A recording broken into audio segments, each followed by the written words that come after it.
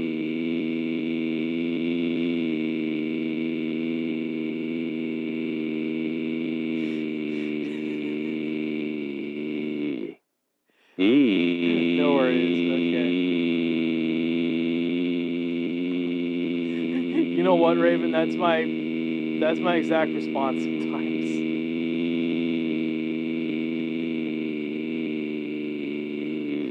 All I'm hearing is bottom. Yep. Okay, finally stopped. Sometimes I mess around with my boyfriend with fish taco jokes. I don't know what that means, but I'm glad to hear that I'm not alone there. All right. Let's switch scenes here. Just like that. Let me make sure I got the web browser. There we go.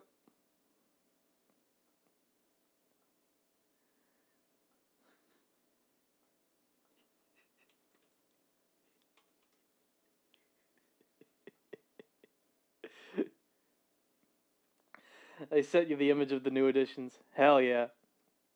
Oh, you're welcome. Loving how your stream got TV style. I know, right? I'm so happy with... I'm genuinely happy with how I managed to even pull all of this off, you know? Oh, they're quails. Oh, they're not chickens, they're quail. Okay. My bad, Raven. My bad. But, yeah, given the image you showed me, he angry. Okay. But yeah, first video we're gonna watch. Actually, I want to try this. I want to give this dip a try with the pretzel. First video we're gonna watch. I got a K-pop makeover by Safiya.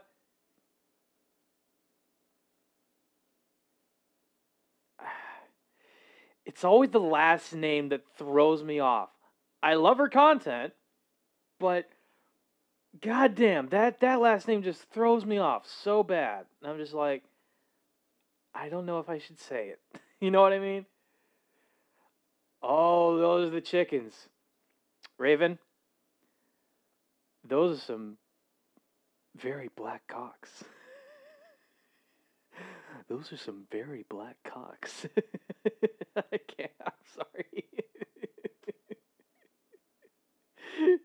I had to make the joke. Need plus guard. Let me send you a voice message to help. Thank you, Kibo. Oh, those are black hens. Oh, okay. But you get the joke. Alright. Alright.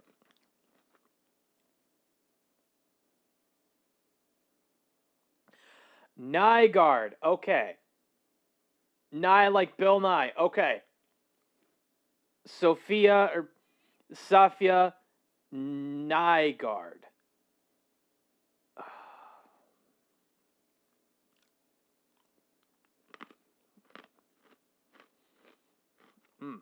Okay. So first video of the stream, I got a K-pop makeover. Safiya Nygaard. Like night guard. Okay. That makes a little bit more sense. Okay. Let's give it a go. Hello, friends, and welcome to another video. This week, I'm going to be getting a K-pop style makeover. K-pop style makeover. This is okay. You know what's funny? The first... Literally the first image that popped into my head of like a K-pop style makeover is... like going to a thrift store, buying, I don't know, like K-pop merch or like like one of those oh god. When you said night guard, my brain did the hello thing from FNAF. Yeah. You know what? It's the same response I get. That's the same response I kind of get sometimes. Yep, we have 2 black, 2 gray, 2 red, and 1 ginger hens in 1 coop, 4 quail in the second, and over 24 white meat chickens in the 3rd coop. God damn. Raven. That's a lot of white dick. That's a lot of just white meat cocks. A lot of white meat. I'm sorry. I'm terribly sorry. The dick jokes they're right there. The dick joke is right there.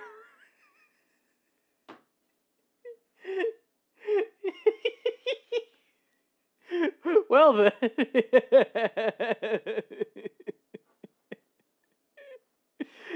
Look, it happens. Okay. When you see the opportunity for a dick joke, it's right there. So in total, over 37 yardbirds in all. Wow. Oh, Raven, that's a lot of birds. That's a lot of birds to have in a yard. Like, wow. I'd suggest adding 18 plus to your tags. Well, unfortunately, there isn't enough room. I don't think there's enough room for that. But back to the video. The first image that don't worry, that's what the chocolate is for.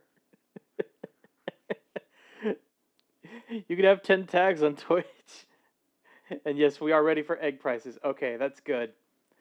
That's good. Yeah, but here's the thing. I got like 1, 2, 3, 4, 5, 6, 7, 8. Okay. So I've got like 8 tags total.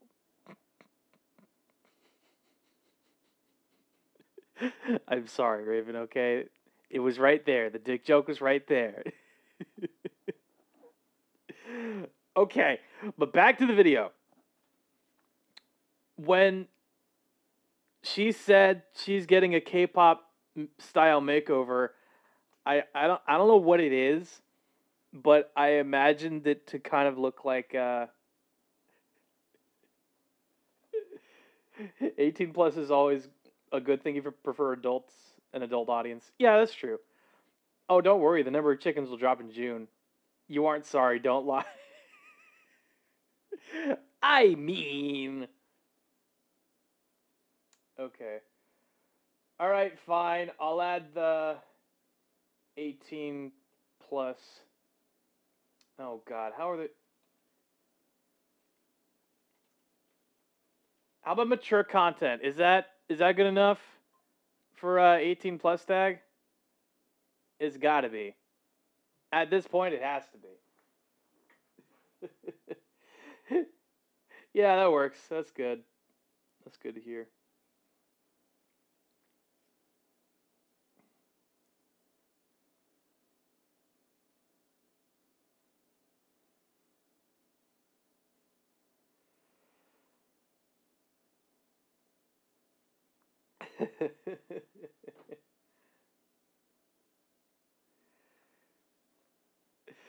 Okay.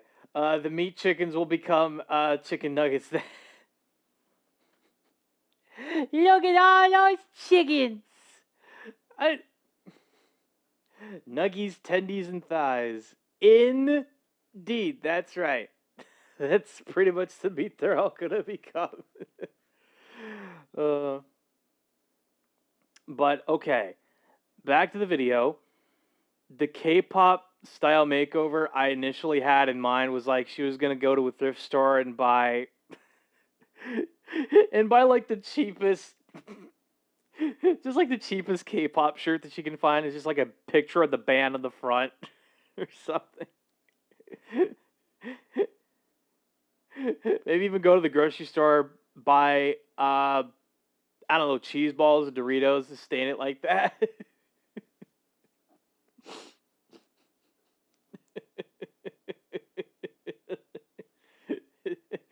It was just a thought. It's just a thought. I know that's probably not gonna be what's gonna happen, but it is what it is. Roast fried into soups. I will form the chickens in their ancestral form, Dino Nuggies. I hate the fact that the letters U and I are side by side on the keyboard. It made me scared to type. Completely understandable, Kibo. Kibo, that is completely understandable, man. If I get a cookie cutter. What are you gonna do if you get a cookie cutter? I'm curious, Raven. What are you gonna do when you get a cookie cutter? I'm both curious and a little scared, but Dino cookie cutter. Smart thinking. Smart thinking. I didn't clock that, but anyway, all right. Let's get into the video. And maybe even becoming a bona fide K-pop stan.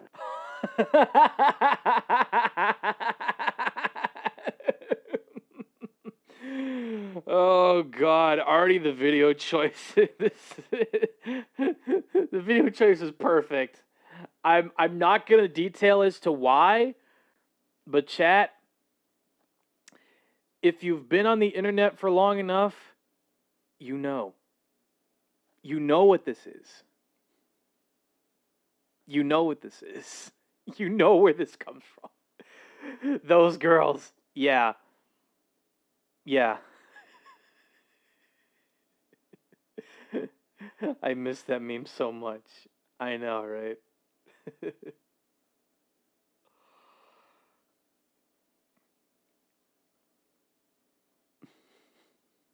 Look at all those chickens. Also to remind everyone, all right, feel free. Feel free.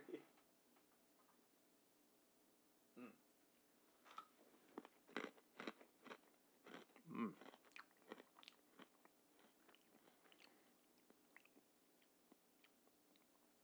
Ooh. Oh God, that yellow bird that yellow bird hot sauce in the sauce that I mixed up, that is good. That's nice. That's lovely. Mm. Mm.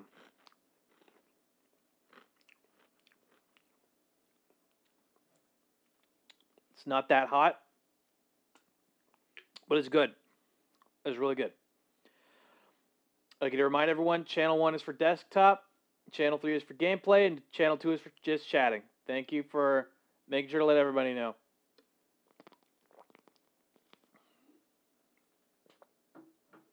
I'm going to try to add a command for this exact purpose. So I'll probably do that a little later. All right. Now, Back to the video. Been Back to the video. Anywhere on the internet at all over the last couple of years, you've probably been exposed to K-pop. Oh God. This fucking YouTube rewind. Oh God, I already feel the cringe. Oh no. Oh. Why? That is old. Casey Neistat, living cave.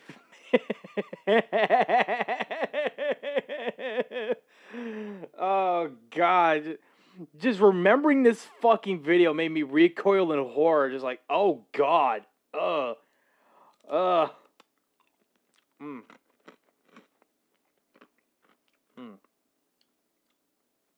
Yep. It's time I take a nap. Okay, you can suffer that one. All right. Okay, Raven. We'll be here. If you would like to return, I would probably use the... Oh, God. What's the command? Dorm. Dorm command for taking a nap. Yes, dorm. Exclamation point D-O-R-M.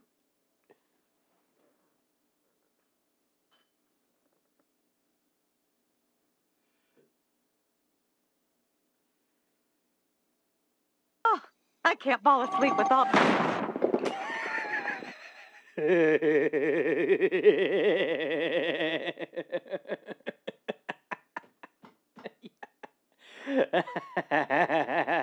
love that soundbite.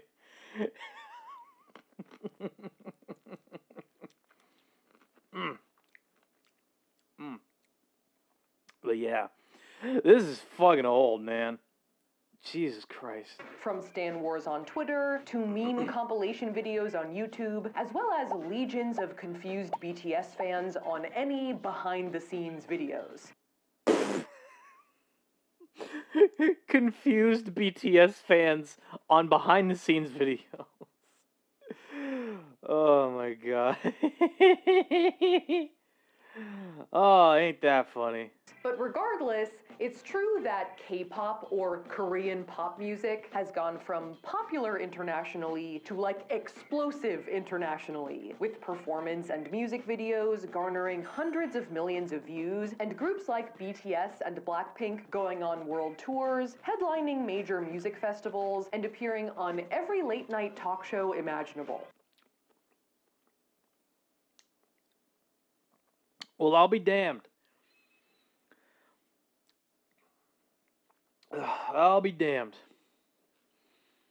Honestly, there is not a single day in my life where I imagined seeing a K-pop group on a late-night talk show.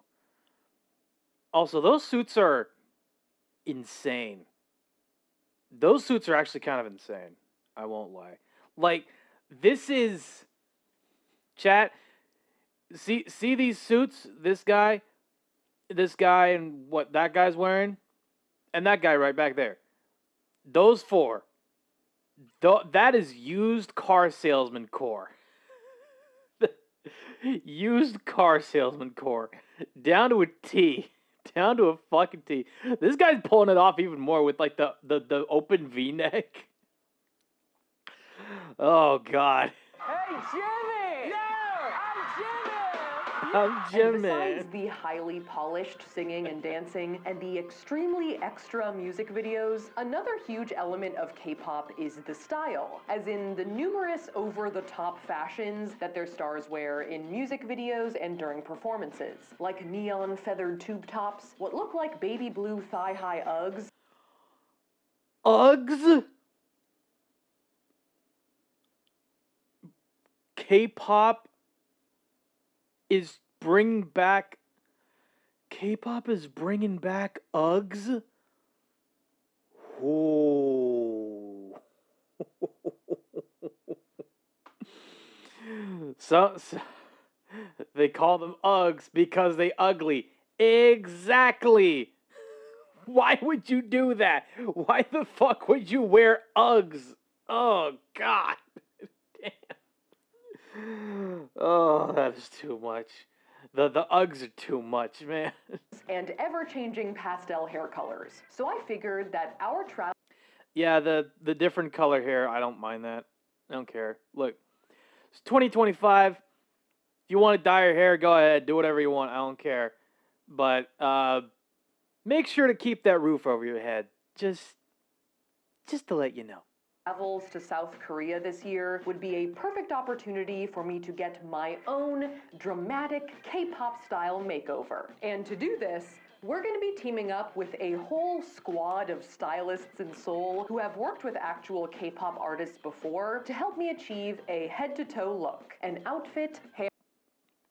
Those shoes had a stiletto heel. Yeah, I know.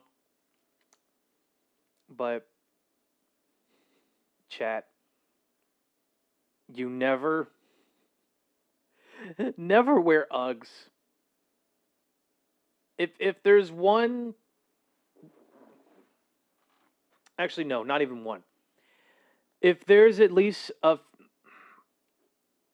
If there's a set list of rules for you to live by, number one is to always be love yourself before you love the world. Love yourself before you're able to love everyone else. Treat everyone with kindness. Never wear Uggs. Never wear Uggs. And the last one that I can think of right now, just off the top of my head, don't listen to Kid Rock. Don't listen to Kid Rock. Listen to literally any other artist. Don't listen to Kid Rock. And number 5, don't listen to Limp Bizkit. Love yourself. Okay, so love yourself. Treat everyone with kindness. Never wear Uggs. Don't listen to Kid Rock, and don't listen to Limp Bizkit. There you go. Those are the 5 tenets in life to live by. Never wear platform Crocs. Yeah. I can get behind that. Double denim or Uggs? Ooh, that's a tough one. Okay.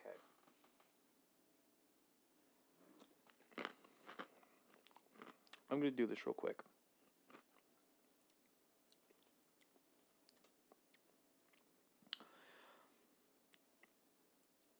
Double denim or Uggs?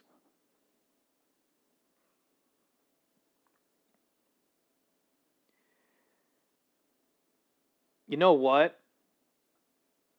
Double denim. Double denim. I don't care. I don't care what anybody says. I would prefer to wear double denim or a Canadian tuxedo than to be seen wearing Uggs. True, I really like new metal and Limp Bizkit sucks. Exactly. Anyway.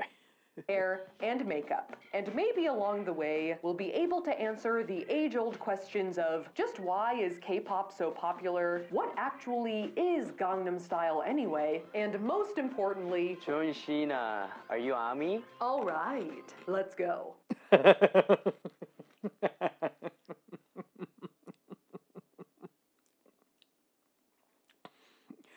Whoa, hey, Canadian tuxedo? That's highly offensive. I know, see, I'm sorry, but it's true. That's what it's technically called. To say. But look, I would probably wear double denim before ever wearing Uggs, okay? I would rather wear double denim. Double denim over Uggs, all right? I answered your question already, okay? Double denim is also what's known as a Canadian tuxedo, all right? Kendrick Lamar literally wore a Canadian tuxedo to the Grammys and won 5 fucking Grammys for Not Like Us, okay? I'm sorry. That's just what it's called. Anyway. Now, as someone who didn't know a whole lot about K-pop before making this video, I tried to do my research before our trip to Seoul, and this is sort of what I got a feel for in terms of like how the industry works. As a quick disclaimer though, I am still new to this, so I don't mean to offend any stans. If for whatever reason we don't include specific groups or performers, please don't come for my wig. Please don't come for my wig.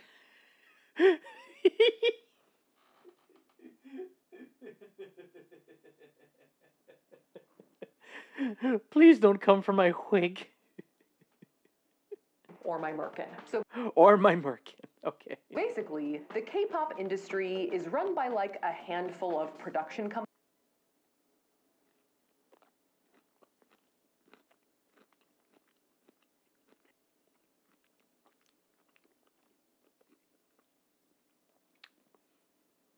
Production companies? And there's like 7 of these in South Korea.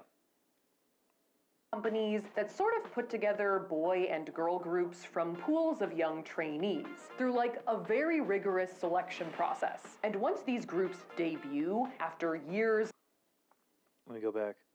specific groups Never trust High B Entertainment. Okay. or performers, please don't come for my wig or my merkin. So basically, the K-pop industry is run by like a handful of production.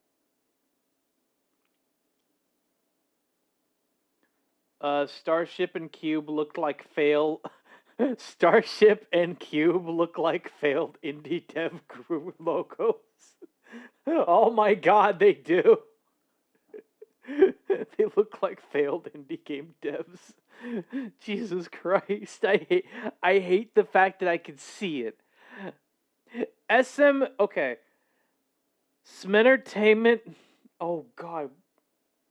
The big three are YG, JYP, and SM Entertainment. SM Entertainment looks more like a makeup brand logo. I don't know what. I hate that I could visualize that anyway. Production companies that sort of put together boy and girl groups from pools of young trainees through like a very rigorous selection process. And once these groups debut, after years of practicing and polishing, these production companies basically manage them, schedule their many appearances and performances, and produce their albums, their music videos, and also their like vlog-style reality shows. Well done. I know his face. There are solo performers as well, but there's a lot of focus on the groups. And besides being performers, these K-pop stars, also known as idols, also become major influencers with their looks, their style, as well as with the products they promote. With some idols... Ads inbound. Okay. Thank you for letting me know, Kibo. If you would like to hit the ad break redeem soon, feel free to do so. Feel free to do so.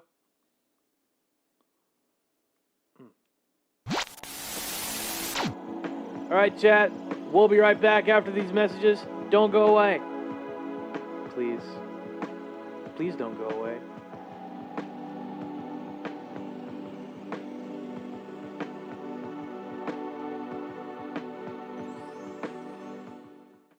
新しい時代の米無洗米ついに登場。米ぬかがない。だから研がずに炊ける。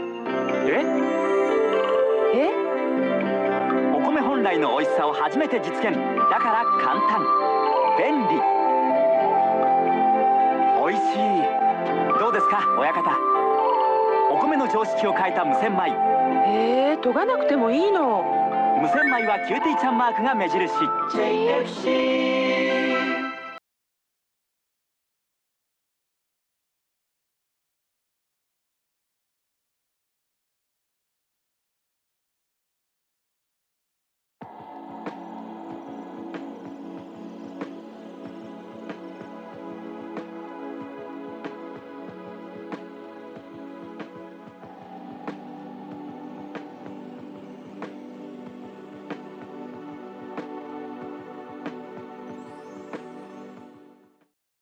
Chip here, new Cookie Crisp cereal there. But not for long. They look like chocolate chip cookies, taste like them too. But it's a breakfast cereal! Yes, I'm coming for delicious Cookie Crisp!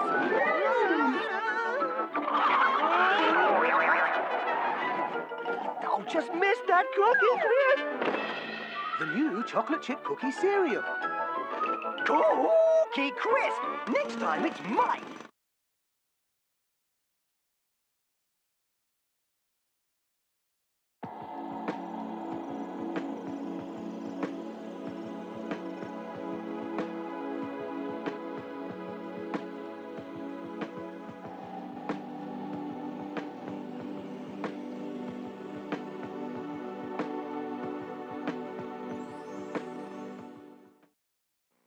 お湯をかけるだけでトロトロのシチューがカップでできる。魔法みたい。カップのシチューができました。ハウスカップシチュー新発売。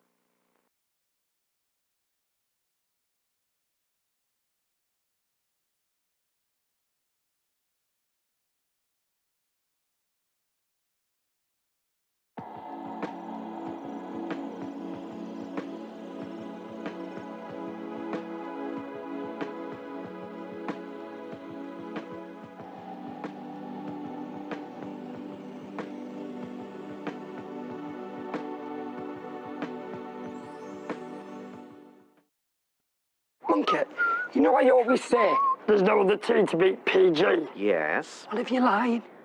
Like when you said there was an angry owl in the biscuit cupboard. Okay, Chopster, pay attention. PG Tips uses pyramid bags. So if we test one against a regular tea bag... And a digger. Yes, and a digger, you'll see the tea's got more room to move, freeing the great fresh taste for a perfect cuppa. Ta very much. Hey! The student has become the master.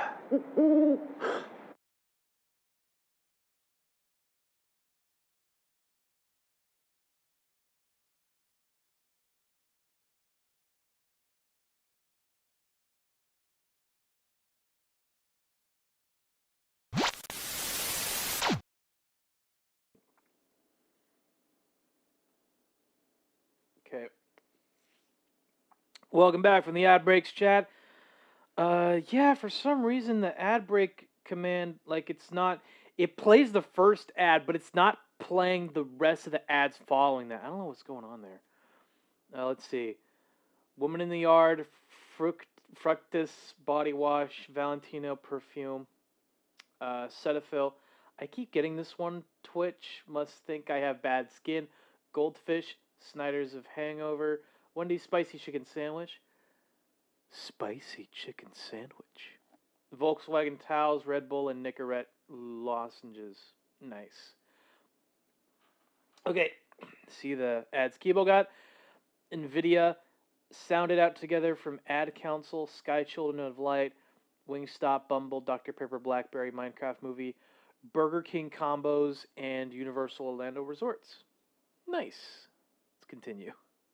Even getting sponsorships to wear certain things to the airport. Oh, It's shit. called airport fashion. Airport fashion?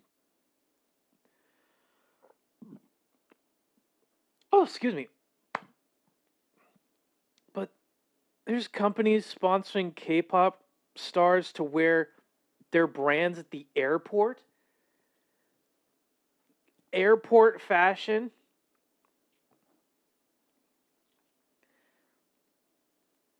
I understand the purpose behind that particular fashion trend, but I can't help but just... That feels sad. I don't know what it is, but that trend just feels sad. Having your K-pop stars wearing your brand in an airport. Like that doesn't espouse confidence in the brand. You know what? Maybe I'm not as in tune with K-pop as I should be, but I have my defense, okay? I have my reasons. Double denim and Uggs at LAX. No. God, no. Double denim I'm okay with. I'm fine with going double denim, but Uggs, no. God, no. And you really witness their omnipresence firsthand as soon as you land in Seoul, because pretty much everywhere you turn, there is K-pop. From What the fuck?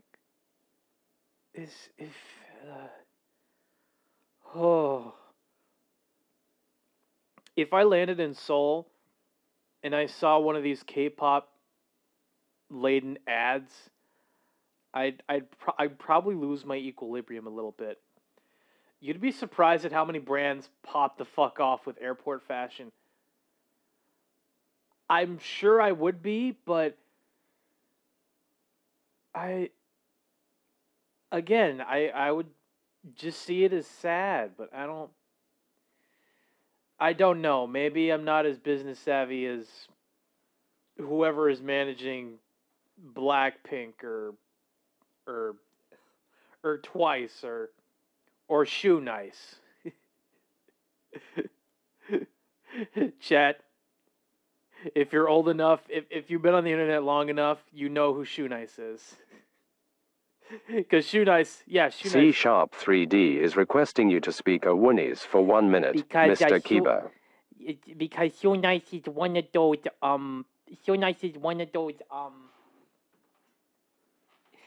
he's a very old figure in, old figure in the Witchwood space. If you're aware of his presence, if you know, you know, but hopefully that makes some sense. Ooh. bank ads to contact lens merchants to adjacent skincare stores, and I heard from some people in Seoul that you know a K-pop idol has made it when they have a chicken sponsorship. You have a chicken sponsorship? How the fuck do you have chicken as one of your sponsors? How the fuck is that possible? How the fuck do you as a K-pop group give yourself sponsored by a fucking chicken?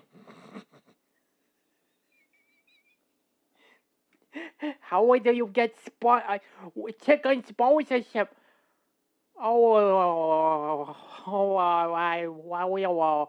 How the fuck is that even possible? Okay, that's the 1 minute. New favorite reward. I've got 5,900 more tokens. Oh no. Well, you gotta wait 30 minutes, so there you go. There's the cool. I unmuted the wrong time.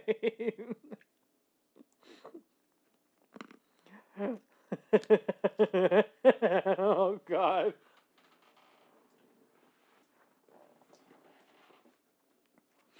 You went from ooh to stereotypical Asian. Oh god. I didn't mean to do that, chat. I'm sorry. Oh god.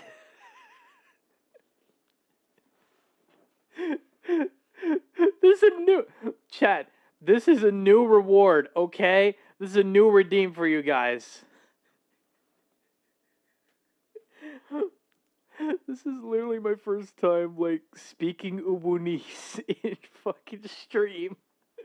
And I'm already in fear of getting canceled. Oh, no. Obviously, every country uses celebrities to promote products and places, but it's an impressive spread. And because these idols can be so products and places, but it's an impressive spread. She pulls it off. Saw it earlier. Okay. Saw it earlier when it was 1 token. Figured it was in the works, so I waited. Okay. Thank you for doing the waiting at least. How the hell do you get a chicken sponsorship? If you don't get one, then you're a failure. I'm just bewildered. I'm bewildered at the fact that K-pop groups get sponsored by fucking chicken. How? How deep does the pockets run for big chicken? I don't fucking get it. Anyway. And because these idols can be so influential, their images are quite carefully curated by master stylists who pretty much dress them from head to toe for every occasion. Wow. So to start our makeover, we were going to be visiting a K-pop stylist who was going to help me pick out my outfit.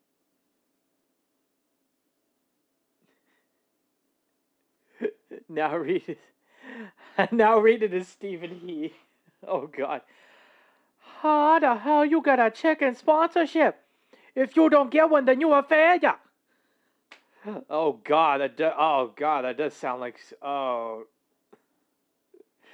babe, please don't get me canceled. For God's sake, please. I was just doing what you asked, okay? But my gosh, I don't even know if half of these clothes are like of her size. That. You know what? It's not my business. Not my business. So in Seoul, we were staying in the Myeongdong area, which is a touristy but fun and busy shopping neighborhood. But to meet up with our stylist, we had to cross the Han River to get to the Gangnam area. Yes, that Gangnam. So we were joined by our friend Hoju Sarah, a Seoul-based YouTuber. I won't. Okay. Thank you. As well as a self-proclaimed K-pop stan, who was going to be acting as our guide and translator. So we hopped on the subway to get across town. So we're going to the Gangnam area, but specifically Apjeong, which is in... Oh, Apjeong. Hopefully I pronounced that right. Gangnam, because Gangnam's massive, so right. There's like a small part of it. Gangnam is definitely a... In Seoul, why are you and me? Babe. When am I never in you? Anyway. Nicer part of Seoul, but it's more of a general term than I originally thought. I guess it's less like the Upper East Side, probably, and more like saying the entire island of Manhattan. So on our way over there, I asked Sarah, as a K-pop fan, what she thought was a current trend that our stylist might put me in. I feel like, and maybe just I really hope, that they put you in like a leather harness.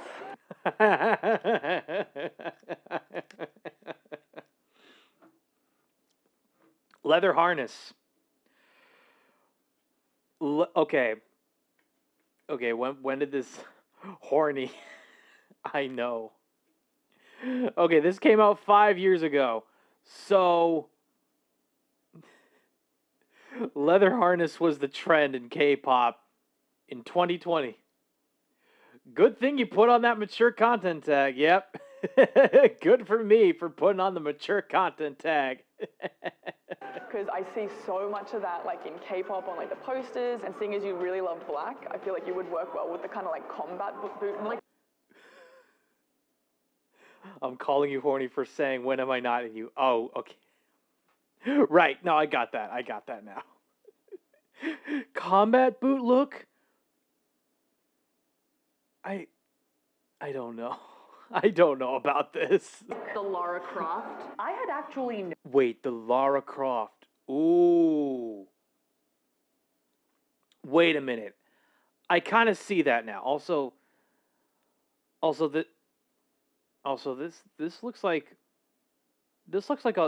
a way better version of the Wrecking Ball music video. I don't know why. Safiya would fucking rock combat boots. I could kind of see it. You know what? I could kind of see that. I could see Safiya rocking combat boots for sure. And this looks like a way better version of this whole frame. Wrecking Ball. This is like Wrecking Ball with RTX on. Noticed this trend a bit as well, and I would not have been opposed to something like that. I want to see lots and lots of leather straps. And if we don't get leather straps today, you know, we can always just do that on our own. So we could just do that on our own. That's kinky. That's kinky. Careful, Soph, there are kids watching. About 30 minutes on the train, we arrived in Apgujeong and walked over to the fashionable clothing boutique Boy Plus, where we were going to be meeting our stylist, Miss Jung. Stylist 정보윤입니다. I'm working with a Korean pop star. And Miss Jung has worked with popular acts such as Sunmi, April, Card, Promise 9, as well as Girls' Generation, and TVXQ.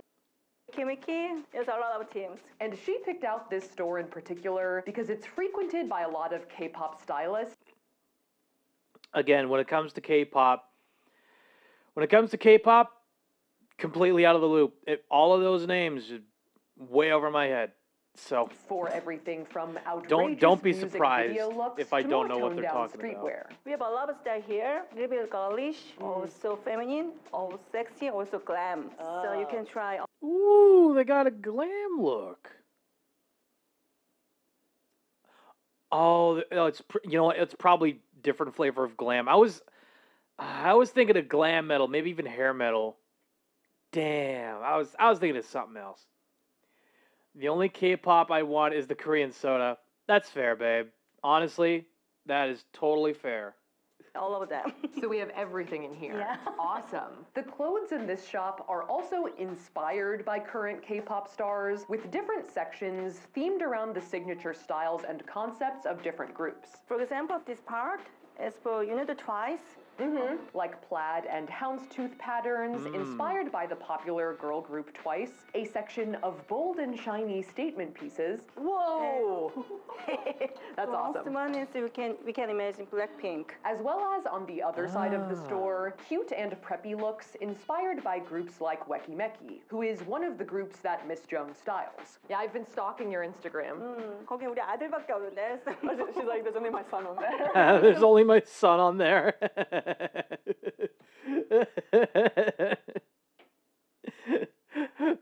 Oh my god, look at this. That stylist's son. Oh, that chat. There's nothing but aura coming from this kid. It's just pure aura. And he probably looks like he needs a juice box. He needs like a juice box he needs apple juice. Straight up, mommy, I like the. Mommy, I like this fit, but I want my apple juice, please. Even her son seems bored of K-pop styles. I noticed that. The Adidas are kind of good. The Adidas are pretty. Ooh, free Unis. I wasn't doing that intentionally. Okay. Cute. Oh, yeah, thank you. Very stylish. Oh, yeah. I work for him as well. I work And for him as apparently, well. pastel colors and gingham skirts are quite a popular look for K-pop girl groups. Most Korean girl group wears like that for the school Oh. or practice style. Boy Plus also has a He's like, fuck this, I want apples. healthy dose of just generally trendy stuff, like bright neon colors. It's like the biggest trend in Korea at the moment is like the neons, particularly neon green is a lot. But I feel like the division in the store between the swaggy and the sweet stuff sort of reflects the two major poles of K-pop female idol fashion, like a cutesy, youthful look, or like a sexy, glam, tougher style. Like a cutesy, youthful look, or Yeah, like there's such a of huge K-pop contrast female here. idol fashion, like a cutesy, Like this. This look, this screams to me like 1999 Britney Spears. Hit me, baby, one more time. Yeah, the Britney Spears. youthful look, or like a And then this one is oh god, Ariana Grande, Dangerous Woman, I think. Yeah, cuz she had like the bunny ears, the big ass bunny ears. Huge contrast, but yeah, I'm disappointed. I was expecting a hair metal fashion, but this is fine too. I'm just saying. And either way, the music makes your ears bleed. The choreography is very 2000s pop music video. Yeah. sexy, Yeah, you notice that a glam, lot. tougher style. And You a lot notice that of a the lot. groups seem to sort of evolve through the different styles, like starting off kind of schoolgirl and then becoming more glamorous, or like mixing up their fashion to match the different concepts of their songs. What is your preferred style that you like to put artists in? It depends on song or depend on the choreography. choreography, but normally I prefer to glam style. More sexy. It's more fun to do. Yeah. Oh. So with all of that explained, it was time to jump in. All right, so shall we pick out some outfits? All right, okay. We were going to pick out 3 options to try on, and then choose one to be our final outfit. And first up was a summery lime green look. Oh, that's great. Yeah, and then fanny pack. Oh, like a crossbody Yes, fanny yes, pack? Ooh. Wait. A crossbody fanny pack? I don't know. Actually, I'm not sure about. Oh god. Oh god, I dropped. I dropped my thing of broccoli. Ah. Oh, no, it's just stained my shirt. Hang on. It's everywhere. Shrek sneezed on that dress. He did. He kind of did. Okay. But I'm not sure about like crossbody fanny pack. I'm more of like waistline. I'm more like just like a waistline fanny pack. You know what I mean? That's I don't know. I would kind of rock a fanny pack a little bit. I wouldn't go too crazy with it, but yeah, I'd probably go for like a waistline fanny pack maybe. If I could attach it to my belt, then even better. If it's part of the belt, that would be a little bit more difficult. Just like trying to get the belt on and trying to adjust it to where the fanny pack is on one side of your body, like on the right side instead of being somewhere in the middle. Anyway. Yes. And I guess we were considering this sort of our trendy neon option. You look like a melon. Well, I haven't You look like a melon. Where's the pink? If you're gonna say she looks like a melon, then where's the pink? Because I'm not seeing pink. It's just green. even worn it yet. It's good. There's an ice cream in Korea called Melana, which is like this bright, like green ice cream. Ooh. Like, it's that. I'll look very tasty. Yeah. She'll look very tasty. I mean, I guess so. Yeah. All right, perfect, awesome. Option 1? Yeah, option 1. Next up, we wanted to pick out a tough/glam outfit, and much to Sarah's delight, waiting for us on that rack was a leather harness, ready to be paired with a shiny crop jacket. Yes. Yes. Leather harness. Let's fucking go. Actually, melons are green. Watermelons have the pink. Okay. My bad. You know what, babe? That was my bad. You're right. You're right. Melons are usually green. Watermelons have the pink in them. Yes. Then use harness. As well as a red top with black buckle accent.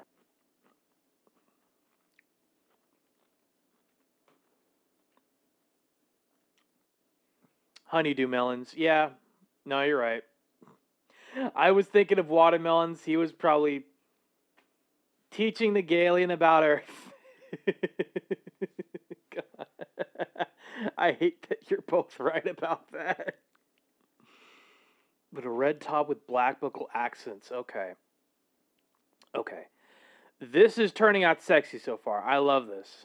Yeah, I think I could probably squeeze into it to complete our second look. All right, so this is the, what do you call it, sexy? Sexy. The sexy look. Sexy look. So like a black pink? Yeah. Then we zipped over to the other side of the store, just sneaking in. Holding my haul to find our third option, which was supposed to be a sweet and preppy look that included a pink matching sweater set and a little pink beret. Ooh, pink beret. Okay. Yeah? I'm not wearing any of this.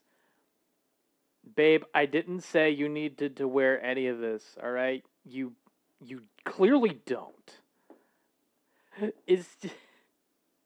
You don't need to wear any of this. Just letting you know. All right? This is a good look. And with our options in hand, where am I going? This way? Yeah, there, this way. I was sent off to the dressing room. Yay! All right, let me try this on. One at a time. Not I'm all joking at with you, you dummy. Fair enough, babe. Totally fair. And first up was our trendy neon green look. Wait. That's good. That's a good look. Oh, wow. Hello. You are green. I am the melon ice cream. I'm the melon ice cream. Oh, wow. This is cool. This is really cool. This is very different. What do you think? Oh yeah, very cute. Very. Oh God! That pause is not comforting. That pause when the stylist just went like, "Oh yeah, very cute."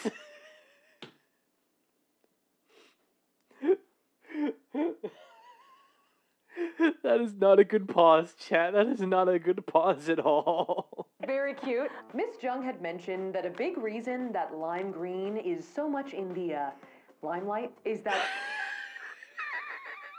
God damn it. God damn that pun. She doesn't look great in green in my opinion. That's totally fair. That is totally fair. But that goddamn pun, why lime green is in the limelight. Fucking hell, man.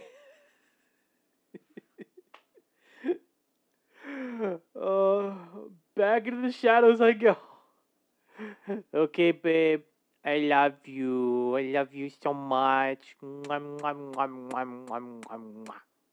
Okay. Anyway. Pantone selected it as a trending color of the summer. Oh, I think it's a lime so suit on you. Oh, it does? Yeah, Thank you. In addition to the green dress, we also added a bunch of bright barrettes, which seem to be popular amongst K-pop idols, as well as a pair of my own Nike sneakers that I brought from home. As it seems like it's also a trend to pair flowy dresses with chunky sneakers or dad shoes. Why chunky sneakers with free-flowing dresses? Maybe it's for practical reasons. I don't know. I thought you wear the I don't looks know. like a little bit feminine, but wear the the sneakers, then more casual. As for me, I actually really liked the lime green. I think it makes it not so girly. You know what I mean? It's a little bit like a cool color. And the outfit itself seemed decently comfortable for summer. It's not too tight. I feel like a cool breeze. I'm liking it. But although it was a fun look, we were ready to see something a little more dramatic. Which one shall we do next? The harness one? Ah, yes, the harness one. Yes! Yes! The harness one is next. Let's fucking go. You might have to help me get into it. I don't know which way, which God. way I go in. How do I enter it? And as I predicted, I did actually need a fair amount of help, but after some finagling, I eventually got in and barged out of the dressing room.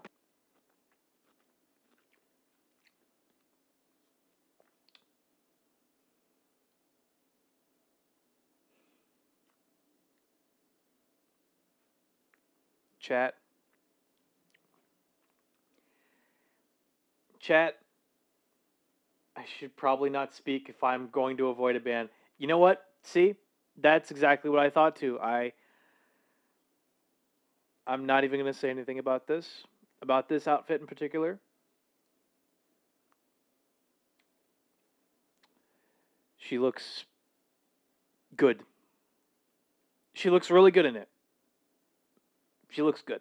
What do you think? Oh my goodness. Yeah? Is this a vibe? This is a totally look? a vibe. C# 3D says step on me. God damn it. Somehow there was a part of me that was just like, C's gonna say something, I know it. And you did. Wow. Wow.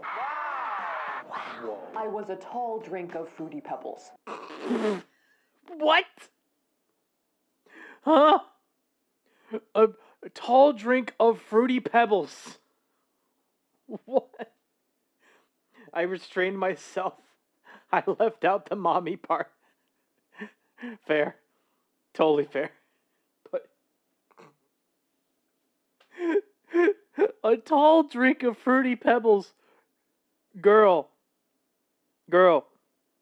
Fruity Pebbles is not a drink. It's a goddamn cereal. This jacket is amazing. I am obsessed with this jacket. Yeah. In addition to the things we had picked out, I was also wearing my own cargo pants that I had brought from home as backup, just in case my thighs were too juicy for the K-pop idol sizes. 잘 어울리는 것 같아요. Oh, 맞아. She's like, it really suits you. I agree. Yeah? Can you please wear that as airport fashion? Yes, Safiya spotted at airport in unknown harness situation. You might set off some metal detectors. Yeah, that's true. The harness trend in K-pop has been around for a little while. Not necessarily started, but definitely memed into oblivion as a result of BTS's use of leather body harnesses during their fake love era. And since then, variations on the harness have been seen on boy and girl groups alike, including our outfit inspo Blackpink, who rock a Lara Croft / seductive seatbelt vibe in Seductive seatbelt.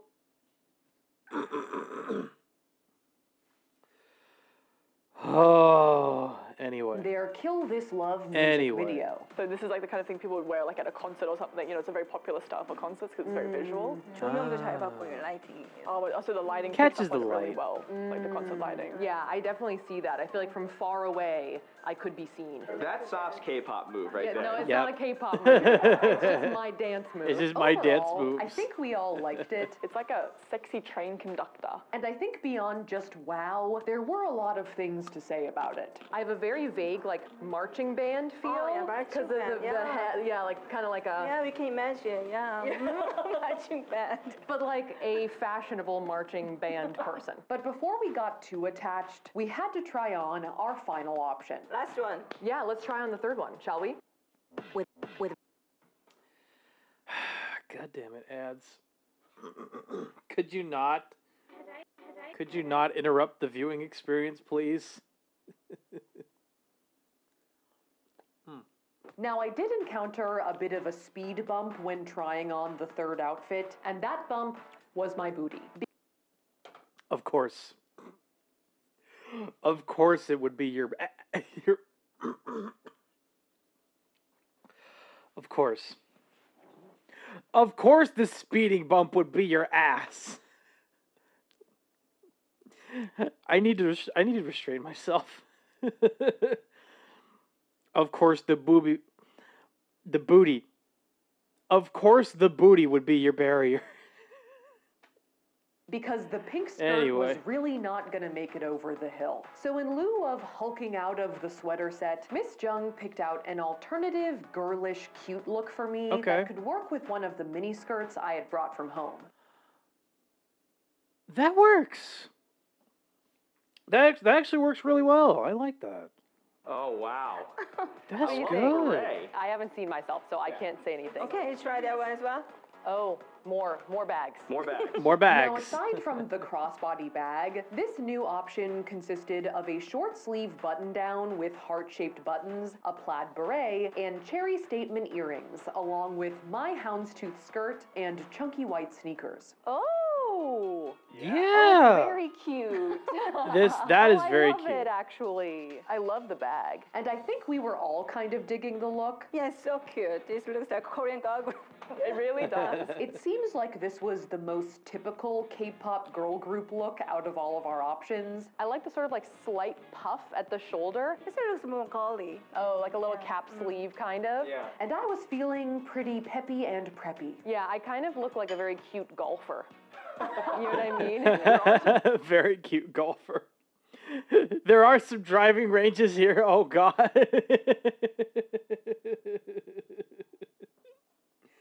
Well, at least now you could go golfing in that. It's something. Driving ranges here. We could just go there. Oh, yeah. Get you to tee off a few shots. Should we go golfing? Oh, yeah.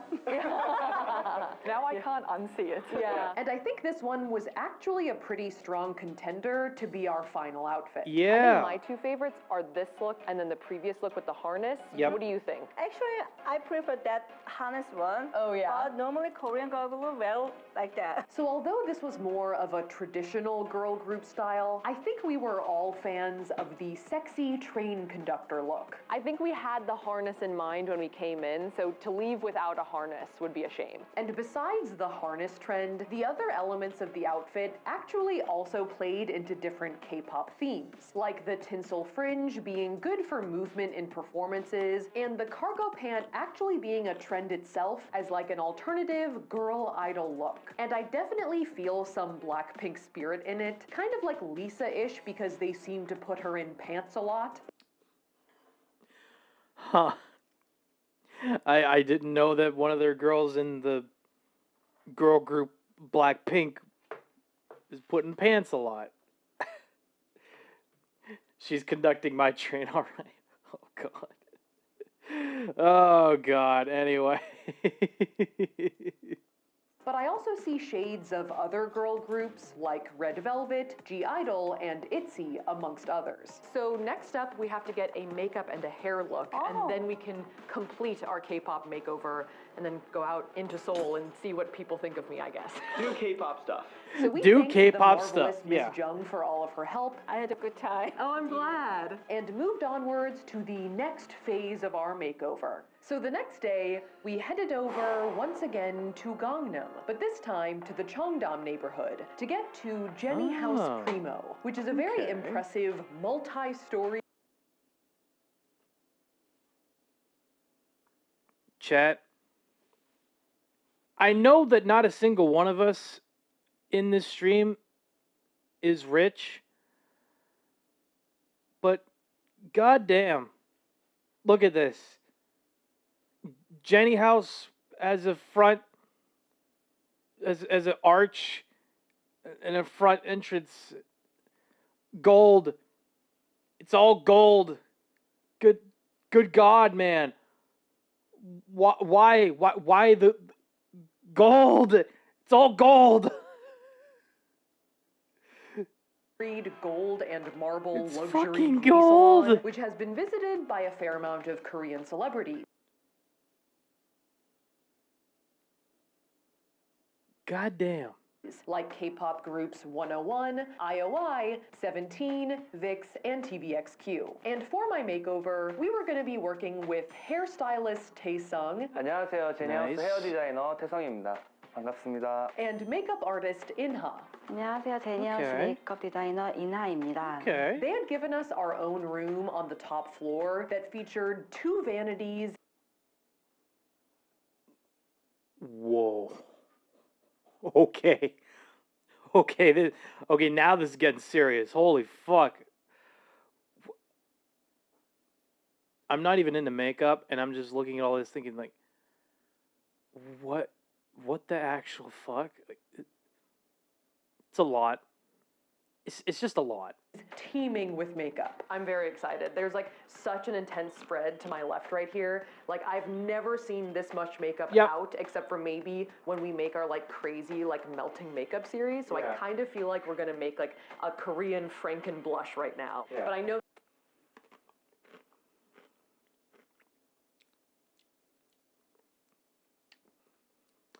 K-pop don't play around with makeup. You know what, Kibo? I can see that very clearly. Average cosplay makeup. God damn. I mean, I guess so. that's not the point of what's happening. It's not. No, that's not what we're going to be doing. We're staying focused. And they were going to be taking a simultaneous pass at my face and my hair. So it's all just going to be like one segment. They're all just going to attack me at once. All right, should we get started? 그럼 시작해볼까요? 네, 한번 바로 시작해보도록 하겠습니다. Let's go! Yay! So they started prepping me from the ground up. I'm being groomed, shampooing and blow dry. Don't say that. Safiya, don't say it, please. We've already got enough groomers out of Diddy and Drizzy. Please stop, no. Oh god. Drying my hair, as well as cleansing and applying serums to my skin. Is the smacking to help it get in? 그래서 피부 잘 먹기 위해서. 잘 먹기 위해서. So it absorbs into your skin better. Yeah, it's a loving slap. I love tap. A love tap. And once I was fully prepped, it was time to make a game plan. For the makeup, what kind of look are we going for? Now, for my face, Inha wanted to make sure that the makeup matched the glam vibe of our outfit. So like a more stronger idol makeup look, she was thinking. I think in general, K-pop makeup tends to mirror a lot of K-beauty trends, which favor clear, dewy skin, rosy stained lips, and usually warmer toned eyeshadow looks. But for today, we were going to be adding a bit more color and shimmer, and just generally turning up the volume. So for you today, she's going to go with like a burgundy look. Awesome. I think we'll go really well with like the red and everything. Yeah, and the purple tinsel jacket. Yeah. 조금 화려하게. As for my hair, Taesung also had some fancy ideas. He had seen a hairstyle on Jennie from Blackpink that he was inspired by, which was kind of like a half up, half down look with... Ooh, okay.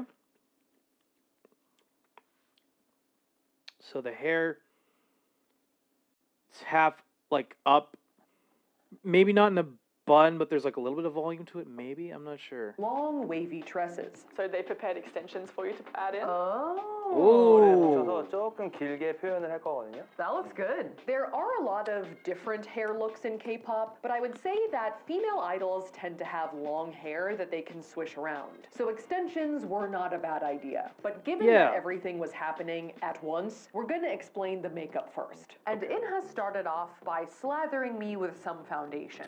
She is kind of buttering me with like a dull knife, but I like it, to achieve that even dewy complexion. After that, we moved on to pink and peach shimmery eyeshadow and dark brown smudged eyeliner. She then proceeded to flame and approach my eyelashes with a wooden skewer. Whoa, what was that? So this is really common in Korea because they were like, if you heat the eyelashes, they curl better. I had never heard of this before, and though it was slightly scary, it was also pretty cool. I smell toasted. It looks good. I smell toasted. Oh God, don't we all?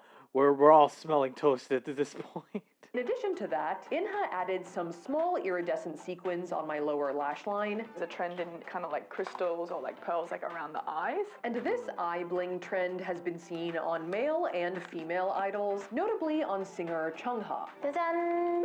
Do they look like beautiful tears? Kind of. I smell toasted. Doesn't that mean she's having a stroke? I don't know. Maybe it does. I can't tell. Yeah, that's like my vibe. I'm like emotional. After that, Inha added some fake lashes and then barbecued those too. More roasting? Yes. More roasting? More roasting. From there, she tried to tame my overgrown eyebrow hedges. Oh, I'm getting chopped. And then finally, she added a pink moussey lip color to finish off my face. Okay. Yeah? Awesome. What do you think, Ty? You look great. I love it. I was really pleased with how the makeup turned out, but we didn't have too much time to dwell on it right then, as Taesung had just been rolling right along with my hair, adding the extensions in kind of section by section. It's looking very lush back here. I can feel it. I feel something growing. Besides long hair, Taesung mentioned that another big thing in K-pop hair is dyeing it a lot. 올해만 탈수랑 50번 한 것 같은데 만약 탈모면 Your hair was dyed 50 times? The fuck? 50. Look. Again, I'm all for self-expression. I'm all for dyeing your hair, getting tattoos, piercings, whatever. But dyeing your hair 50 times? Oh, so is that like in a month or? Is dyeing it a lot. 올해만 I think just this year alone, I dyed it 50 times.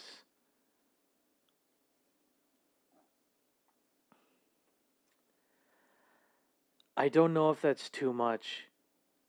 I don't know. I really don't. 탈수랑 50번 한 것 같은데 만약 탈모면 핑크색 그거 하려고요. 진짜 농담 So there's like a lot of like really vivid colors that they dye their hairs. Which is why we're making your hair blue today, Safiya. That wasn't actually our plan, but I was curious as to what color Taesung would recommend for me if I was actually an idol. He was like, so a red, but not like a deep red, more like Right. a pastel red. Like with like a lot of kind of white as a base. Oh, now I have to take that into consideration. But returning to our Jenny hairstyle, we started floofing the hair at the crown of my head. I like the volume I'm seeing up here. For one moment, it's 80s. And spraying down my waves. I feel like a mermaid. Oh, now I feel like I'm in an aquarium. Oh, I'm back. Oh, I'm back. We're back. Oh, nope, just kidding. Goodbye. Nope, Next, kidding. he pulled back the hair from the top part of my head to create that half-up look, and then turned his attention to styling the baby hairs around my face. Oh, he's curling my sideburns. It's happening. They're being incorporated into the look. I'm pleased.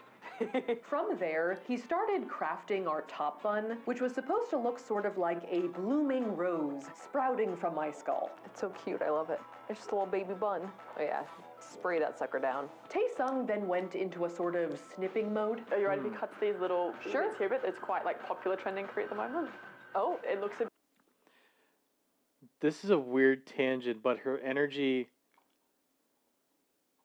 What?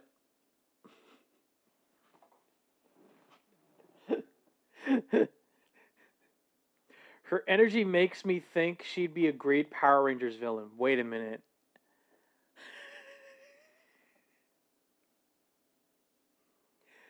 Accidentally pushed enter. Got it.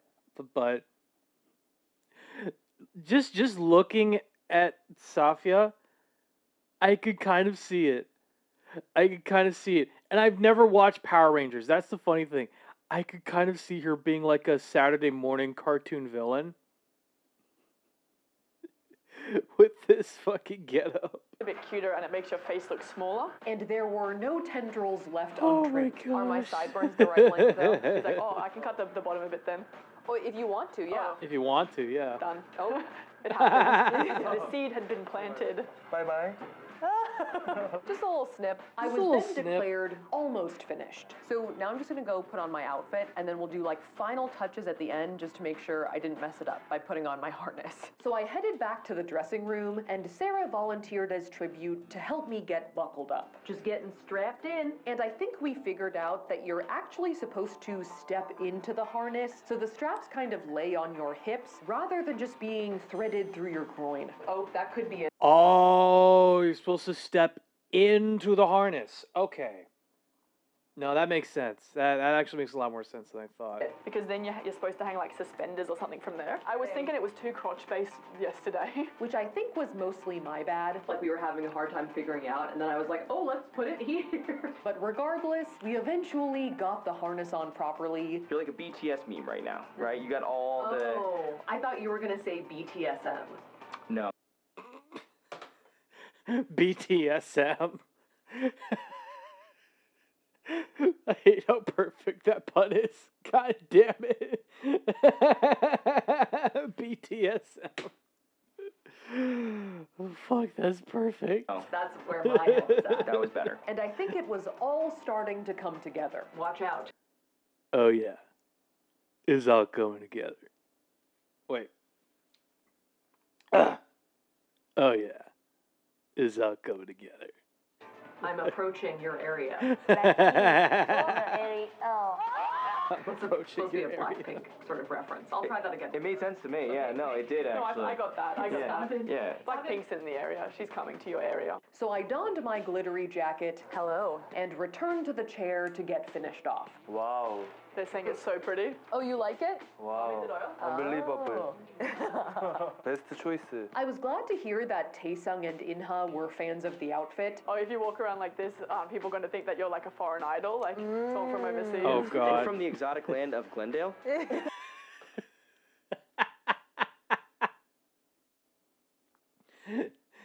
Introducing Safiya, the brand new idol from the faraway land of Glendale.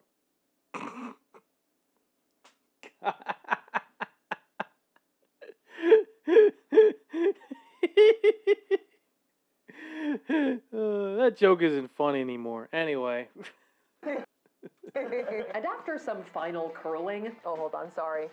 The jacket's coming in. Oh, God. Yeah. And a little glitter in the eyebrows, our look was done. Okay, finish. Completely finished? Yeah. Wow.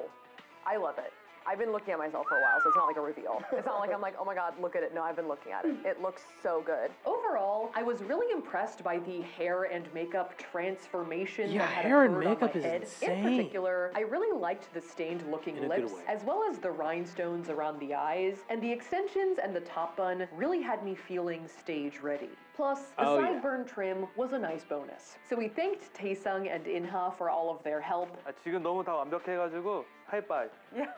Yeah, awesome. And stepped outside to see the full outfit in all its glory. Which after all of our shopping, slapping, and snipping, ended up being a tendrilled, strapped, Blackpink-inspired ensemble that made me feel both like an idol and also like a wall of glitter. So now that we have our final K-pop makeover look, it's time to wander around Seoul and do some sort of K-pop idol-ish things. Well, you got the K-pop idol makeover. What's next? Go around the city and do K-pop idol-ish things. Yeah, that makes a lot of sense. In particular, we had outlined a few locations to visit that are K-pop related Okay. and or frequented by K-pop idols. Oh. And our first stop was SM Entertainment. Oh, God. Oh, God, you're already going to one of the sources. One of the production companies. Okay. Hopefully they don't mistake you as one of their own idols. One of the large K-pop production companies who rep groups like Red Velvet, EXO, and Girls' Generation. Are you gonna ask them to try to debut? I brought my harness. Is that all I need? Listen, I feel like I may be a little old to start off as a trainee, but do you need... In addition to being like where groups actually come to practice and record, SM Town also has a cafe out front where fans hang out, hoping to catch a glimpse of their favorite idol. Apparently, this little like back room, pink boardroom area is where like a lot of the K-pop idols will eat when they come to the cafe. Ooh. Clearly, that's why I'm qualified to be. Because you're dressed like that. They're like, we don't want you out there. And on their cafe menu, they have like idol-themed items like red velvet cupcakes. Skewer it. That is fucking genius.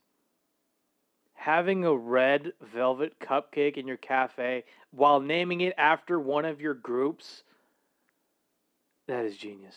And then I'm gonna shotgun that thing. As like merch for the different members of Red Velvet. It's so good. They also designate on the menu which items are certain groups' favorites, so you can drink what they drink. Sarah and I both got black tea lattes, which is apparently FX's favorite drink off of the menu. Ah. We bought in to the marketing device. Yeah. Besides the cafe, they also have a pretty decked out gift shop on the same floor, selling like their group's posters, albums, and concert cheering sticks.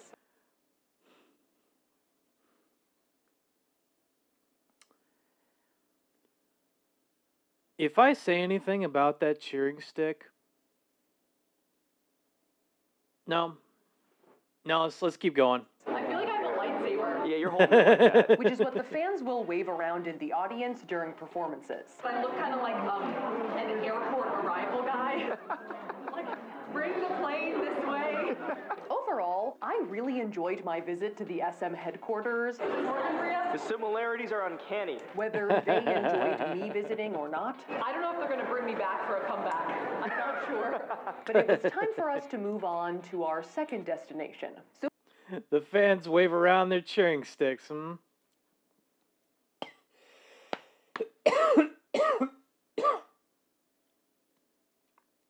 You want dildo-like? Try Blackpink's. God damn it, Kibo. This is literally the one time where you were thinking the same thing I was thinking.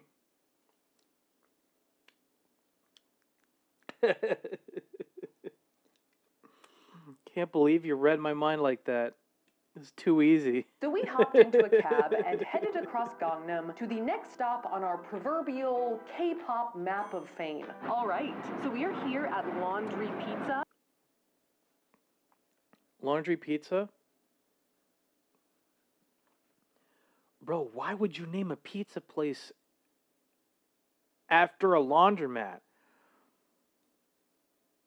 Let alone like a laundromat after a pizza place. This is the only other aside from like the beginning of the video, this is the only other time I'm getting like a very confused headache. It's Korea, yeah. No, you're not wrong there. You're not wrong. Because BTS once did a photo shoot here, so now a lot of BTS fans come here to also take photos. Like us. Which is what we are doing right now.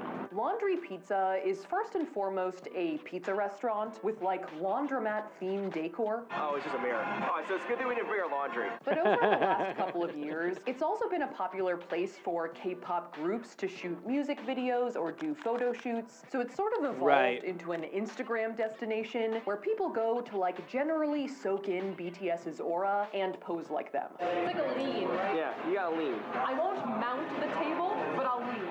I'm not sure if I successfully recreated their shoot, but we did eat. Oh, wow. Wait, I need to go back. Table, but I'll lean. Oh, I'll absolutely mount that table. I'm not sure if I successfully recreated their shoot, but we did eat some pizza. Pretty good. And I also... Nice. And the pizza's, you know what? As long as the pizza's good, I'm happy. did some dancing that no one requested. Well, any fears from the audience? I don't think I'm dancing like BTS right now. No, you're not. No. So from there, we went on our way, catching a little bit of afternoon sun. This is my twilight moment. Wait, where is it? There we go. No. And there it is. I'm a vampire.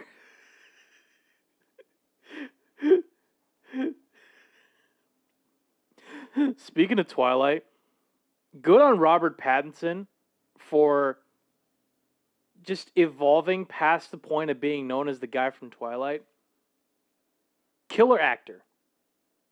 Killer actor, for sure. There it is. And then bopping over to stop number 3, our final destination of the day, DDP. DDP? Look, I know it's Korea, but DDP literally just made me think like,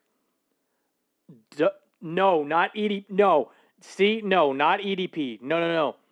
DDP. Double D.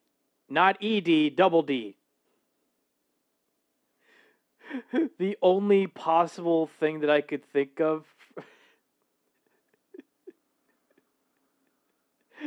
No, I'm not gonna say. All I'm gonna say is DDP. God damn it. Oh no, not that. I was gonna say double down. Yeah. I'm gonna let you guys let your imagination run wild with that. That's double down. Or Dongdaemun Design Plaza. Oh, Dongdaemun Design Plaza. Oh, that's okay. I still want to call it. But look, I just still want to call it Double Down.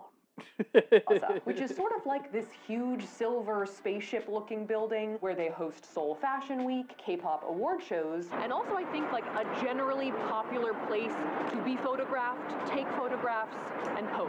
And maybe even film K-pop music videos? Yes, definitely. It kind of reminds me as a Chicagoan of like The Bean, but like matured. Bean.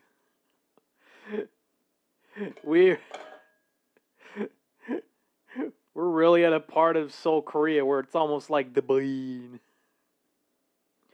Oh God, ads are starting. Hang on. Chat, we'll be right back after these messages. Don't go away. Dear reward with Bean.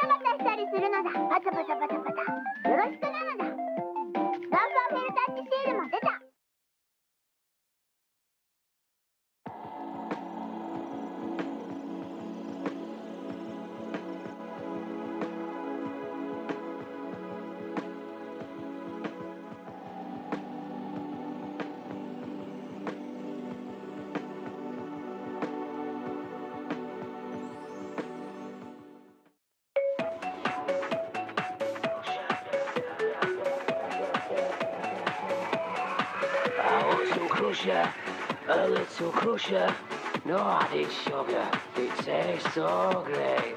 I want some crusher, a glass of crusher, it's tough enough to make milkshake. Add milk, or we'll crusher. 800-588-2300 Empire. Today. 쿠겐쇼와 안드로이드가 만났네요. 풀터치 앱, 편리한 쿼티 자판까지. 더 중요한 건 무선 인터넷을 무료로 쓰는 안드로이드 탑재폰이라는 거죠. 쿠겐쇼의 첫 번째 안드로이드 탑재폰 안드로 1. 포켓다가 쇼했다가 쿠겐쇼. In 1991, a supersonic hero was born. Today, still wanted the world over, he works as part of a crack team, united in the fight against evil. If you have what it takes, and if you can afford them, you too can join the Sonic Team.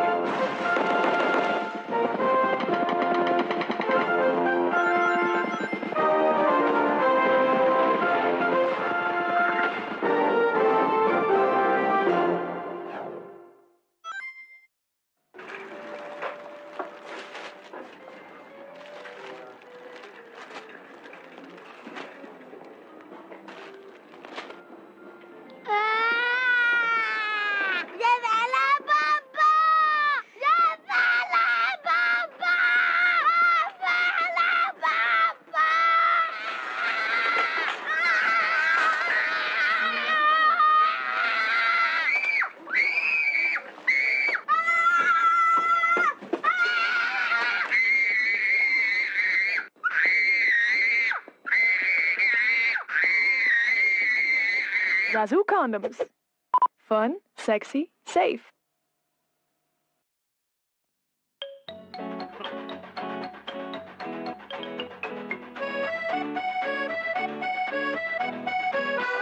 some crusher, a little crusher. Milk keeps me fit and tastes so great. I want some crusher, a glass of crusher. It's tough enough to make milk shake. Add milk, or we'll crusher.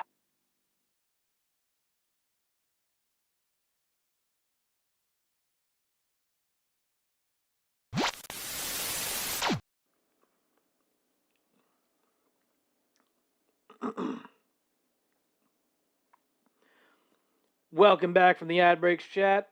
I mean, hopefully we got some ads, or if you guys did get ads but you didn't notice, I don't know.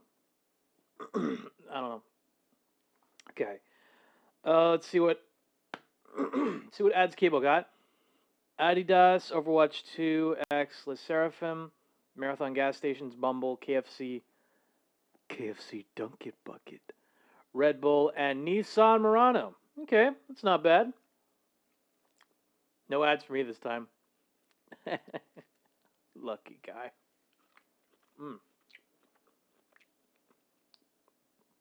Anyways. If the beans sprouted. If the beans sprouted. That's not bad. That's not bad. So after taking a few futuristic-looking Instagrams, nice. It's like I'm being teleported into the alien spaceship. We attempted a couple of medium-executed slow-mo walks, kind of to mimic a music video shot. Was that good? I don't know. Which did actually showcase the outfit pretty well. Yeah. Like the tinsel was that flowing, is good. the straps were containing, the sideburns were windswept, and there was even an opportunity for a scandalous Jimin-style shoulder reveal. A shoulder reveal. A shoulder reveal in this economy? That's about as controversial as showing your shins or your ankle. Yeah. Controversial shoulder reveal. I mean, that's pretty controversial for 1881.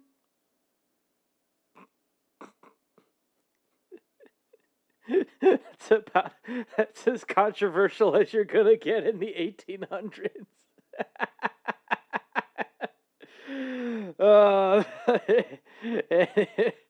Anyway.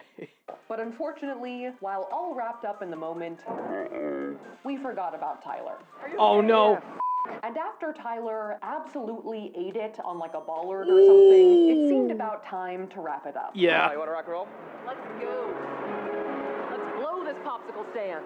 Okay, so that was my K-pop makeover. Overall, I had a bit of a blast in the outfit and a great time bouncing around Seoul. Whoa! Wait, what? What was that? I had a bit of a blast in the outfit and a great time bouncing around. Bro.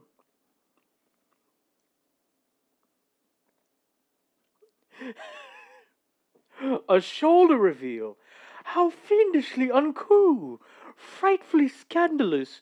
We are to apprehend this rapscallion responsible for this terrifying deed. Ah. I had to. I'm sorry, chat. I had to with that one.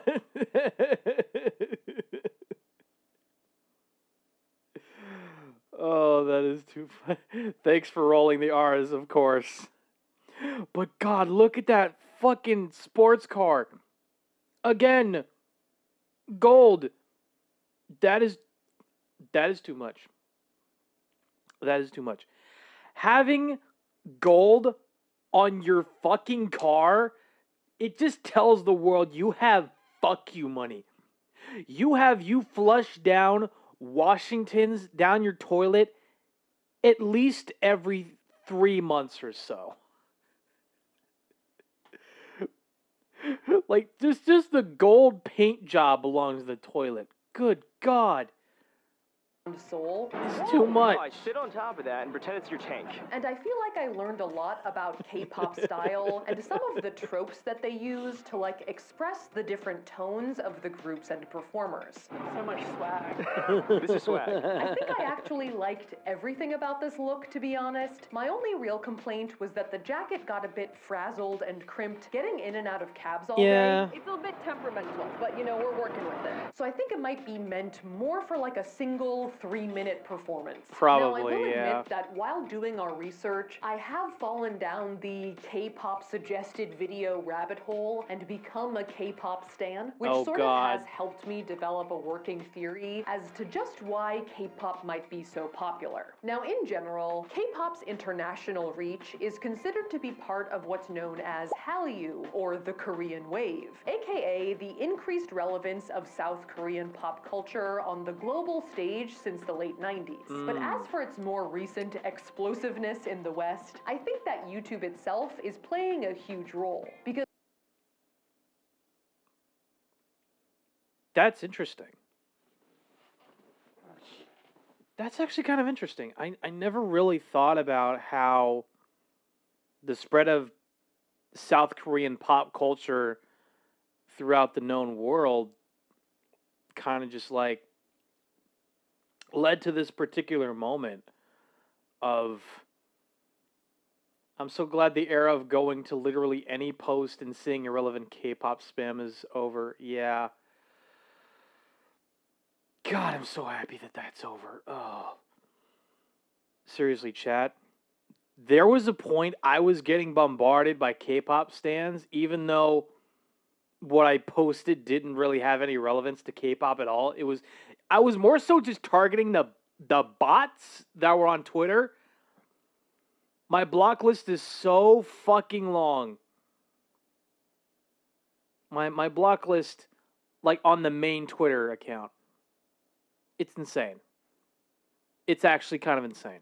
Because once you click on one video, there's so much K-pop content on the platform to algorithmically refer to you, it's hard not to get sucked in because you can just keep watching. From performances, to dance practices, to Korean variety shows, it's sort of easy for your entire homepage to just turn into K-pop. And on top of that, there's also legions of eager fans on the platform trying to promote their faves by adding subtitles to any and every video they can, and making countless compilation and meme videos to contribute to the stream. In fact, when I think about it, it's actually almost miraculous that I haven't fallen into the K-pop hole until now.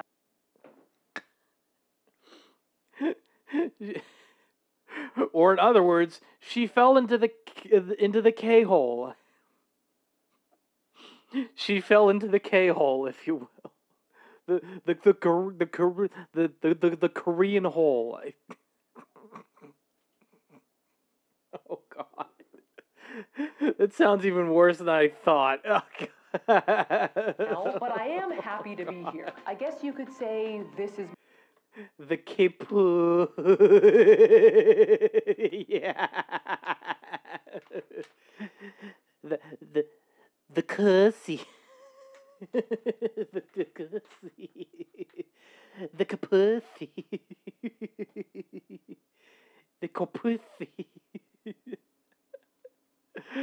I don't know, that needs a workshop. The cussy.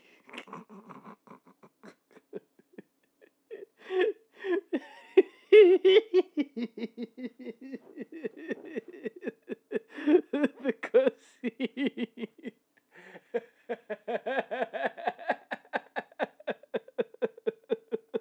God.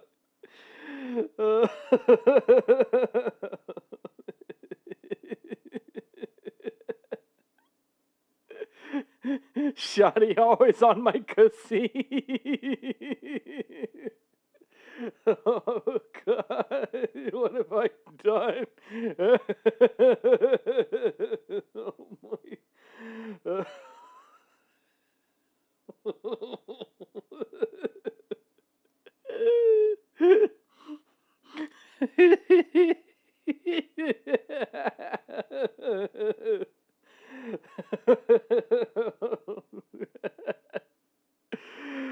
Oh.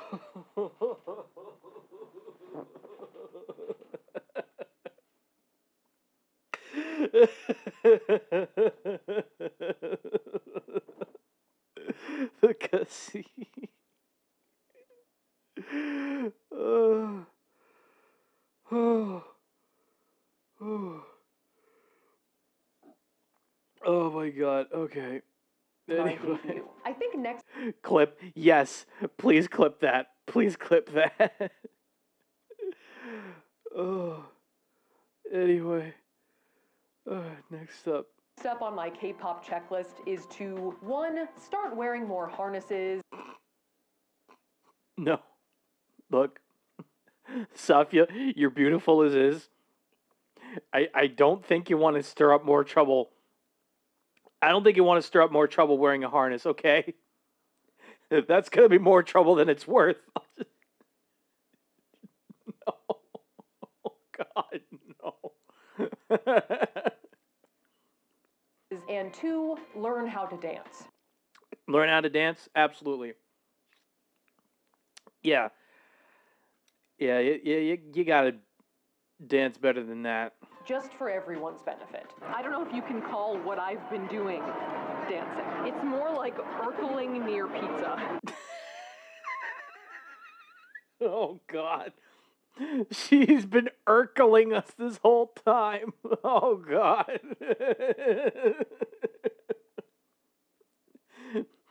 She's really just dancing in front of us and was just like, did I do that?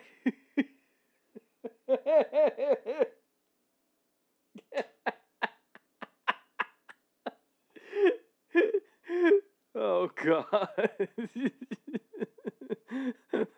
just urkling.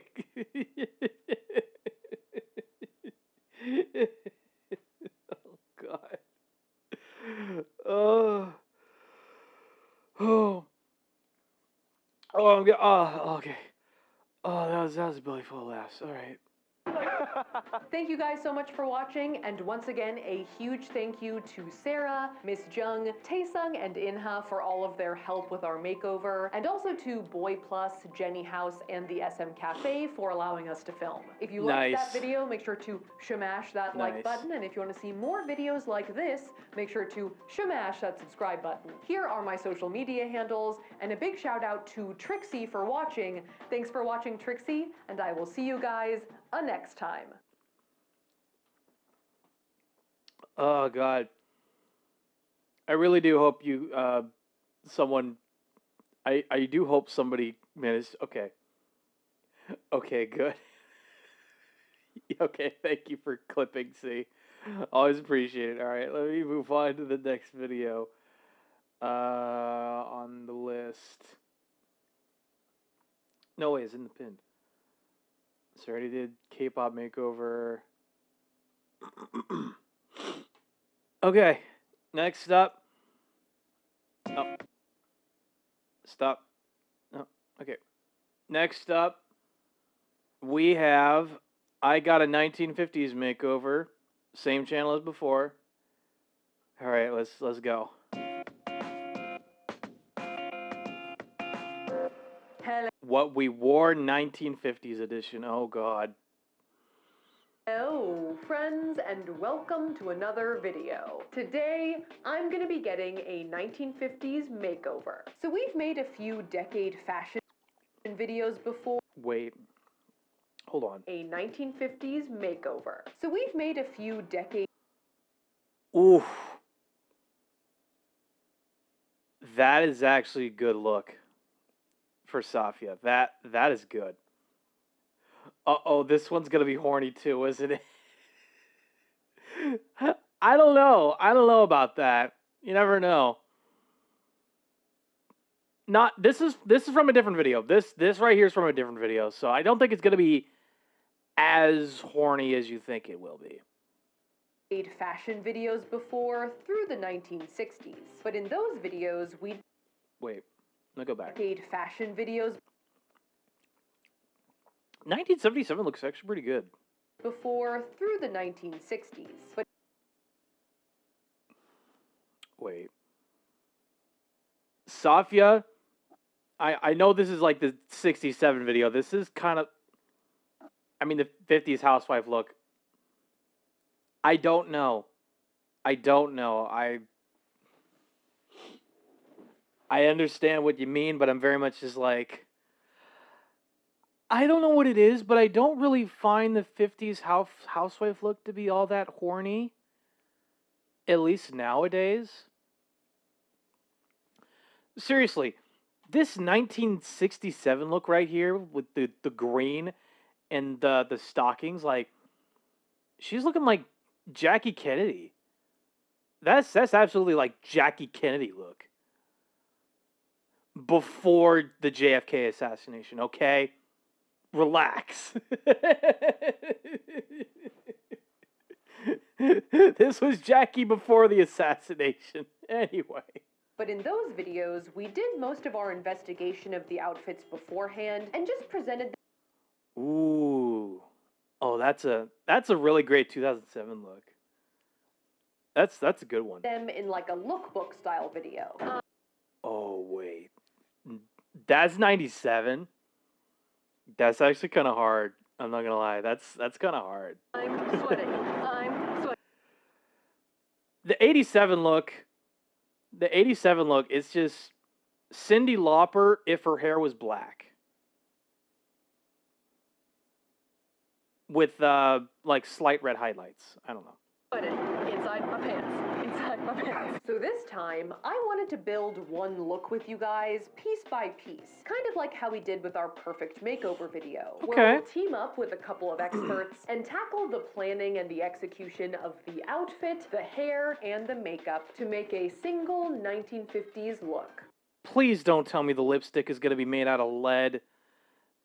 That's the one thing I'm more worried about. As long as the makeup isn't made of like, I don't know, like uranium or lead or literally just anything actually radioactive.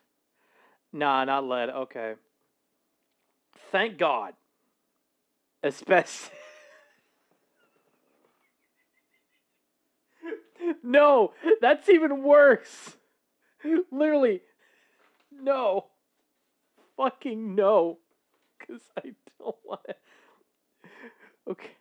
As long as the makeup does not contain lead, uranium, asbestos, or literally any other harmful materials, I think we should be okay. But, oh God. Lead would be 82 syllable. I don't know, see, you'd be surprised. You would be surprised about the many things in which that contain lead, including old plumbing pipes. Yeah. Yeah, there's some houses here in the US that still have old plumbing that contained traces of lead. Jesus Christ. Old pipes and Lunchables. Fuck. No, you're thinking of Lunchley. You're thinking of Lunchley with that one. Now, of course, the 1950s were a very different time, fashion-wise, definitely, but also socially. And though there were many Oh God. Oh God, these ads. These the Van Housing one, that's just oh God. And the Hardys one, like, oh God. Oh, why? Oh, the misogyny is everywhere. Good Lord. Progressive and even oppressive societal norms that were Yeah. limiting to a lot of people. There was also a very interesting watershedness of the 50s, being sandwiched between the chaos of world. Wait. The interesting watershedness of the 50s, being Allen Ginsberg holding his recently unbanned book, Howl.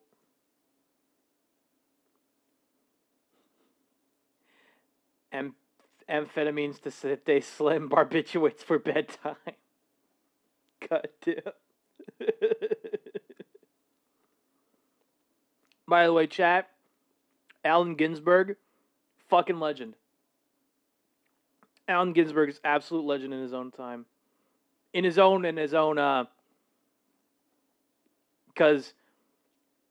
this is a real story, by the way. every time I was outside of geometry in 12th grade, not every time, but like there was a point in time in 12th grade where I was sitting outside geometry. I didn't have anything to do. I was probably very bored, and I would just read how. I would read the whole poem to myself. Now, granted, it doesn't really sound that impressive or anything, but, you know, it amused me, okay? Reading Allen Ginsberg's How was amusing to me. This is an awesome poem to read. Sandwiched between the chaos of World War II and the civil rights movement / sexual revolution / general youth rebellion of the 60s. But for our purposes today, we're going to be focusing on the fashion, and mostly of the American variety. And though style is downstream of society and the two can't really be separated, we're going to be talking about the fashion. All right, cool cat. Can't really be separated. We're going to be talking about the fashion. What the fuck is this? Why was this a thing in the 50s? Like, these fucking cone tits! These are cone tits! Like, Lara Croft on the PlayStation 1 be like... That's tits! Good God, man. Whoa, it's cold out. You're telling me. God damn. Fashion. All right,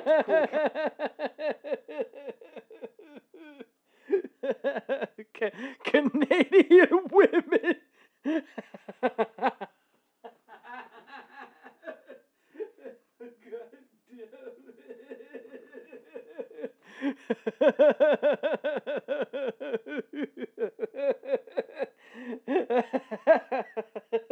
Oh, God. Oh, my God.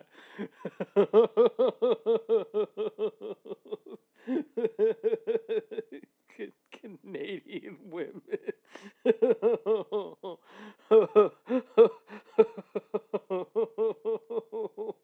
Man. Oh, God.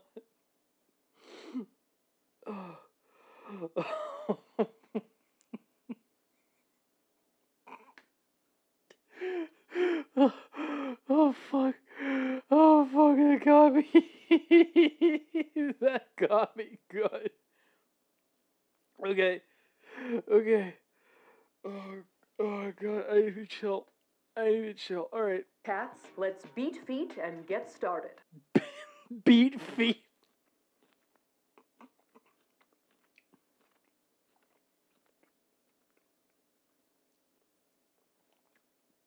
Beat feet.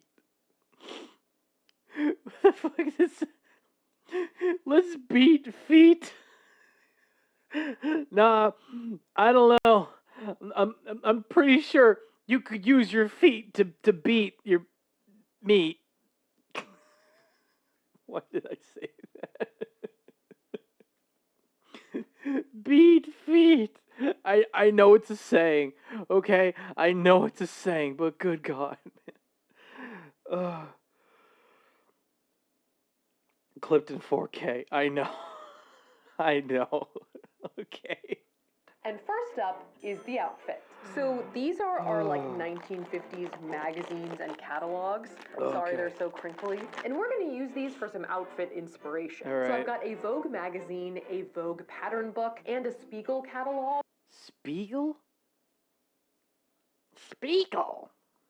Oh, God, that was bad. Martian sees Canadian women for the first time. That's perfect. Okay. All from 1953. Now, we chose 1953 as our starting point because if people define the post-war years as 1945 to 1960, 1953 is right smack dab in the middle. Okay, that makes sense. That makes sense. So going through this catalog, you see a ton of these sort of like cinched and flared dresses, and with those dresses you see a bunch of belts and pumps and gloves. So this fit and flare silhouette is a descendant of what was known as the New Look, created in 1947 by French designer Christian Dior, which by 1953 had been copied about 1 million times over and was available in every size and for every occasion. Right. That makes sense. Tyler needs to dress like Phelps. I mean, I guess so. Yeah, see, this is the vibe. Yep. And overall, it was characterized by Yeah, a that's the slimmer vibe. shoulder, narrow waist, and full skirt. Very narrow waist. Huh. Yeah, I don't think I'd be able to have... Yeah, my waist is anything but narrow, so I don't think I could pull that off.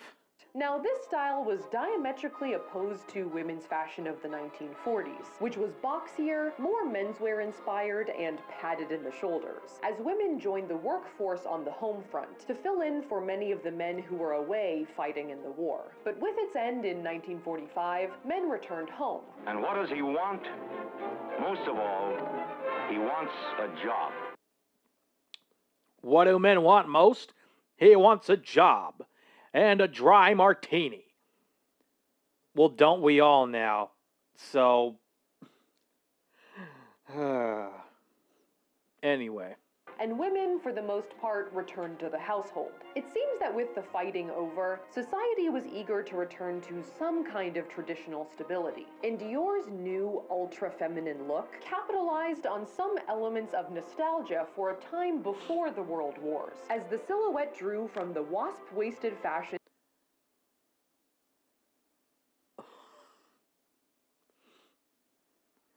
Hey, Victorian era?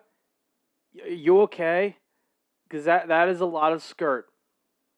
That is way more skirt than you would want.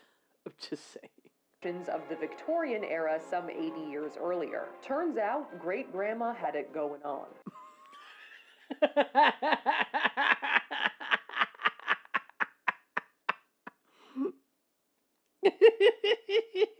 Great. Turns out great grandma had it going on. My God. How the fuck would you even flirt with a woman in the Victorian era? The Lenny face, yeah. You just stroll up to any woman and just be like, "Good day, my dear. I seem to be feeling awfully randy in this weather. Would you mind if you show me a bit of your ankle, if you don't mind?" Oh, my. I'm getting the shivers just from trying to get a little peek. Ooh. Calling cards. You don't flirt. You give her father 50 quid.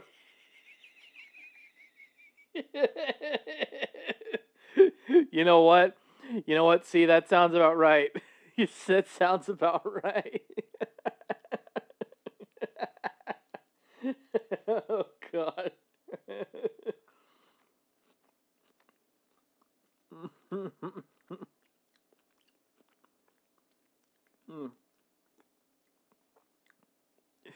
You know what?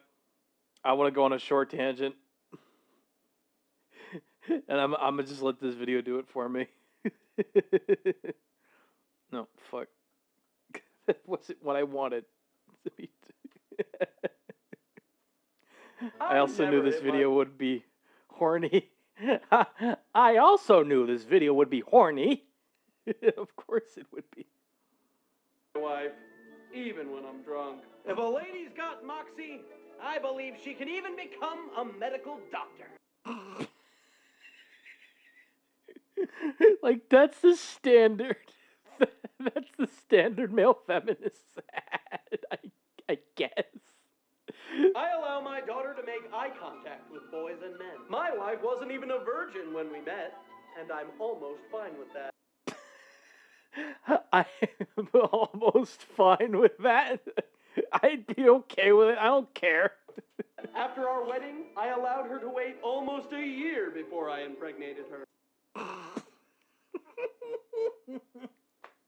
A fucking year.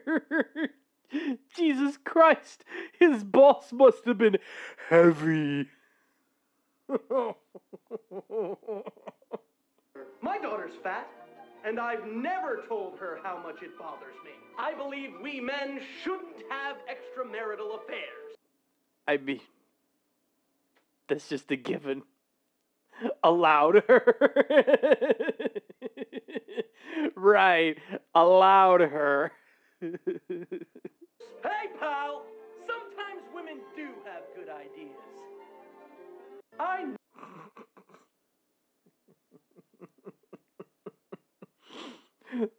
Oh, God. Okay, let me get back into it. So you could add some sleeves and then add a little length to the bottom. Right. And we got the 1860s. And you got the 1860s. There you go, yeah. Now, all of that said, there were a few other fashions floating around. There was a more bodycon pencil-skirted look, as well as a few pairs of pants here and there, both for the mainstream... Pants! Burn the heretic!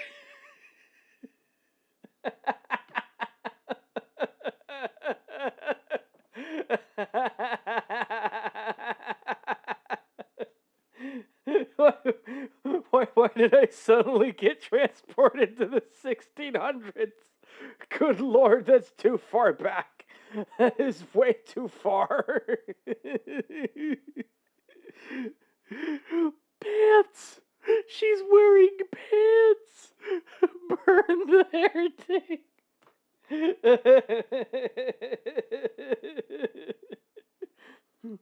Pants! Witch! Witch! Anyway. Harlot!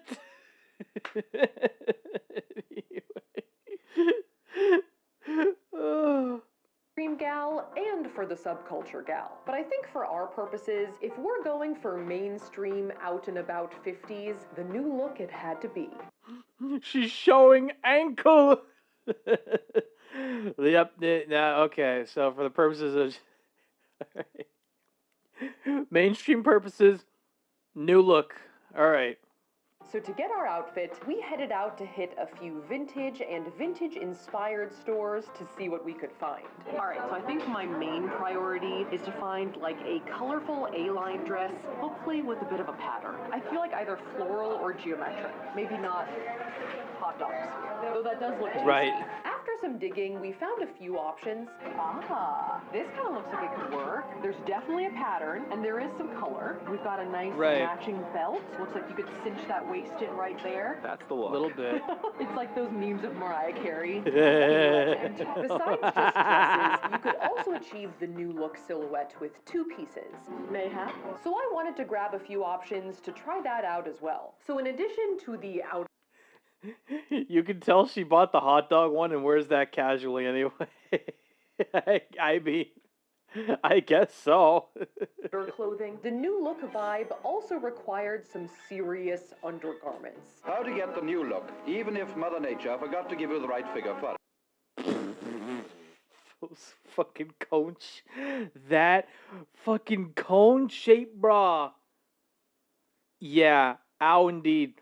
That's the kind of bro, that is the kind of bra that will poke a man's eye out. I just know it, man. I just know it. Like, again, Canadian women.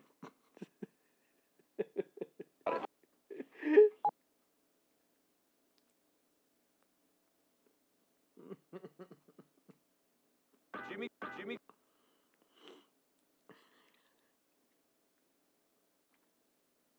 I'm scared. Corsets had gone out of fashion during World War I. Okay, thank God. Thank God that the corset is out of fashion. Jimmy. Okay, Jimmy. Jimmy. I saw that. I saw that. When the steel used in them was needed for military purposes, and they never really got back into the mainstream rotation. Instead, they were replaced with the only slightly less uncomfortable girdle. So a girdle? Oh, I have a bad feeling. I have a bad feeling about that. About a girl. For a similar nipping in effect, we grabbed this waist cincher. I feel a similar nipple in effect. A nippling. I'm sorry. like something like this would definitely do some serious sucking in, you know? Now, the other important undergarment was the brassiere. Hello, Dolly. In the 1950s, boobs were in. Or I guess more accurately, they were out. Boobs were absolutely out. Oh my god. Wait. Look at that face. Look at the look on that look at she does not look amused. She does not look amused by that boob poking out. All the volume you lose at your waist goes straight to your nipples when you wear a corset. Oh god. Whether they were real or had some assistance. The padding might have been on the shoulders in the 40s, but by the 50s, it had migrated south. This is hypothesized to have been kind of a Freudian fashion statement because besides their sensual allure, boobs are also associated with motherhood, which was a big focus for women in the 50s, given the whole return to traditionalism thing. Now, that kind of makes sense to me, but it does not explain one of the most bizarre and popular boob trends of the decade, the bullet bra. Wait, what? So, stocking anarchy, yeah. Like, why the, as she calls it in the video, why a bullet bra?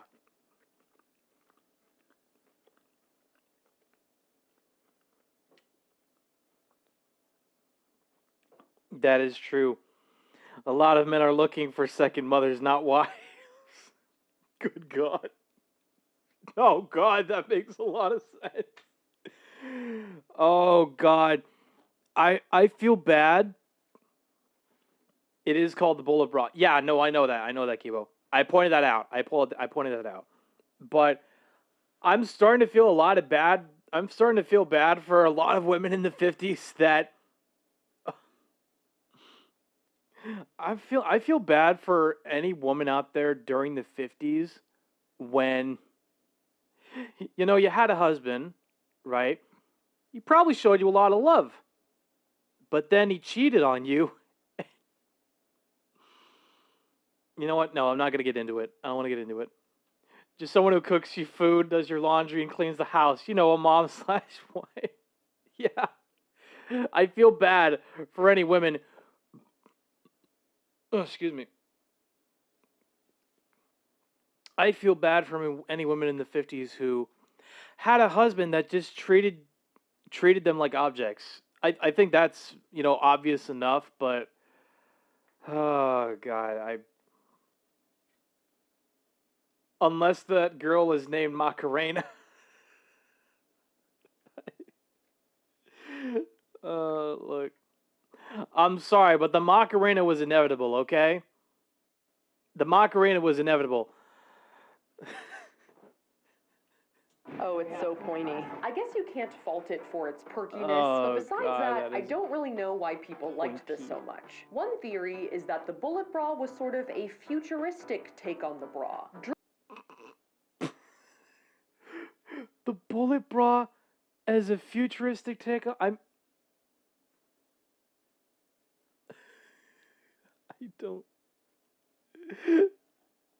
I will never understand the 50s. Even if I learned about it in class, even if I learned about that time period in class, I would still feel lost. Less chafing doesn't rub the nipples, maybe. I don't know, weird Cold War times. I mean, you're not wrong, man, but like... Here's my theory. Here's my theory on the bullet bra. Because aside from it being like another big, be like a futuristic, okay. Aside from the bullet bra being like a futuristic take on the bra, Besides that, another purpose it served, it was supposed, my theory is, it was supposed to incentivize men to not have as much sex with their wives as they usually would, I assume.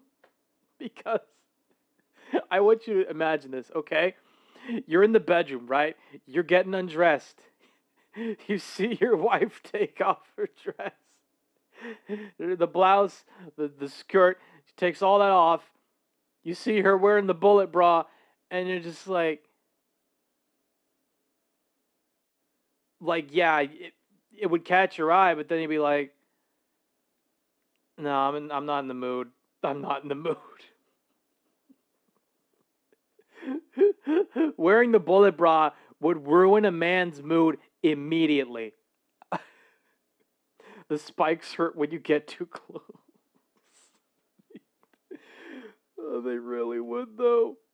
They really would, though. Drawing from another big craze of the 50s, the space race. Either that, or it's just like a giant nipple. But regardless, with our undies in hand, all we needed to finish off the shapewear was a petticoat to floof out the skirts, and then it was time to review our haul and choose our 50s outfit. So the first option is this dress. I decided to try on each look with the undergarments on to make sure all of the structure would work with what we picked. I feel so covered and yet so naked. This is almost like an 80s look in itself. And once we had all of that on, we could try on our first option. Tyler, No boob, just one big nipple.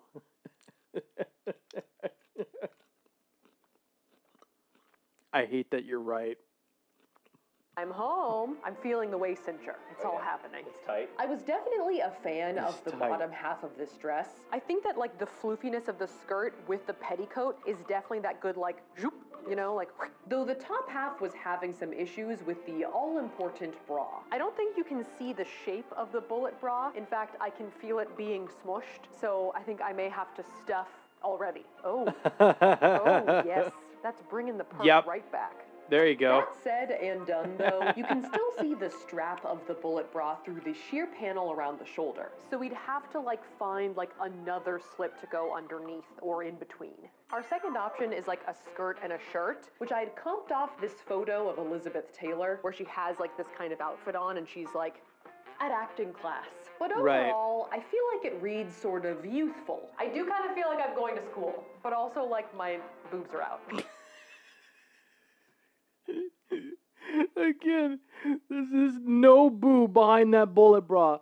It's just a giant fucking nipple, man. The bullet bra was a bit much for the button down to contain, so there was kind of like a shirt gapping situation. Oh, God. Besides that, I do like the look of the separates, and I think I'm feeling this color palette in general, but overall, I do kind of feel like I'm in high school. Yeah. All jokes aside, there is something visually satisfying about that even, straight triangle on the dresses and skirts of the 50s. I mean, I could kind of see that too. A little bit. I don't know. They're the perfect representation of femininity. And like the reference point femboys kind of go to when wanting to dress in a more feminine manner. If that makes sense. Which is kind of... It's an odd thing to say, but I don't know, it feels true, I guess. It's sort of like if only I had a poodle on the skirt. Like I could be going to the diner with my high... But is visual satisfaction worth the cost of women's rights? I don't know, probably not. Yeah, you do make another good point there as well. No. Visual satisfaction being worth the cost of women's rights? Yeah. Probably not. No way. School bow. So we moved on to our final option. So we got this dress at a vintage store, and this one is actually vintage from the 50s. So a few things I like about it right off the bat. There seems to be enough room for the bullet bra, and also, even though the straps do like to migrate, the dress does cover the bullet bra completely. That's good. And I think it definitely showcases the hourglass well. So you see like the bing, bing, bing, bing, the best. Just ignore my mic pack in the back. That's not part of the new look silhouette. Right. So with the shape, harmony with the undergarment straps, and the 1950s authenticity, I think we should go with this one. Yeah. Accessories-wise, there were a few 1950s must-haves, like a pair of gloves for going out, some high heels, of which we found a pair that kind of matched the top of my dress, and a little handbag. It feels like I should be clutching it like this. It's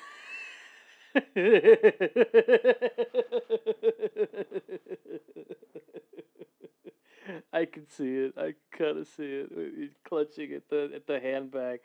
I would actually. I kind of see the visual of like of Safiya like clutching at pearls close to the chest. That's what I see more of. But I could see this too. It seems like hats were also popular, but I was leaning towards a more summery look, so Right. I found a couple kerchiefs that could be tied around the neck and then used to protect the hair while driving if needed. I feel fancy, and yet also kind of elderly. Or also like I have an old school toothache, you know, like they've wrapped a bandage all the way around my head. We also definitely needed some kind of belt because our dress had these empty loops. So it seems like at some point there was a matching belt, but clearly we don't have that anymore. So with the outfit settled on, it was time to move on to the hair. All right. So I am here with Kaylee Melissa, who is a friend, hairstylist, and YouTuber who has helped us with some decade throwback hairstyles in the past. Hell yeah. And she's here to save us with this mid-century do. So what are we going to be doing today, Kaylee? What's the plan? So in the 1950s, a whole thing was that She looks really pretty in blue. Yeah,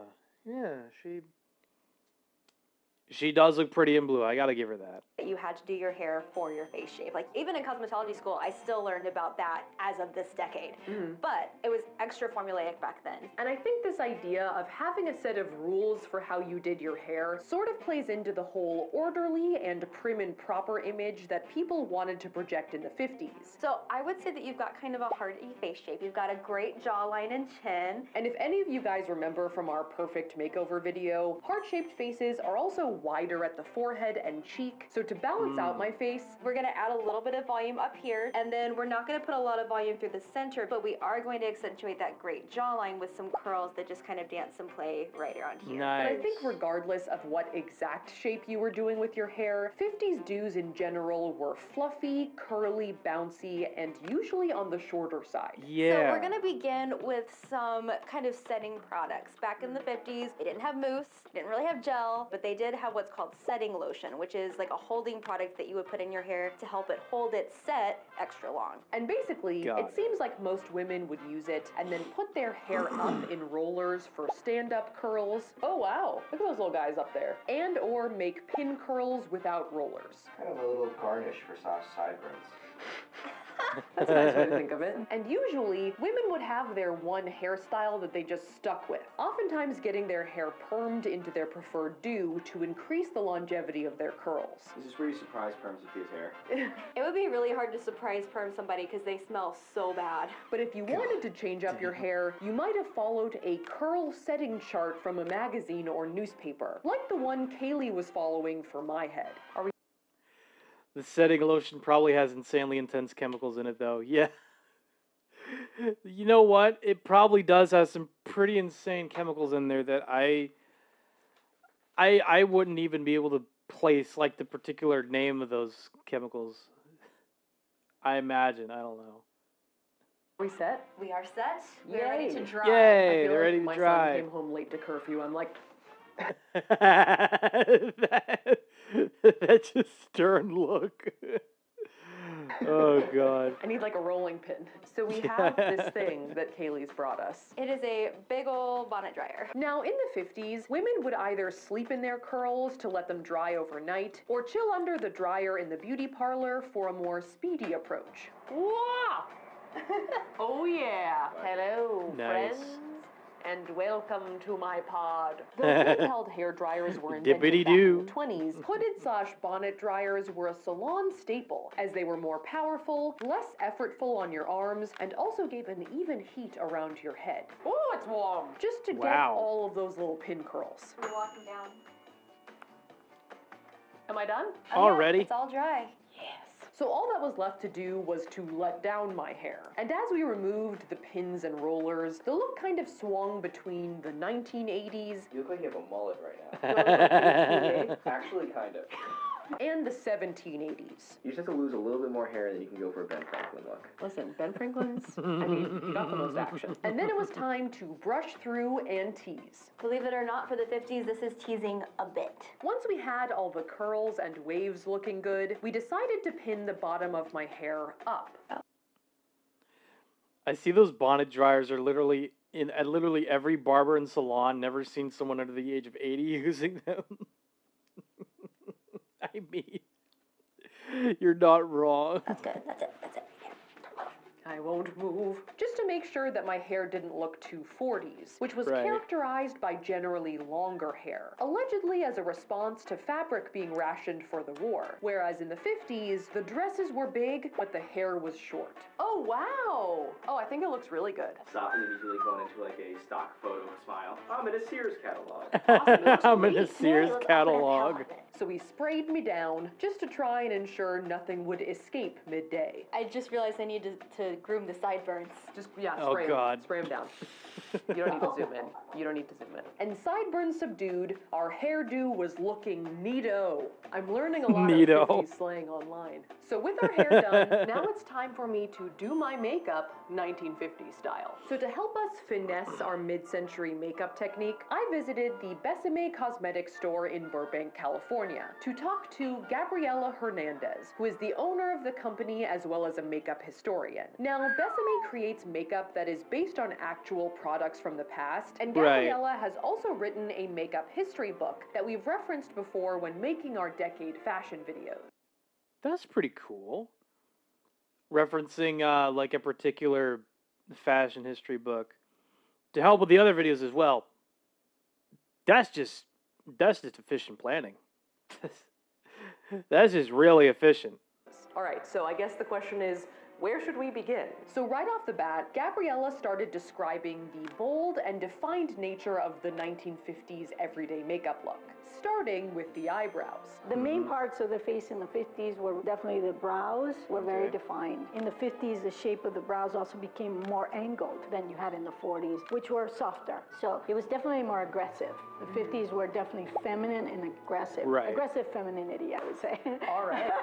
Just aggressive glam. Exactly. So Aggressive following that glam. advice, we started off with the brows. I don't know if you guys can tell, but I got them waxed a little bit just to clean them up and give them a nice like arch. So I'm just gonna use a little pencil just to like fill it in over here and just not overdraw too much, but just like darken, kind of like an Elizabeth Taylor like. Right.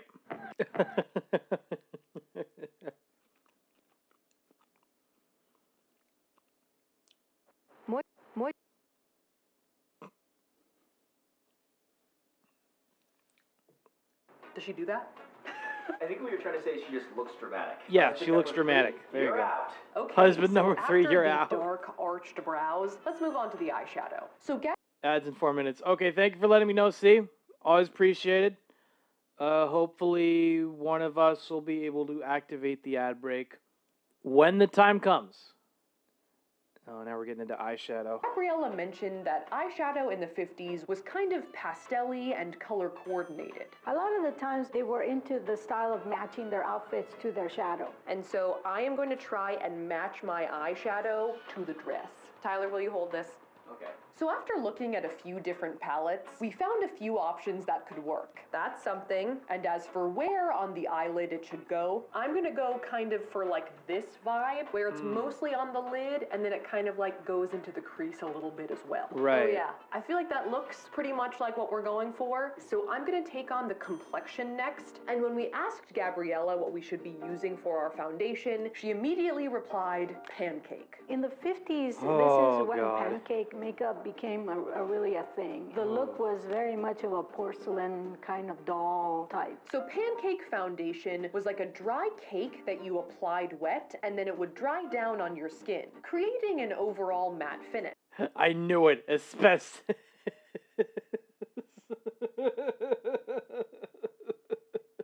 God damn it. I'm just gonna hope that the pancake makeup that that Safiya's using is doesn't contain asbestos. I'm just gonna hope that.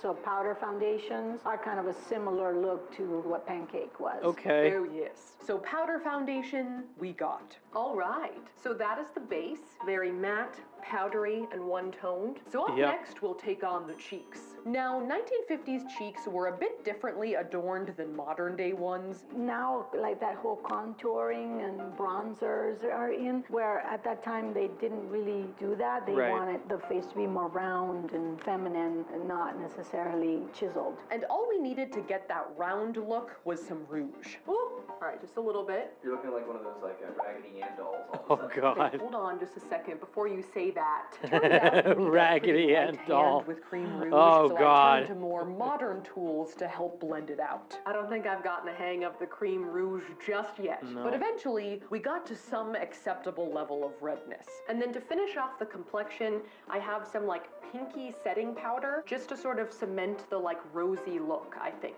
So with our complexion done, it was time for the last few products, starting with the all-important eyeliner. The liner was really more defined than it had been in the 40s and in the 30s. In particular, the 50s were noted for the popularization of the cat-eye wing.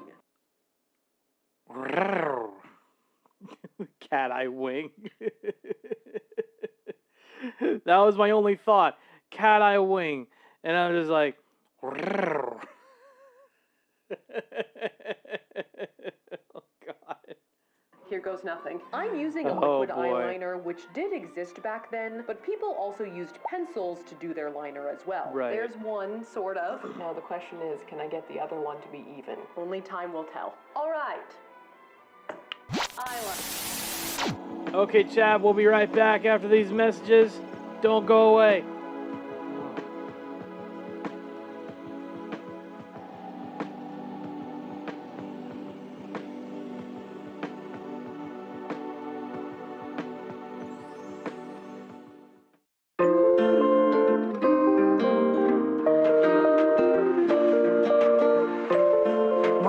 Low-fat milk, chicken McNuggets made with white meat, and crisp ripe apple dippers.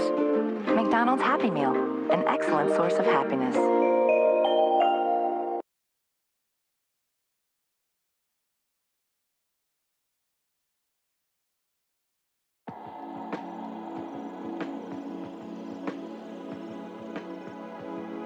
Sorry about that, chat. That's just gonna happen sometimes. I don't know what to do to fix it, really.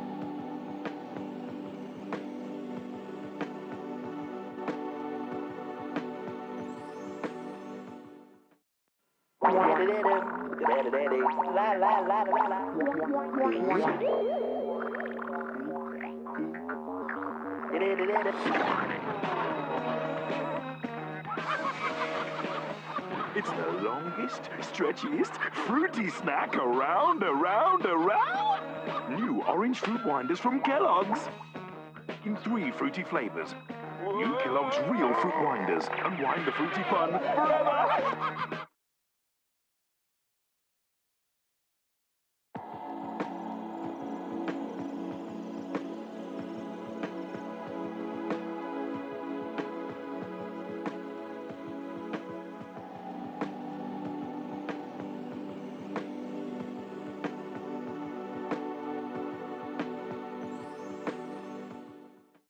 If you call Autoglass, as soon as a chip appears, we can come to you and usually repair the windscreen without replacing it. We inject our special resin, and in just 30 minutes, the result is almost invisible, and the windscreen's strong again. And not only that, if you fully comp, most insurance companies will cover it, and it won't affect your no-claims bonus. So an Autoglass repair is usually free. Don't wait until it's too late. Call us now or book online. Autoglass repair, Autoglass replace. At Asda, we're always finding ways to lower costs. We pass those savings on to the customer. We've reduced packaging so we can save you money on your washing powder. It's gone from a box to a tiny strip of cardboard. We're always finding new ways to drive more fuel efficiently. Because we save money on fuel, you can save money on your breakfast cereal. If we put all them savings together, that means another big rollback. Big rollback! 4,000 rollbacks this spring. 4,000, that's a lot. Everything you need for your week's shop. Asda, saving you money every day. キャンペーンか。あれ？JAL なら国内線も国際線もマイルが2倍。ありがとうの気持ちを込めて JAL 冬のホットなキャンペーン。 It was almost lunchtime, and Paddington thought he'd stop for a sandwich. I've always had marmalade, thought Paddington. Maybe I ought to try something different.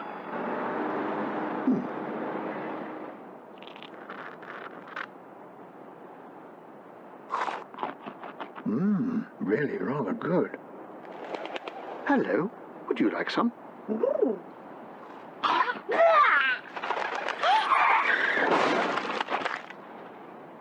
Oh dear. I think you'd better come with me. Squeezy Marmite. Sandwiches need never be done. Hello, I'm a Mac. And I'm a PC. You know, we use a lot of the same kinds of programs. Yeah, like Microsoft Office. But we retain a lot of what makes us us. Well, you should see what this guy can do with a spreadsheet. It's insane. Oh, shucks. Yeah, and he knows that I'm better at life stuff, like music, pictures, movies, stuff like that. Whoa, what exactly do you mean by that? Welcome back from the ad breaks, chat. Sorry about that. Oh, gosh. Did anyone get any ads? Did anyone get any ads during that? This time, not a single ad at all. I got a couple. Okay, that's fair. Yeah, that's weird. That's weird that the ads are kind of acting like that. Liner. I don't think it's perfect, but I think it's like, Fair. okay, it's good enough to So- vlog in. Now, to finish... I was in the bathroom though, so I don't know what they were. Fair. You know what? That's fair enough, man. off the eyes, we needed right. some mascara. So I used Gotcha. this vintage style cake mascara, which I have to wet to like turn this into a little mascara paste and then apply it to my eyelashes Oh, like God. so. In the 50s, both cake mascara and cream mascara were popular. Apparently, like a wand-in-tube mascara had already been invented, but wasn't super popular until the 60s and 70s. So Right. with everything else done, we're on to the crowning glory of the look, the lipstick. And particularly with lipstick, specific colors were marketed to suit certain complexions better. Not saying that some lipsticks weren't more universal, but overall, it seems that warm-toned lipsticks were marketed to blondes, redheads, and lighter brunettes, and cooler-toned reds or pinker lipsticks were marketed to dark-haired ladies. Okay, I guess that makes sense. Loosely and generally. So I have like a cool toned red lipstick, and I also have more of like a purpley orchid colored lipstick. Right. Though I think both would definitely look good, I think the red is a little more iconic 50s, so I'm Right. gonna go with that. In terms of the shape, Gabriella mentioned that lips were often overdrawn. You can see that a lot in, like, if you look at Lucia Ball's pictures, really overdraw that The top lip yeah. so that Top it lip. looks rounder, like two big mounds. With the intent of making the lips more luscious and sensual. But I'm just gonna get a little bit of a liner just to like overline the top just a little bit. Okay, so I think with a little bit of lip liner, this is the finalized 50s makeup look that I'm going for.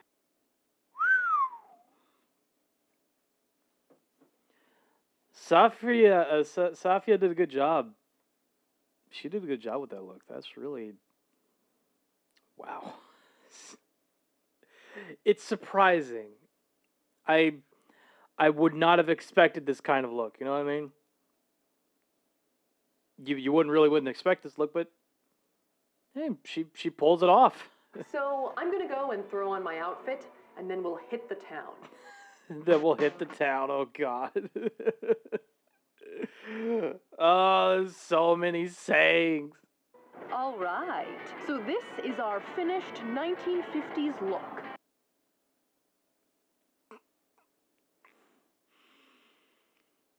Keep it together. Keep it together. Keep it together, man. Yeah, Safiya looks gorgeous. She looks gorgeous. Like, this fit, there's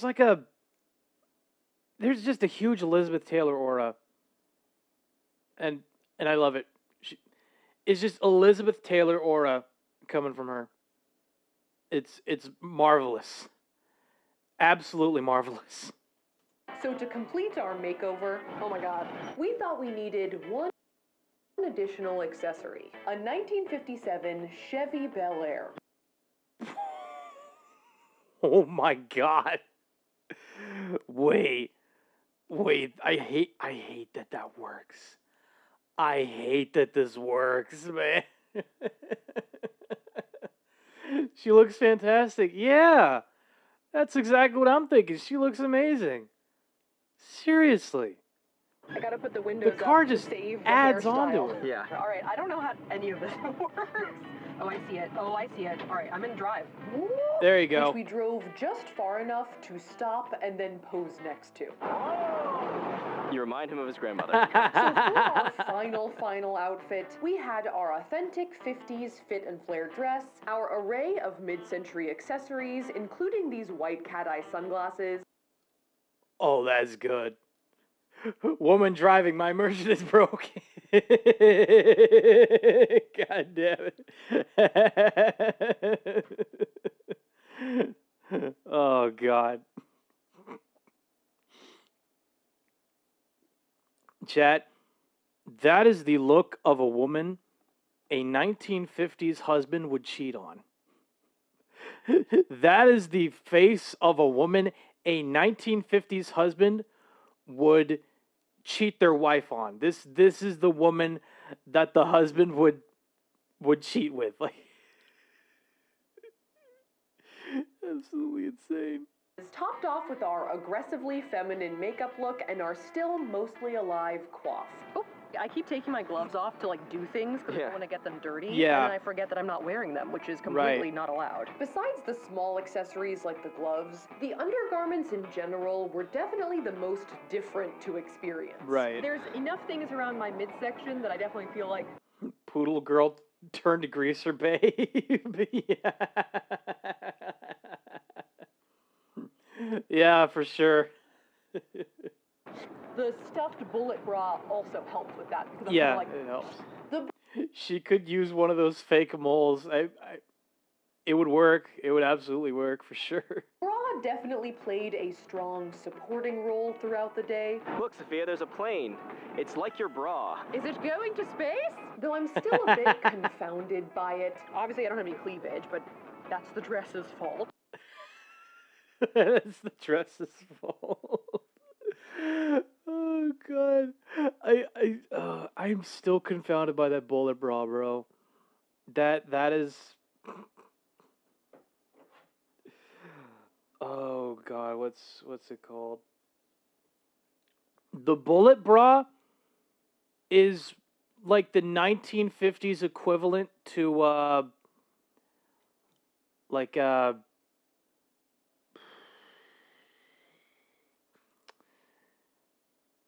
you know what? Never mind. I don't want to go into too many details. But like, I don't feel like it's like a mother's bosom. Right. It's like a laser beam.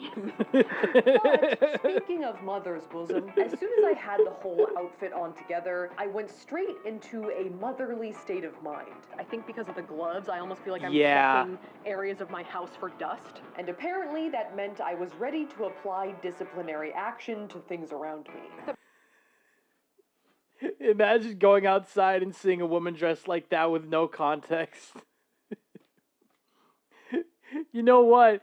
It would kind of feel like seeing a woman from the 1950s that time traveled into the future in her 57 Bel Air. That's what it would kind of feel like a little bit. I'm not gonna lie.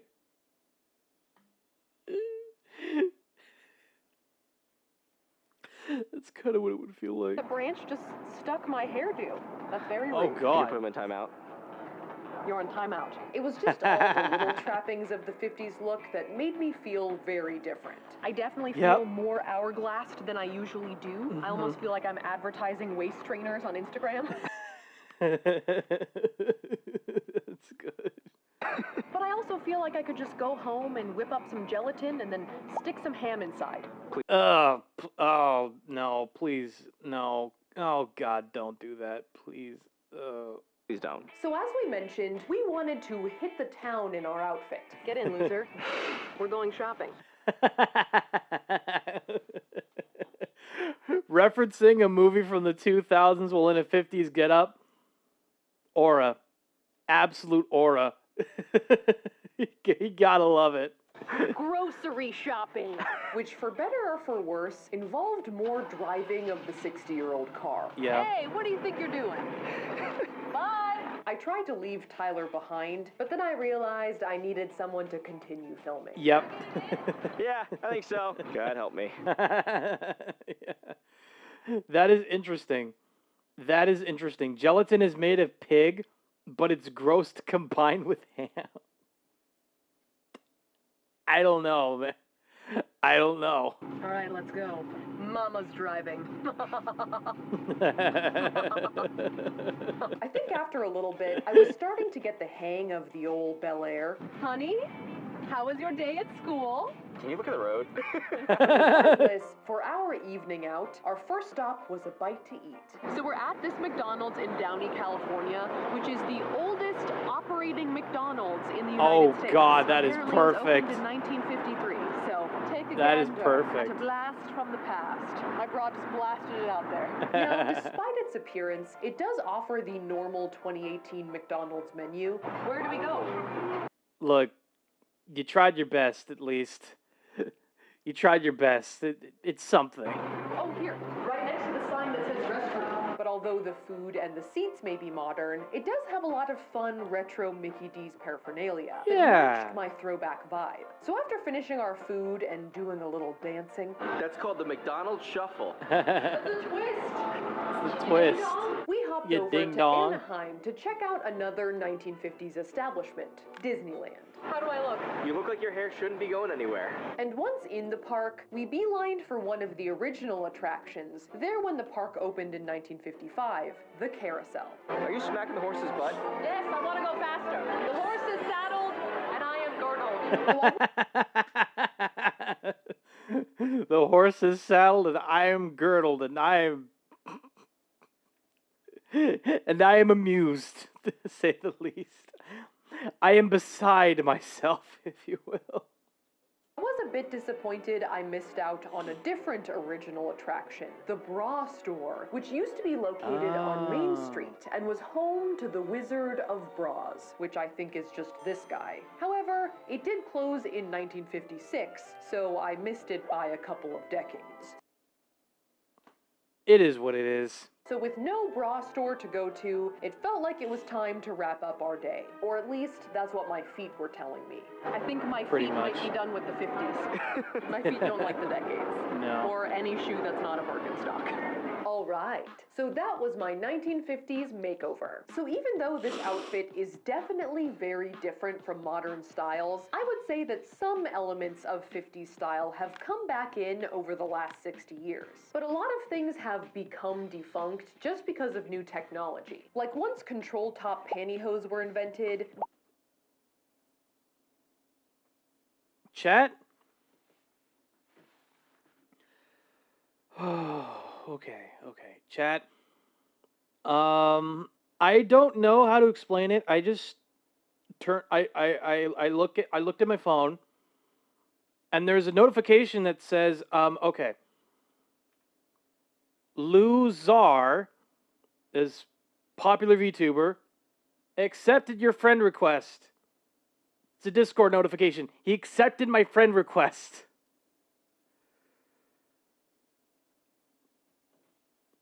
I just took a blind shot in the dark and was just like, let's see what happens.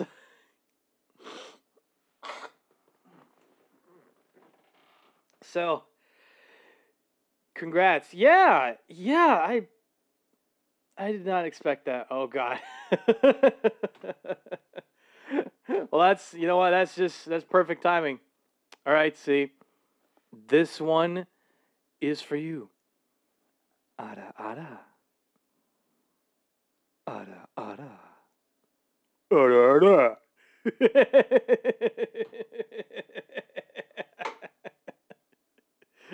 I think I like the second one better.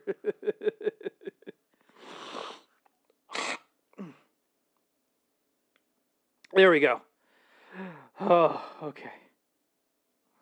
But yeah, Luzar accepted my friend request. Second was way better. Yeah, for sure. The third one was just me being silly. So, take that for what you will. All right.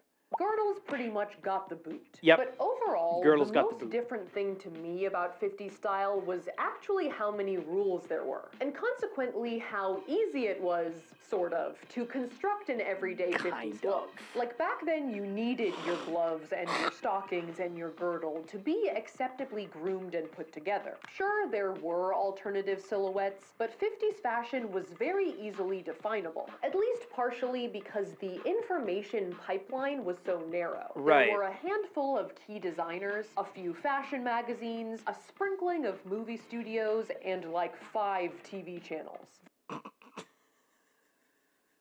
I hate that she's right. I hate that she's in like 5 TV channels. Meanwhile, I wish we had TV that had 100, 200 channels. But no, we've got like over 1 billion YouTube channels. I'm not mad at it. I'm just like, the similarities. There's too many similarities, chat. YouTube and like television, the programming and the way that they like advertising pop up. Actually, Twitch. You know what? Twitch is even more like cable TV. Because you got like a bunch of channels that you could watch, but you're still going to get 3 minutes of advertising in between. It's frustrating. It is actually kind of frustrating. When all I want is like an ad-free watching experience. I just want an ad-free experience. But I guess I can't have that. Anyway. The interesting thing is that in the 50s, cost of living was low. Luxuries were really expensive. Now, it's the opposite. Yeah, pretty much.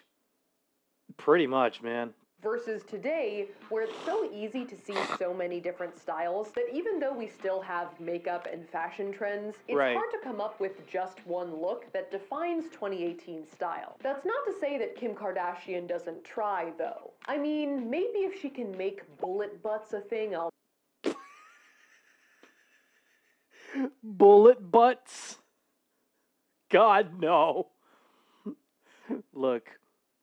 The bullet bra was already ridiculous enough. Bullet butts would just be too much. Bullet butts is asking for too much. Good God. I'll take it back. But until then, I'd say today is still more open-ended. Thank you guys so much for watching, and a big thank you to Kaylee Melissa and Gabriela Hernandez. Yo, girl, them cones are crazy. My ass already has issues with chairs. Yeah. You're not wrong there, Kibo. Butt cones are that's too much to ask for. That is too much to be asking for. Oh God. Alright. Let me pop this one up. Honey, I'm... This is a short. It'll be real quick. Oh, where's my martini? Oh, gee whiz. If only I weren't so demented. If only I weren't so demented.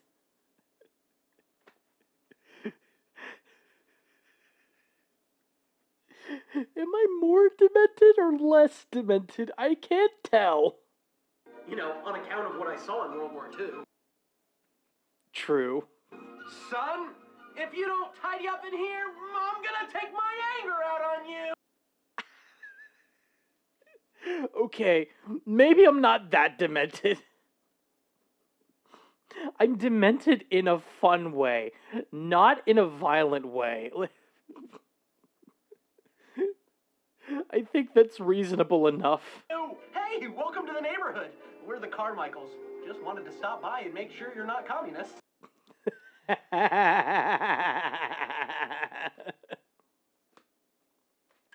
Well, I guess by 50 standards, I'm a communist now. That's great. Hey, we're the Carmichaels. We're just stopping by to make sure you're not a communist.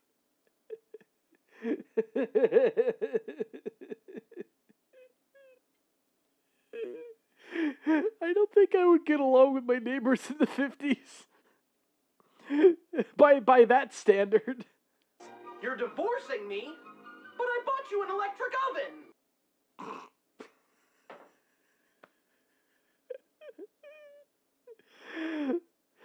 Dude. Sometimes your wife is going to leave you for very valid reasons. And it has nothing to do with an electric oven. Ah, shucks, fellas, you're right. I ought to spend the night with a call girl, blow off some steam. Oh, you guys are great friends. Those are not great friends. Those are not great friends you got there. If your friends tell you to hook up with a call girl to blow off some steam, you might want to take a test. You might want to take a couple tests or two. And there's a good chance you're going to have at least one disease on your dick. At least one. All right, honey, just heading out for a pack of cigarettes. Joke's on her, I'll never be back. Jesus Christ. That is too real. Oh, God.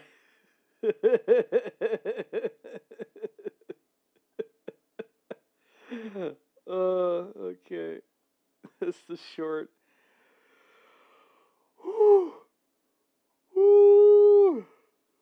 Okay. Yeah. Okay. 18th century makeover.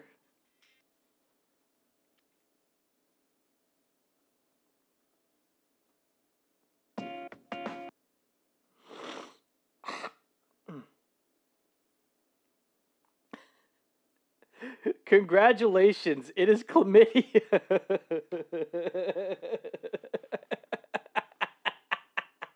Congratulations, it's chlamydia. I hate that you're right, Kibo. I hate that you're right. Oh, Safiya Nygaard. I got an 18th century makeover. Oh boy. Oh no. The kid. The bastard got away scot-free, but he left me with 7 different types of diseases, all starting with the letter H.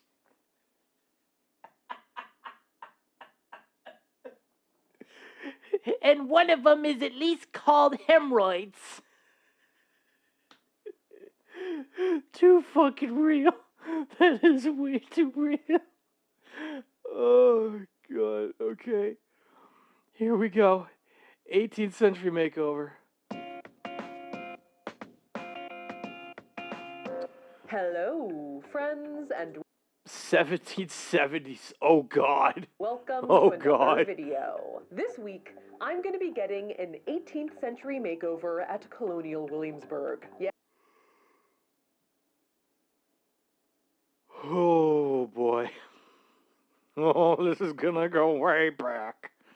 Yes, my 10-year-old self's dreams are finally coming true. Now, over the past few years, we've done a few investigations into fashion history on this channel, trying out a number of looks from different decades. Peace and love, peace and love. What's that accent? From Liverpool. From the 1980s to the 1890s, learning about everything from Dior's cinched-in new look to the futuristic origins of plastic pants. Tyler, yeah. he dressed like a Beatle. He tried to pull off a bit of a Beatle look, and it wasn't too bad. I tried. I'm sorry. You feel at home? I found my people. She wanted to become a mattress. Now, I've been a nerd pretty much my whole life. Wide and nerdy. Anyway. Tyler never dressed as Cole Phelps in the last video. Sag, yeah. Hello, Waka Wana. Instilled in me by my parents, math professor Nils and PBS-obsessed Mumtaz, who beyond many, many other things, used to take me and my brother on long road trips around the country, to any possible historic fort, museum, battlefield, or animatronic Abe Lincoln within driving distance. Immigrant parents and academic road trips, name a more exhausting duo. Name a more exhausting duo? Oh God. Personal information and ketamine. There's a more exhausting duo. Personal information and ketamine. White parents and emotional abuse. God damn. Oh God, that is exhausting. Anyway. And while my dad and brother were more interested in Union Army troop movements, seriously, does every dad go through a Gettysburg phase? Apparently. I don't know. Liberty's Kids. Oh God, I remember this show. Oh my God. I fucking remember watching this as a kid. Oh no. Being the middle child and being autistic. Too real. But oh my gosh.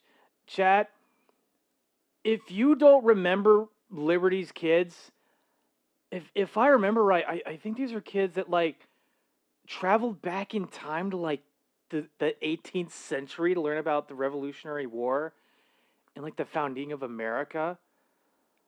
Oh God, what a trip.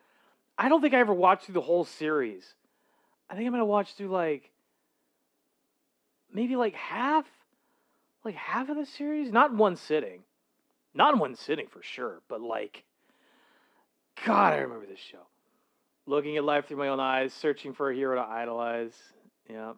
I was more of a Liberty's Kids watching American Girl book reading type. So my favorite spots were the Freedom Trail in Boston, Independence Hall in Philadelphia, and Colonial Williamsburg in Williamsburg, Virginia. Feeling the pain as innocence dies. Damn. Which, if you don't know, and if so, fair enough, is an outdoor living history museum that aims to recreate the town of Williamsburg as it appeared in the years leading up to the American Revolution. Insane. That right there is insane. Colonial Williamsburg.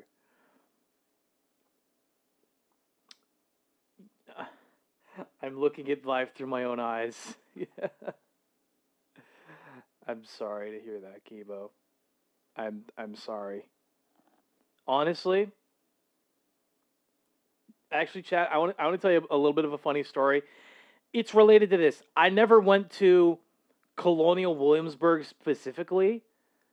I don't think I ever went to Colonial Williamsburg. But I think I went to, if I remember right, Independence Hall in Pennsylvania.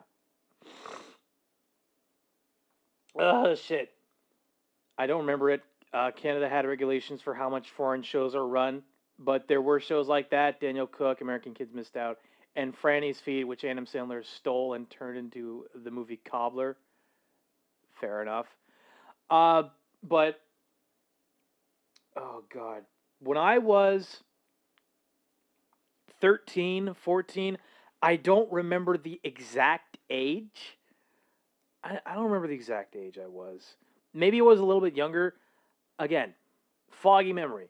But when I was a kid, my parents took me to Independence Hall. I think there was like a town in like Pennsylvania that was trying to like recreate the time. Yeah, Time Warp Trio kid here. Fair. Never went to Williamsburg, but I went to like Independence Hall, I guess. It was like a colonial town in Pennsylvania. And I just kept going to the bathroom and I looked bored as hell. I was so bored as a kid. And the only thing I wanted to do was just like play on my PlayStation Portable. Oh my god, I was such a dick. The one time my parents took me to Pennsylvania to see like Independence Hall and like the colonial town of that, like at that time, right, when I was a kid. I was such a dick. I wasn't even trying to, but I was just like, I don't, oh my god. I feel bad. I feel bad for that, but you know what? What happened happened. It is what it is. So 1770s-ish, reenactors, costumes, and all. And this clearly left a very big impression on me, as I still bring it up and reference it in unrelated videos years later. Right. This one smells like the gift shop at Colonial Williamsburg. It smells like the gift shop at Colonial Williamsburg. Oh, Colonial God. Williamsburg really had an impression on you. I love it there. And some way, somehow, the information that I was obsessed with Williamsburg reached the ears of Williamsburg itself. God, that is hilarious. The fact that her obsession with Williamsburg, Virginia, managed to actually reach that town. And they reached out to us to see if we would want I'm an employee at the Colonial Williamsburg to come Foundation. by and film. I wanted to reach out to inquire about a possible collaboration between your team and the CW Foundation. I know that Safiya has mentioned she is a fan of Colonial Williamsburg and might be interested in making a video in the area. On the video. And I said, well, yes. Yes. So last October, we decided to fulfill my childhood dreams of getting a head-to-toe 1700s makeover. And to help us on our journey, I recruited Abby Cox and Nicole Rudolph, who are fashion history YouTubers as well as former Colonial Williamsburg employees, who you guys tagged the crap out of in my Instagram shop tab video. I'm sure they did. Wait, they reached out to her? That's fucking cool. I know, right? That is awesome. That is so cool. The fact that they reached out to her about that. That is awesome. That is actually really cool. To come to Virginia with us, help show us around town, and generally be my 18th century entourage. Only makes sense. Now, before we dive in any further, I do want to draw attention to the fact that Our girl Safiya made it. Hell yeah, she did. Colonial Williamsburg does portray a time in American history when the institution of slavery was legal. And that, you know what? I think it is right. I think it is right for Colonial Williamsburg to portray that slavery was legal at the time, simply because, you know, in order to learn about history, you kind of have to show every aspect of said history. And to help people understand that this is the kind of history that shouldn't be repeated. Like, that's important. Learning about history and learning about history in every aspect possible, it helps to give you context. And it just helps you to understand that, like, some of the atrocities in the past, you know, like with the slavery being legal, shouldn't need to be repeated. Like, I can't believe, important to portray, in my opinion, totally agreed. Yeah, exactly. Exactly.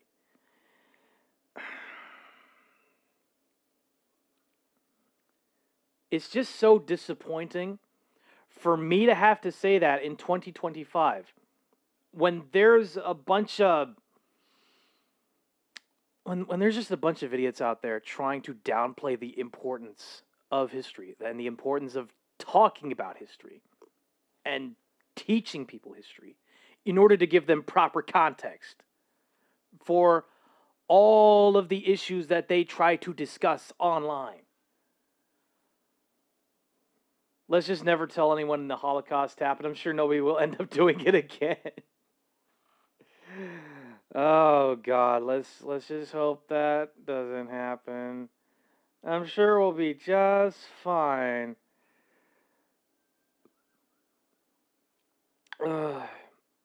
In all fairness, it's not. We're not that far down. We're not that far gone, but goddamn. I hate it. I hate what's happening in my country, okay?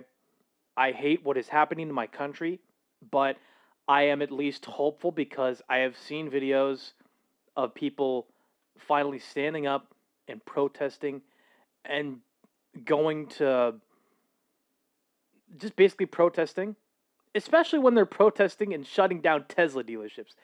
That is dope. That is dope seeing protesters at Tesla dealerships and shit like that. That is awesome to see, because what happens is if more people protest and shut down Tesla, if they do that more, Elon Musk's stock is going to crash. Is going to crash and burn in the fucking sun.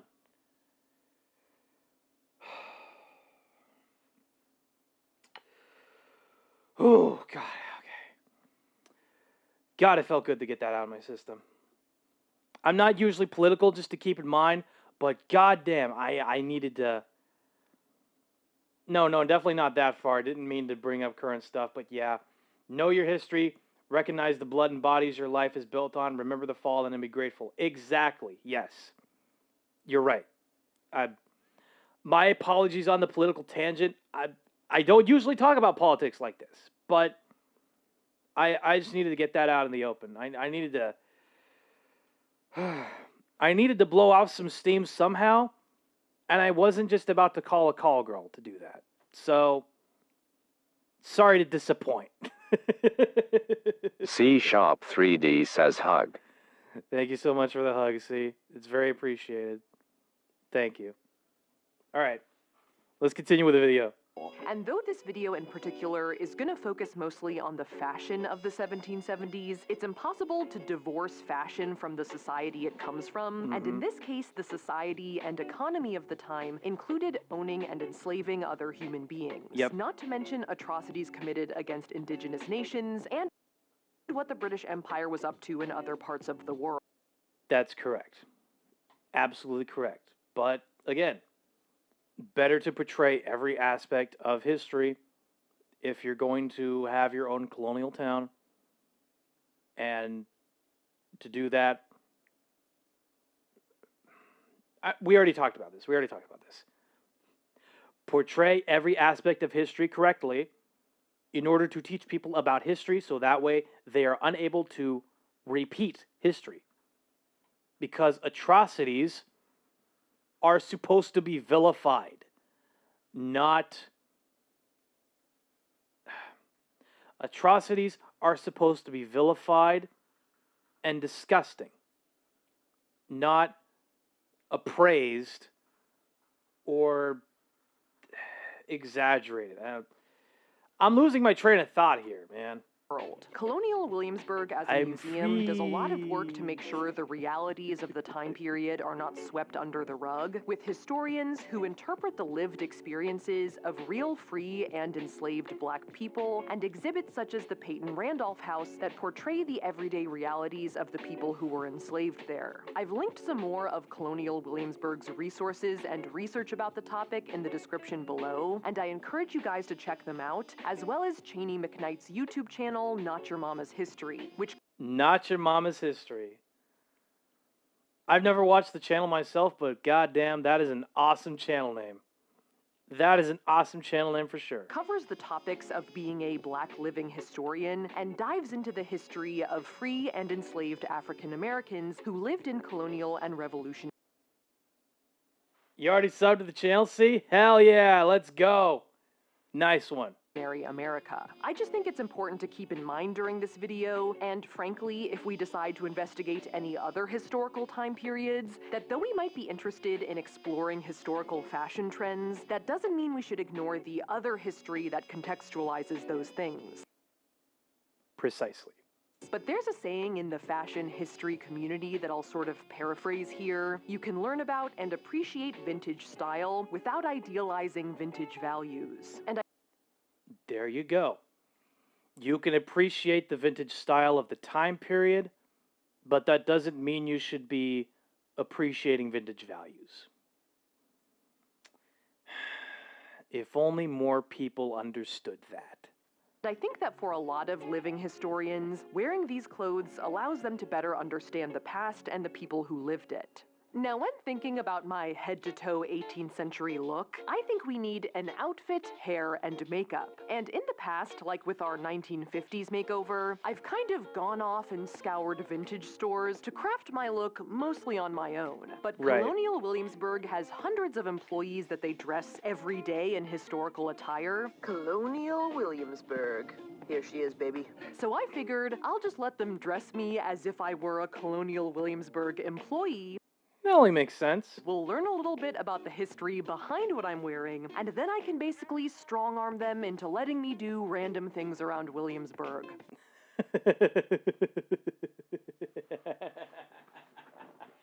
So in Colonial Williamsburg, you're just gonna be like, dress me up as if I was an employee, and then I'll just go around and do random historical stuff. That makes sense. Deal? Deal. Finally, I've conned Tyler into taking me to Colonial Williamsburg. Yay. I'm pretty sure the last time I was here was 2004.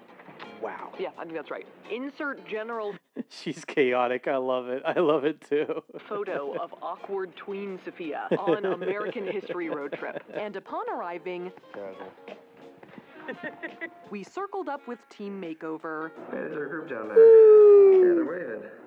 Are they? Hey, they're And waving. also added Catherine Pittman to our ranks, who is a current Ooh. employee and historian at CW. And she's in costume today. I am, in case you missed it. Our first stop on our journey was the Costume Design Center, where I would be issued some foundational garments for our outfit, a shift or chemise, and a pair Chemise. of stays, which is the 18th century equivalent of a corset. Oh God. Oh God. Oh no, she's gonna be wearing the 18th century equivalent of a corset, sure, but oh God. I have a bad feeling about corsets in general. Not again. Yeah. Not again. Definitely Elizabeth Swann vibes. Yeah. I invoke the right of parley. A shift was often made of linen and was worn underneath everything to protect the outer clothes from sweat and body oils. So now what I'm going to have That's you do fair. is I'm going to have you take a deep breath and hold it. That's going Okay. to expand your rib cage. And so you will not have the Elizabeth Swann moment. Oh, thank God. Okay, thank God she's not gonna have that Elizabeth Swann moment. What's next? An actual medieval chastity belt? You know what's funny? See? You know what's funny? I wanted to say this earlier, but now that I thought about it, now my brain has thought of the right words. The bullet bra is the 50s equivalent of the chastity cage. Prove me wrong. The bullet bra is the 1950s equivalent of the chastity cage.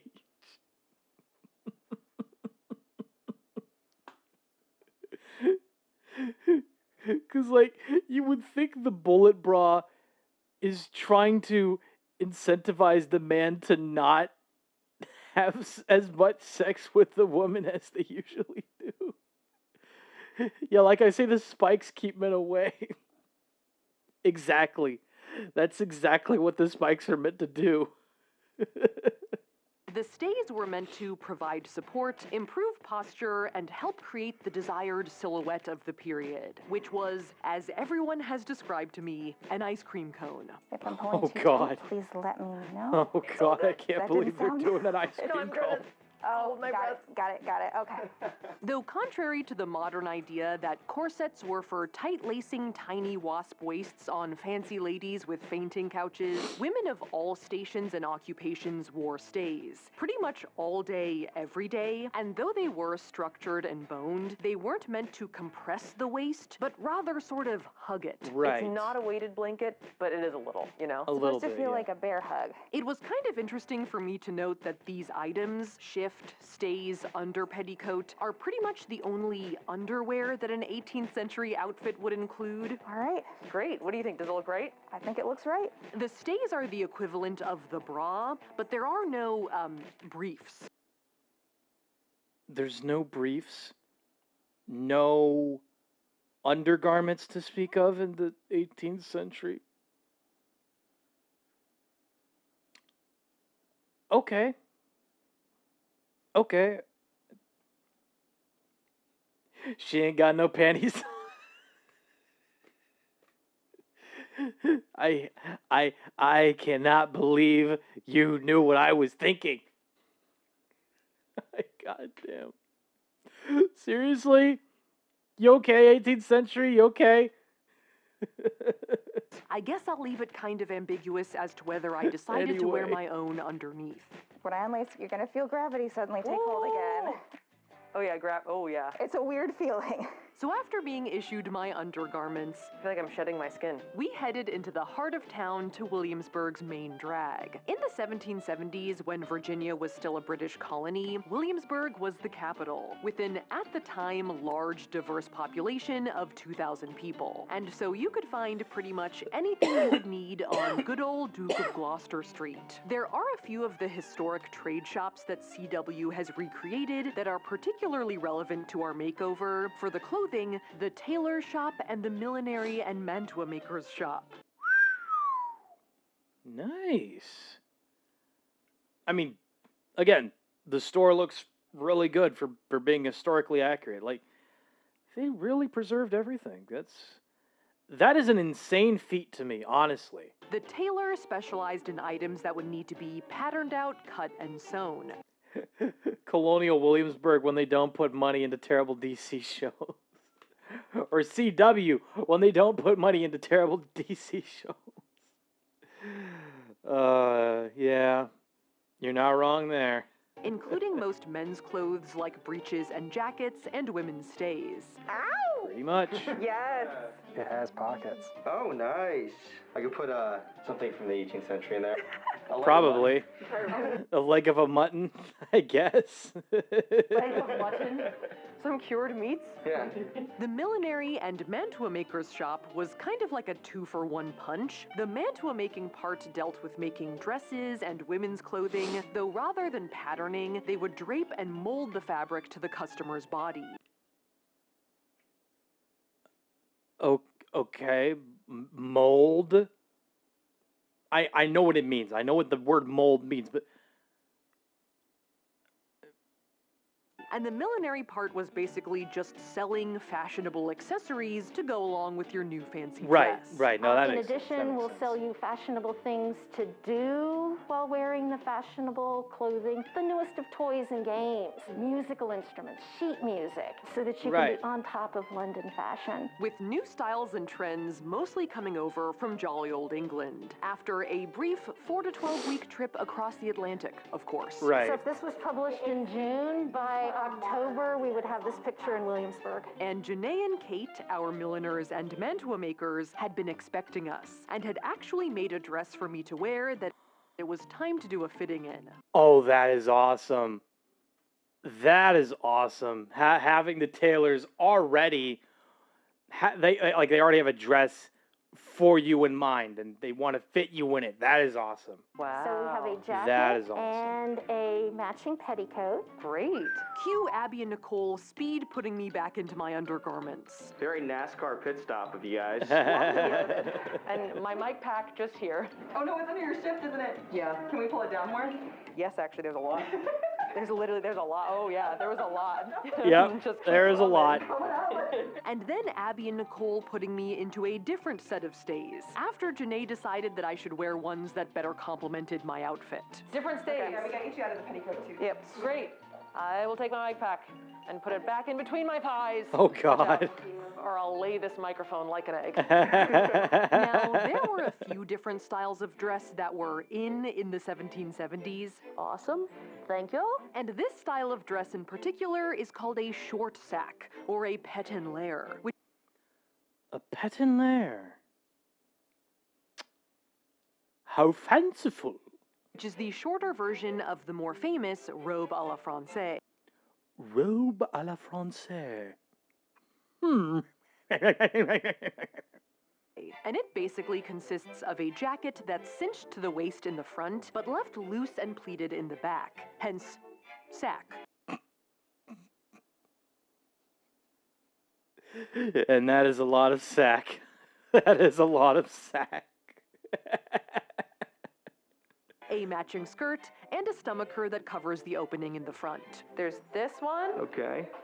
Or This one, of which we had actually 2 different options to choose from. You got the buttons on this one. I think you like the buttons, Tyler. I like the buttons, yeah.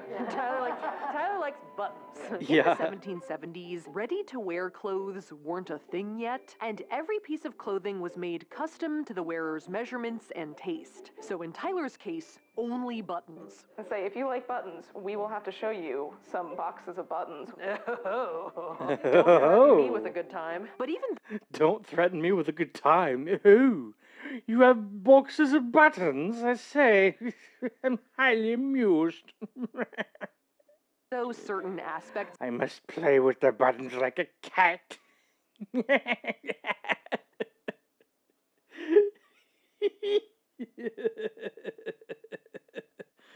Oh, God. Why do I keep doing that? Anyway. of the clothing were completely custom, there were really only a few different silhouettes that were popular, with the type of fabric used in the garment being the main signifier of fanciness. The entire female population is going to have this style within their wardrobe. The difference in fabric tells us that maybe it's a party dress versus something the lady blacksmith wears when she's working.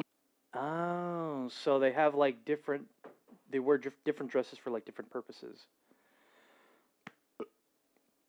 Like you would have one dress to wear if it was like a casual Friday versus a different outfit you'd wear in the blacksmith area. Especially when it gets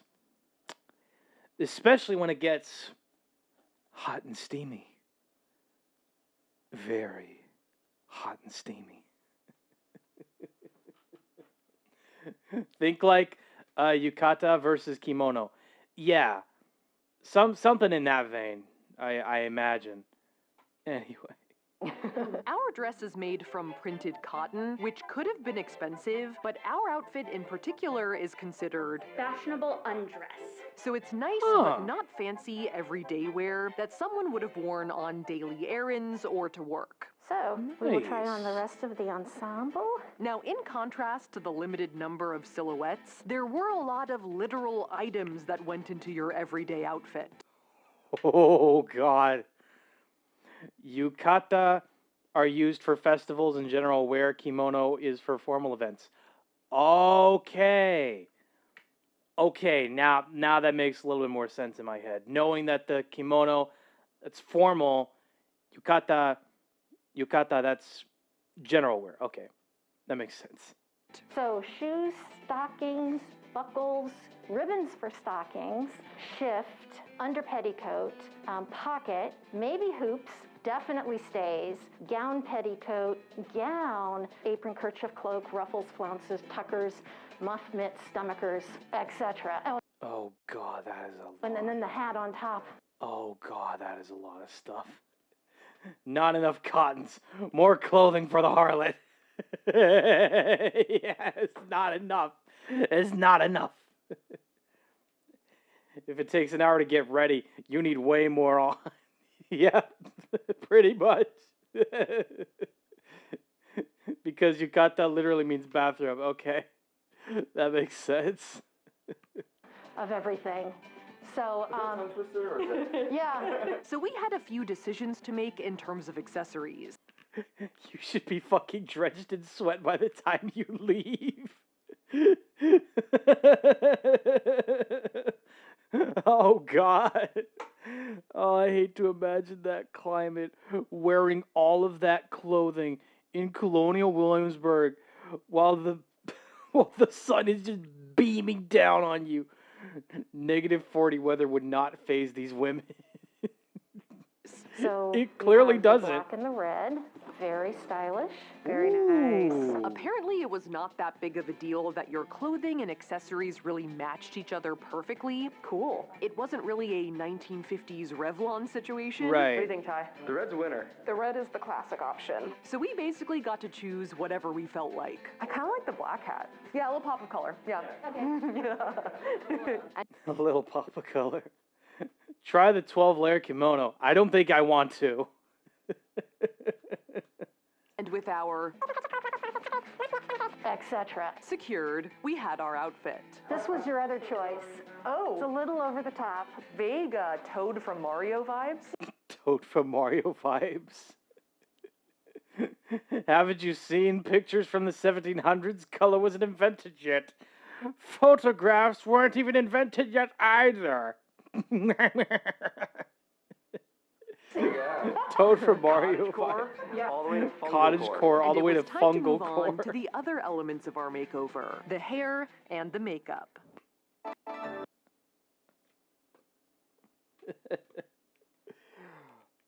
Oh, my days. All right. Day 2, baby. So the next morning, we woke up bright and early to go to Nicole and Abby's colonial Airbnb to get ready for our day in 18th century garb. I literally came to this corner so you couldn't see me change. Set an image of the kimono. Oh, God. Okay. Well, now I gotta see it for myself.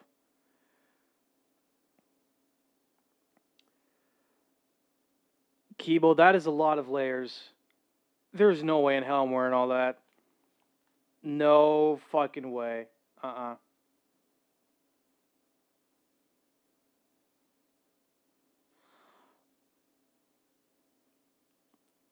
Robe à la française. Oh, okay. My bad. My bad, see? Sorry. I thought you were like kind of trying to stage it. Go away. Cue the fourth time I'll be seen in my 1770s underwear. Here's my shift. She's looking You got strong Grandpa Joe vibes right now. Also, 90 seconds to Smacky. Thank you for letting me know, Featuring my Kibo. new pair of stock. Martians do not have layers, apparently. They are not onions. I guess so. Apparently, we're not onions.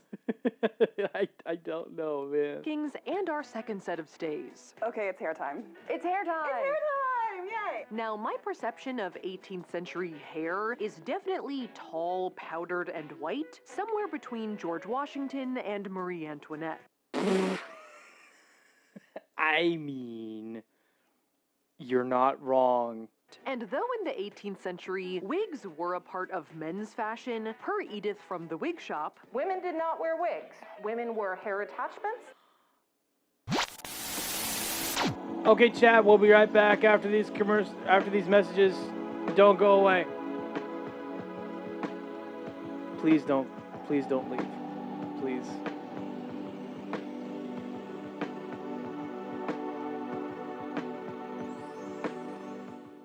Because you have all the grace of a reversing dump truck without any tyres on. I don't get it. Well, you wouldn't, let's be honest. There's nobody in there, love. So, Jane, take your money and get off my property.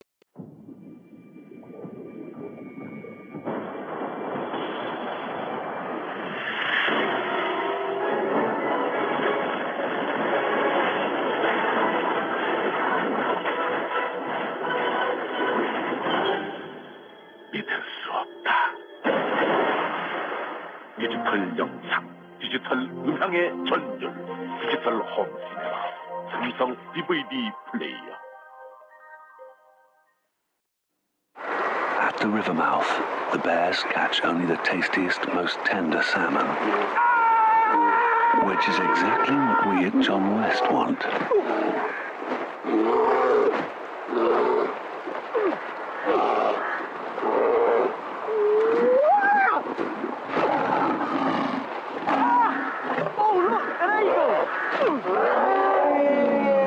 John West endured the worst to bring you the best. Hi, my name is ZG, and this is a Milky Way bar. Now, Jack's mum, right? She's always going on and on that Jack eats like a horse, that he's always starving, always wants more, and it costs a fortune to feed him. But when I asked her why she gives him Milky Ways, right, she says, well, I don't want to spoil his appetite. She's a bit of a radish short of a salad, your mum, Jack. Hey! ねえこれ知ってた？何？携帯で撮るだけで、ほら最上に行けんの。そんなの私だって知ってるよ。バーコードをピッとする毎日。携帯でピッと。始まる。ドコモ。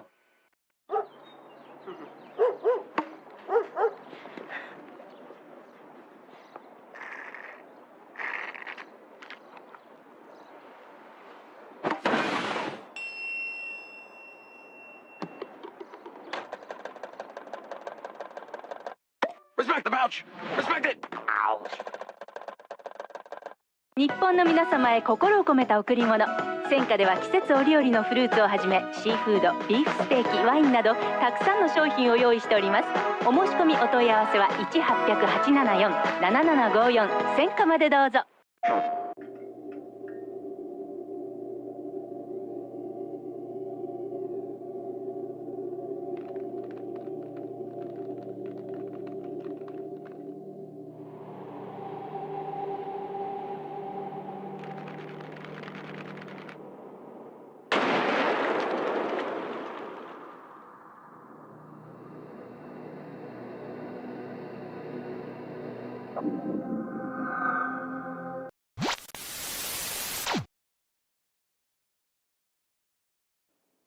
Well, this is awkward. The ads haven't finished yet. Or at least they haven't finished for me.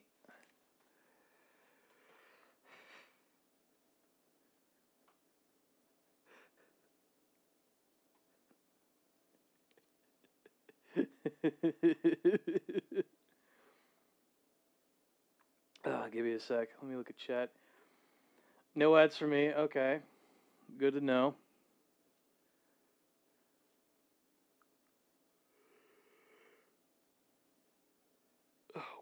Welcome back from the ads, chat. Ominous giggling. Yeah. Anyway. Honestly, I've just been having a laughing fit. A laughing fit for a while, so okay. Let's see what ads Kibo got.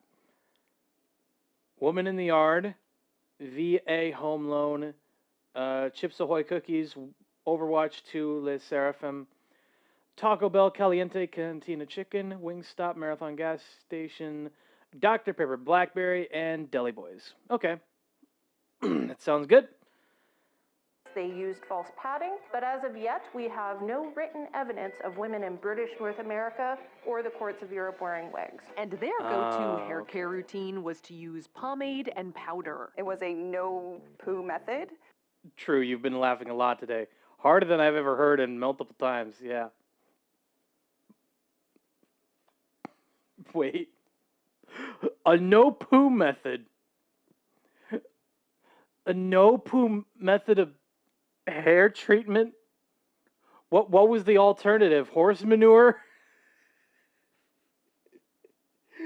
Just imagine someone in the 18th century with like a bucket full of horse shit and reaching their hand just grabbing like a good scoop of horse poo and being like, I do apologize, madam. Unfortunately, we're out of pomade. So look, we managed to find some horse shit. And here, I'm just gonna slather this all over your hair. Don't worry, we'll wash it off.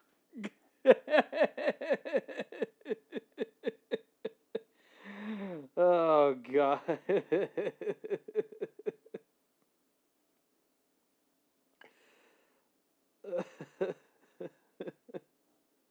Splat. Horse shit and meth. Gotta love traditional medicine. And I hate that you're probably right. Oh, Lord. Oh, God. Horse shit and meth. Now, those are two things that definitely shouldn't go together for sure. My God. It's practically unhinged at that point. Anyway. Oh. So I've already pomade and powdered mine. Oh, so you can kind of see what it feels like. It's sort of like a fluffy, like cotton candy. Yeah. Is that weird? It's really moldable too. Like it kind of holds shape, but you can smell it. It also doesn't really smell that bad. Oh, it smells kind of good. No, it smells good. Yeah, it's really not bad. Even because a lot of people get grossed out because the pomade is made with pork and mud tallow. Oh. Oh. That is gross. Yeah. That is So you would gross. start by emulsifying the pomadium in your hands and then kind of coating your hair with it. And you want your hair to have this kind of towel dried, like out of the shower appearance. appearance. Right. So not dripping wet, but you really don't want it to be dry either. Like, oh no, this is actually doing really well. This one that Abby's using on my head is one that she actually made herself with, as she mentioned, mutton tallow, pork lard, and perfumes. Huh. Well, ain't that something? In this case, rose and bergamot. You enjoying yourself, Saf? Ooh, rose and bergamot. I feel like a dog at the groomers.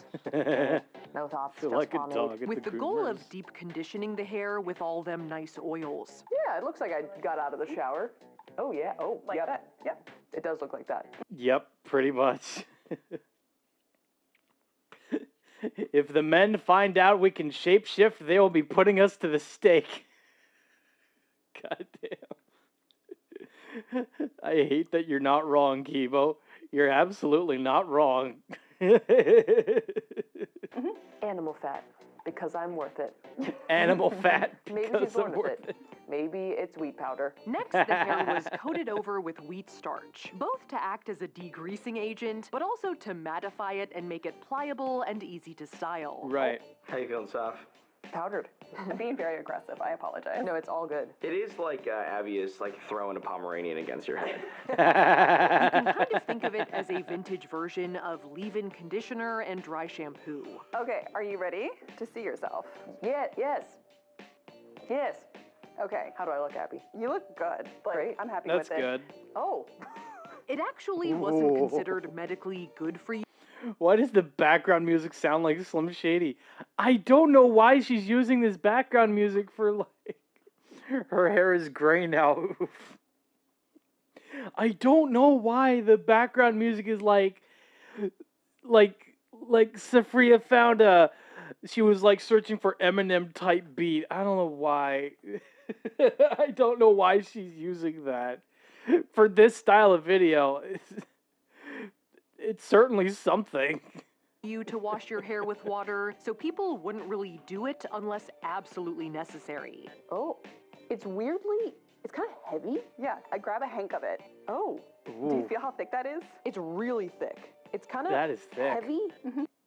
Smearing animal fat on your scalp doesn't give you crazy zits. I guess so. I don't know. Not wet. Soft, though. Soft, dry, and heavy. And depending on your social status, you might repowder your hair every day or like once a month. I look like my mom. Look like my mom. Oh my God, you do. Oh God, you do. Oh my God. Now, the super tall hairstyles that I usually think of from this time period did exist, but were worn mostly for fancy occasions by fancy people. Oh, I'm like a troll doll. So for a more Hang on. I gotta go back. styles that I usually think of from this time period, What is that? What the fuck is that? There is not a single person in the 18th century that had their hair styled in this in the à la belle poule. Poulet. The à la belle poulet. No, you did not. Not even in the à la harpy. What the fuck is this? What the actual fuck is this? Just no.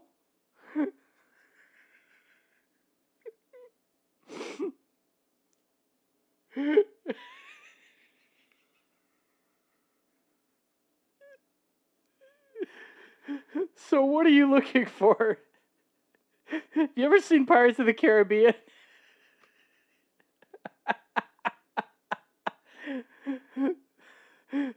I find it very hard to believe that a single person actually styled their hair in this, like this. Nah, you know what? I need to look for it.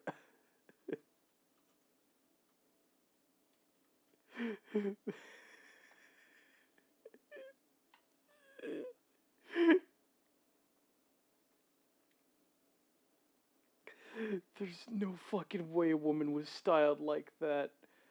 No fucking way.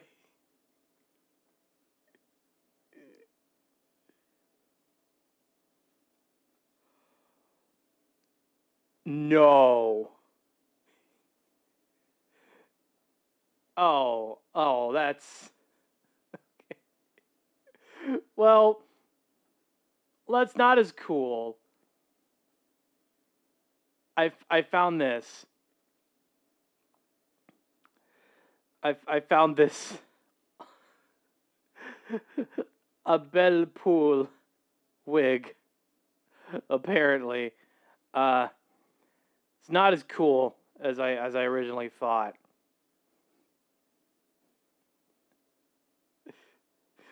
I wish it looked like an actual colonial ship on her fucking head, but I guess not. You got it right the first time as well. It's à la belle poule. Okay, so good to know I got it right, but there's no fucking way a woman actually had a hair attachment styled like that. There's no way. Exist, but were worn mostly for fancy occasions by fancy people. Right. Like a troll doll.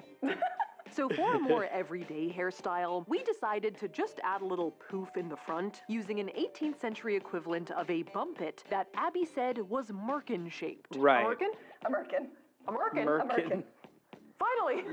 Finally. After all these years. A merkin. A merkin. Let's hope you never actually get your hands on a merkin. We can make you one. Yeah, do you want to make one? Yes, we can have craft time. My merkin. It's flown. Get some horse My hair. It'll be merkin. perfect. And then we put the rest of my hair up in the back so we could tuck it up into my cap. How's it look? Bumpy.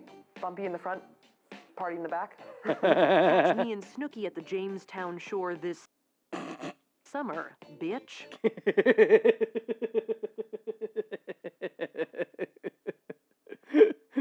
Hello? I think I look like a ghost. Look like a ghost. Now, when it comes to makeup, I once again think of... I thought a merkin was a public hair wig. Did 2009 Shane Dawson lie to me? I mean, I guess. I guess so. Shane Dawson has been very known to lie to a lot of people. Shane Dawson lied to a lot of people about himself. Anyway. Oh, pubic. Fucking hell. A pubic hair wig? Oh, God. Oh,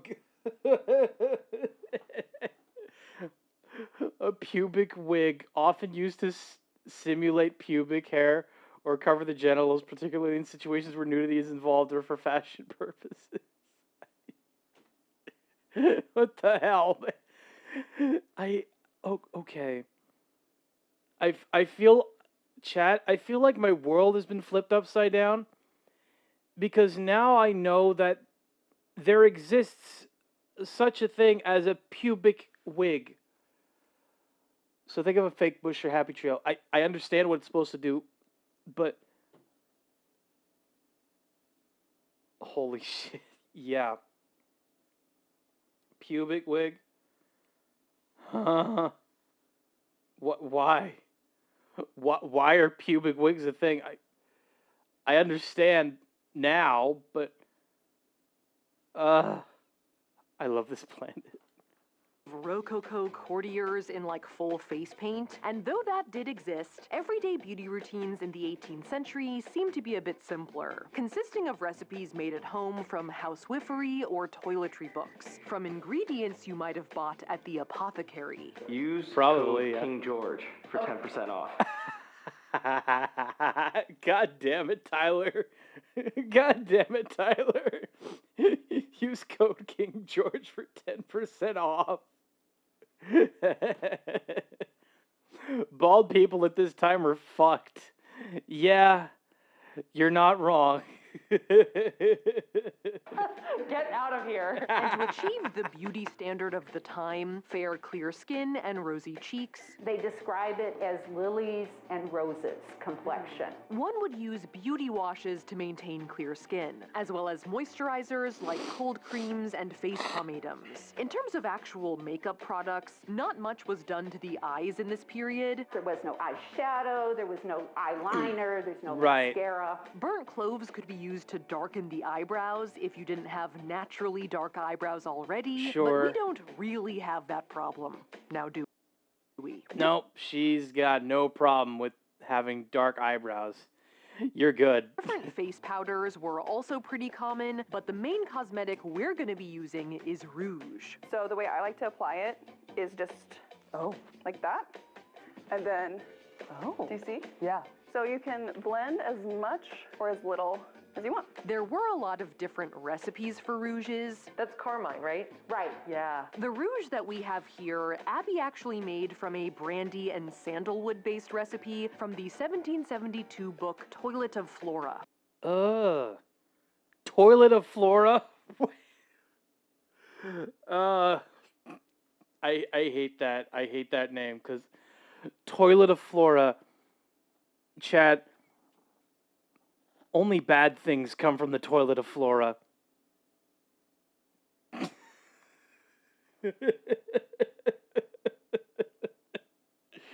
Oh, God. Oh, it's running. Okay. Yeah. And then I'm going to go. Dab and blend, baby. Oh, I smell the brandy. Dab and blend. How much should it, like, Just the go whole as much thing? as you want. Nice. It blends actually really, really nicely. Now, unlike in the Victorian era, wearing makeup wasn't really seen as a bad thing, and so openly... It's okay, but the 1774 sequel, Toilet of Fauna, is much better. God damn. Toilet of Fauna. Wearing stuff like rouge was seen as more normal. Right. Slap the face. I feel like I'm used to like a beauty blender, so I'm like slap, slap, slap, slap, slap. All right, I'll rub more. Variations on lip rouges were also popular, with the goal being kind of like little rosebud lips. You didn't really get lipstick as much as you got lip gloss. Right. Quick note, some of the ingredients in these old recipes aren't actually that... Wait, what was that back there? Quick note, some of the ingredients... Spermaceti.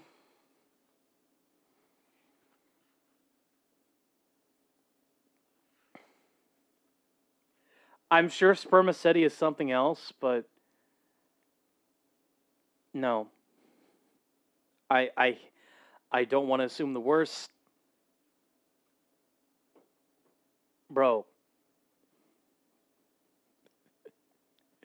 The jokes are all right there. Spermaceti. Oh my god. Okay. Ingredients in these old recipes aren't... Spermageddon. Yes. Spermageddon. That works. Okay. A waxy substance, liquid wax at body temperature, found in the head cavities of sperm whales.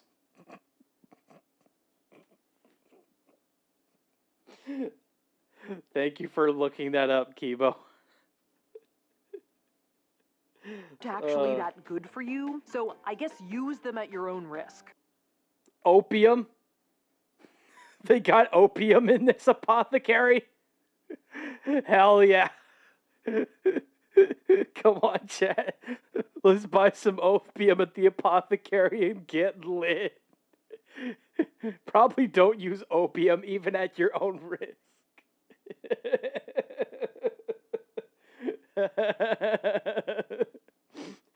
Tripping balls with the town doctor. Yeah. That's what we're basically doing. I consent to the risk. And no, I'm not wearing any other modern makeup on my face here, Oh, just God. to make it as authentic as possible. I don't want to sound Wait, Dr. House confirmed? I don't know. I don't know, man. weird because there is like a grandma vibe, but you look. There's a grandma vibe. Tyler, where did you get that? Grandma vibe. I hate that I could see it. Good. Listen, if I'm not wearing panties under my dress, I probably shouldn't be wearing foundation under my rouge. Oops. Pretend I didn't say that. So with my hair and makeup complete, it was time for us to return to the milliner's shop so we could put the whole look together. I like the hair, Saf. And one thing I have neglected up until now is my shoes, which are these black and mint numbers that Nicole actually made for me by hand. Ty, Nicole literally made these shoes herself. Wow. And she has spent quite a bit of time in 18th century shoes herself. You walked 500 miles. Would you walk 500 more? Shoes here are a pretty lightweight white wool on top with a solid wooden heel underneath. This is really typical. And in fact, the black wool that these are made out of is the most common type of shoe you're going to see in the colonies. The Carriage Force Ones. Carriage Force Ones. God damn it, Tyler. These fucking puns are insane. Carriage Force One. Carriages aren't even a thing until the 19th century, but yeah, I can't even be mad at it. Oh god, that is too funny. Literally leave. Literally and unlike leave. clothing, shoes in the period were actually made in standardized sizes and sold ready to wear. Nice. And people are going through 3 to 8. Grand Theft Carriage Game of the Year 1772. God damn it. That actually, you know what? See, that pun actually works a lot better than Carriage Force Ones. Oh god, that works too good. That's too good. Pairs a year. Though interestingly, shoes were made straight last, with no right or left foot distinction, and would Ooh. mold to become either a left or right shoe after a little bit of wear. Oh. Sweet! Look at them fly kicks. You might find that you have to walk differently today. Oh. In modern day, we're used to heel toe a lot, but you might find it's more of a flat foot. Yeah, you kind of slide. Okay, I think I get it. Yeah, you'll kind of develop Kinda something. slide. It will just kind of happen. That sounds really uncomfy. Yeah, especially given the way you have to walk, because apparently, in the 18th century, compared to heel toe, it's toe heel, so you kind of have to slide a bit. I could not do that. I could never in my life be able to do that. And for stability. And with our whole makeover complete, Ready? Boom. Hit you with the whole look. it was time to unleash me onto the streets of Williamsburg. I feel like I'm ready to go. Now, right off the bat, with the whole ensemble together, I felt sort of like some kind of villain or assassin. I feel a bit. She feels like a villain or assassin. I prefer 15th century noblemen's shoes if you've seen them. Wait, 15th century noblemen's shoes? Hang on. I need to look this up.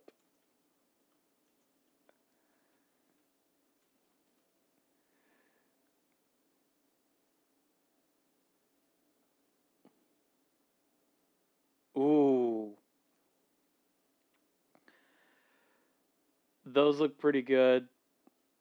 Long ass toes. Oh god. Oh god. Just the longest of fucking toes. Oh, that is too funny. All right.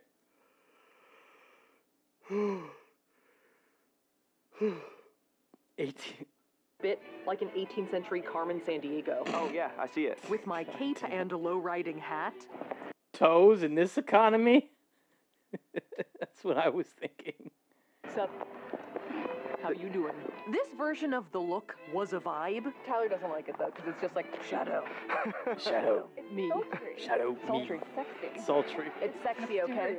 It's sexy. Oh, this is sexy? Okay, got it. But we did try a variety of different accessory combinations throughout the day, with and without the hat and cape. Whoa, it's bright out here. Goofy ass shoes. Yeah. Whoa. It's like a whole new world. It's like taking off sunglasses. Just to see how it would look. Going back to fancy mode? Yeah, I was jealous of everyone else's hat. I like how I'm saying this, I can't even see you. I think my favorite combination was hat, no cape. What does it look like, Ty? Do you look cute? You look fancy. I asked Abby to make it a little less, a little more. Right. I like it. You look really saucy from this angle. Saucy? Yeah. Yeah, If it's these saucy. accessories disappear and reappear a couple of times, just don't worry about it. Yeah. Easiest way to carry it is you just go ahead, tie it back up, hold it. It's a shield now. Yay. Would definitely wear handmade leather shoes made over a year by the master craftsman over Uggs. You know what, see? I would probably do the same. I would probably rather wear handmade shoes with overly extended toes, then I would wear Uggs. Never wear Uggs, chat. Ever again. Bullet shoes. Wait. They do kind of look like bullet shoes a little bit, I'll admit. Oh yeah, I have a comeback with your shield or on it. This is Sparta! Now I will say, I did get a kick out of rolling around Williamsburg with my 18th century girl squad. I feel like we're like the plastics. I'm waiting for like a dumpster show up. A carriage just run you guys over. That's how Regina George died. Regina George III. Regina George III? Oh my god, leave! It's that great. And with all four of us in costume walking around, plus Tyler filming, we did attract a bit of attention. Hey ladies, can I take a picture of you? Sure. We kept getting stopped for pictures. Williamsburg Colonial. Thank you very much. Of course. Nice. Yeah. It's the hat. And people It's the hat. reasonably assumed that I worked there and asked me a lot of questions. That guy just asked me if the Playhouse Green was down there, and Nicole was like, "Whoa!" Over there? Okay, so we have not led him astray. Okay. Of course, We none did of lead which him I knew astray. the answer to. He looked right at me. He's like, "Is the Playhouse Green down there?" I was like, "Yeah." He didn't just look at you, he came up to you. I like how that was also the worst choice for him, because anyone else would have known the answer, but then he asked me. Yeah, it's kind of like Colonial Williamsburg roulette. Now, if you are actually a costumed CW employee and you're in the historic part of Williamsburg, there are some rules as to how you're supposed to behave. Yeah, staying character stop. Good afternoon. You're supposed to avoid using greetings or idioms that wouldn't have existed in the time period. Okay, so I can't say hello. No. And I can't say okay. No, you're not supposed to. And you're not supposed Right. to be holding or using anything that isn't period appropriate, like cell phones or water bottles. There's just like a big eject button somewhere. Right. Let's go flying into the air. When you're off campus, it's okay, like when we grabbed lunch at the cheese shop nearby. Shall we get Yeah, it's a fine. Colonial six-pack? Or how about Colonial some six-pack. Colonial salad dressing? But we had to hide our lunch in our aprons on the way back. My water bottle's in there too. Yeah, we gotta go to the back so no one sees us eating chips. Oh, that's contraband. What are these bizarre contraptions? One of these bizarre contraptions. All this money when you could have visited the Amish. I mean, I guess. I hate that it makes too much sense, man. So crispy. So salty. Now, much earlier, I mentioned perhaps strong-arming CW into letting me do random things around Williamsburg. And I did get some exclusive access to certain places. Lucky girl. I'm sorry. Look, Safiya's made it. She deserves this. So now that you're fashionably dressed as a milliner, you can come behind the counter. Ooh, There you go. nice. Like, I got to pretend to be a millinery shopkeeper. So your 18th century, when your customers come in, you greet them and you say, "What do you buy? What do you buy? What do you buy?" What do you buy? A few hundred years in the future, I worked at Hollister in high school, and we used to say, "Hey, what's up? Welcome to the pier." Hey, what's up? What do you buy? Now, besides tumbling some wares, Do you buy caps? Buy you caps? Tyler? Me? Yes. What else you got? I don't know. I did also get to do some hammering in multiple locations, So we have a selection of mallets. Ooh, a selection of mallets. both at the milliner's shop to create some scallop trim, Just don't smack your fingers. Right. Or your face. Oh. Oh yeah, this is Nice. working. This is totally working. I'm cutting this for sure. Yeah, perfect. Now you just have about 12 to 15 yards. Oh. to do. and at the leather works to create some buttonholes. Probably good. Probably good. It's dead, Jim. It's dead, Jim. Ooh, a selection of mallets.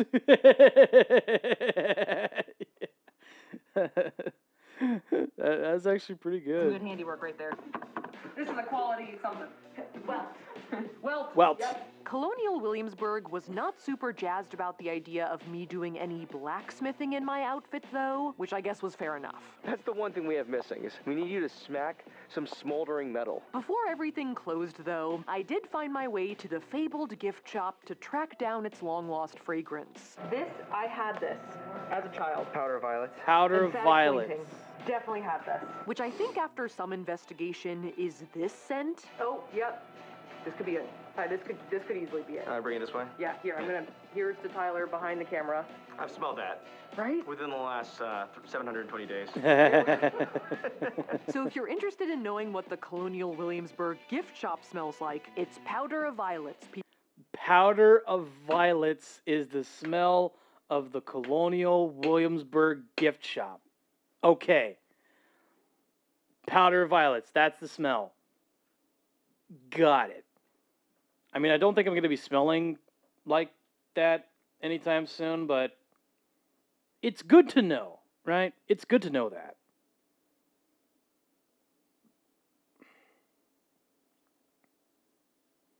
It's always good to know that kind of thing.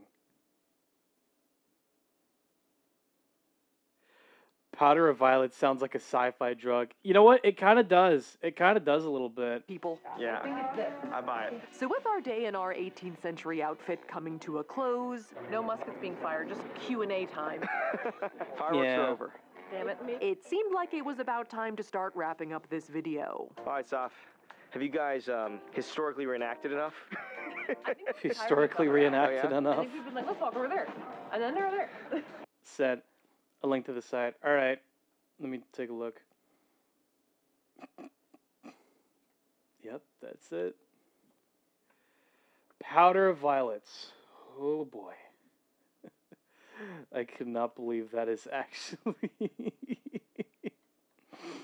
$12.99 for one of these. Chat, I'm good. I'm good. I'm good on that front.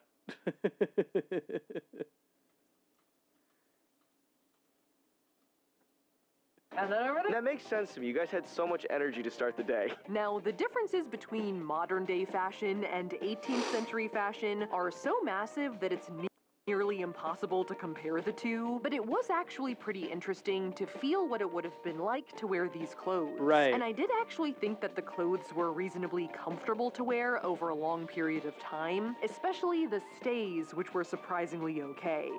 Huh. I'll admit, I'm surprised by that particular insight, especially the stays, because I kind of assumed they would have been very uncomfortable. Again, because they were supposed to sort of act like a corset, a fair bit. I don't know. Maybe that's just me. Maybe that's just me. Though I think I might need a little bit more mileage in my shoes before I really figure them out. Just getting outpaced by the stroller. Seriously. Completely got outpaced by a stroller full of dogs. And I did have to wash my hair like 3 times before the pomade fully came out. That said, I was very pleased with the amount of colonial catfishing I had achieved. Some people asked me for things today, all of which I did not know the answer to. No one asked me where the bathrooms were, which I do know the answer to. Yeah? Right there. Are you looking for the bathroom, sir? Kind of.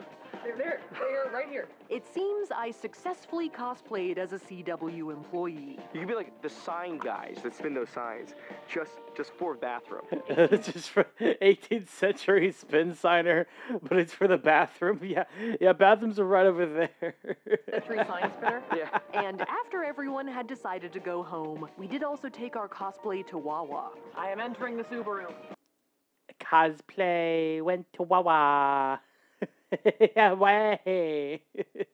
The cosplay went to Wawa. Alright. Rear first. Oh, you've reached. This is actually hard. It Oh, looks God. challenging. Which, to be honest, being the Wawa next to Colonial Williamsburg, I'm sure they were completely unfazed.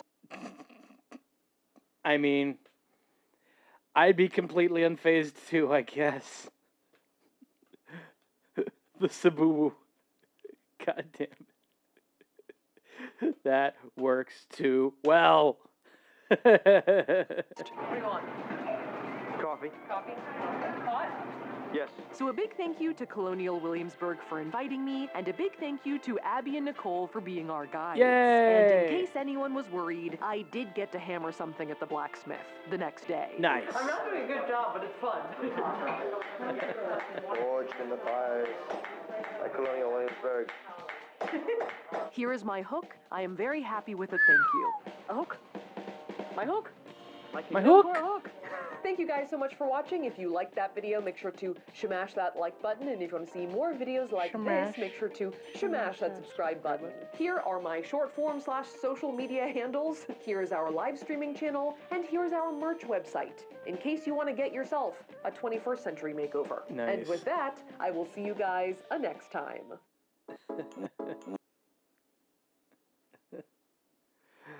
Oh, that's a lot of fun.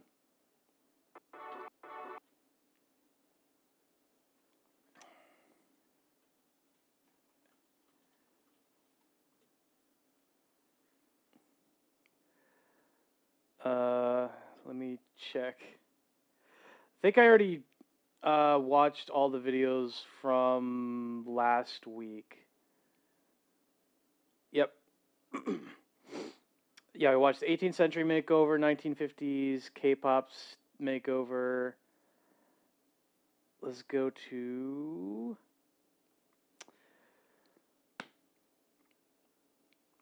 Oh, God. All right.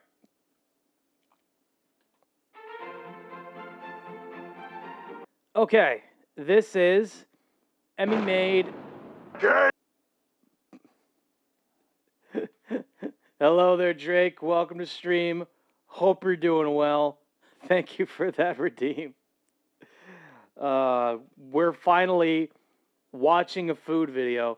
Because, like, for the past 4.5 hours, we were watching Emmy Made Gay. For the past 4 hours, we were watching Safiya's videos. The last one we watched was, like, 18th century. And he made gay. Yeah, I guess so.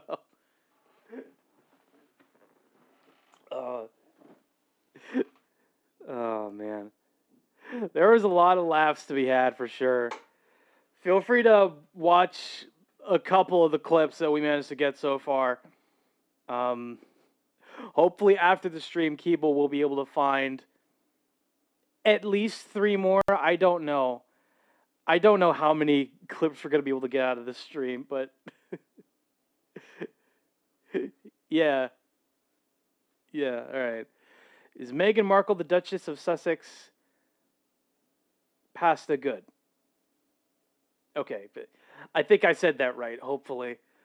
Also, we got a new redeem, so if you want to redeem that, feel free.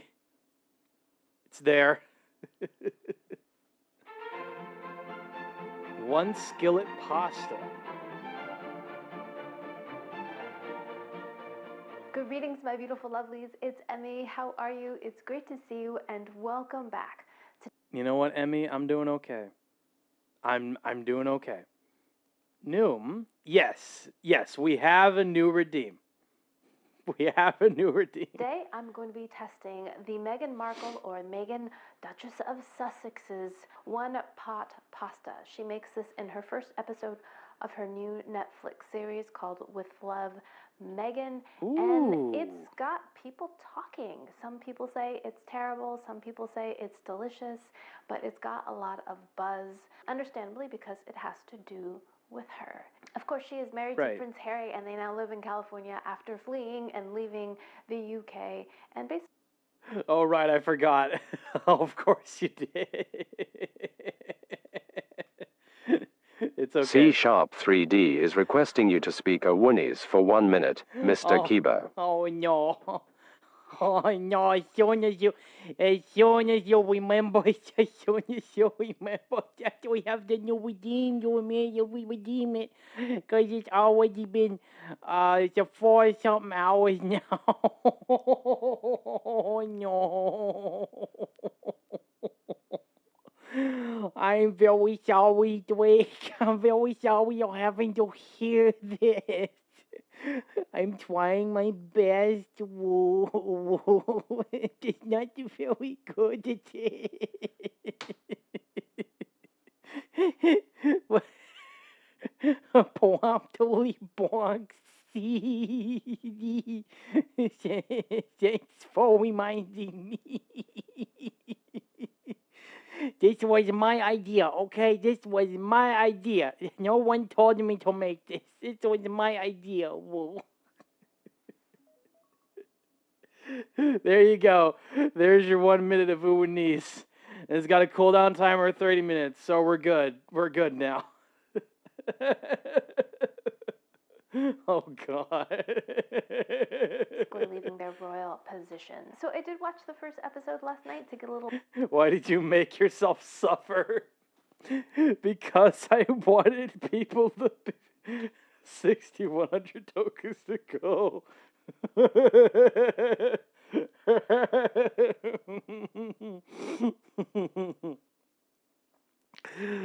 Oh, I only wanted to do this to entertain people, Drake. That's the only reason, to just get a laugh out of people. And I hope that this is at least ridiculous enough to do that. Well, it worked, yeah. It did work. Anyway. Background on this recipe to understand the context a little bit better and perhaps the controversy, and I can see potentially what people are talking about, but I've got a feeling whatever Megan made, people would have issue. Very particular people. I think a lot of people have beef with her simply because of her position and who she married, which is unfortunate. It's difficult to get an objective kind of opinion on things when the opinion... What is that emote? What is that emote, man?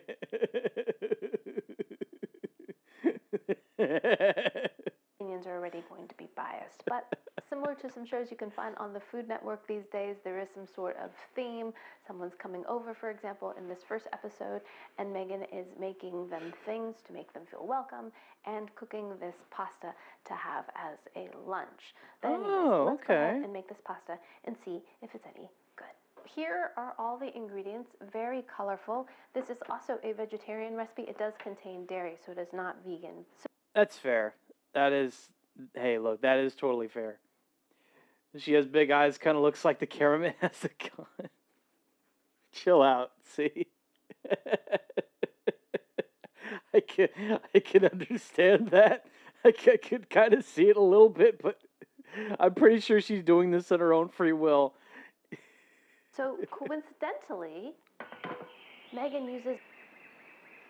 Dear. Yeah. Dear. Basically, yeah. Is this pot in her recipe, which is great. I happen to have it. In this bowl, I have a selection of yellow and red cherry Coincidentally, tomatoes. Megan uses deer. We're going to have our cherry tomatoes. I have red and yellow ones. And we're just going to toss them into our skillet. Timing wasn't great, Don't but... even have the heat on.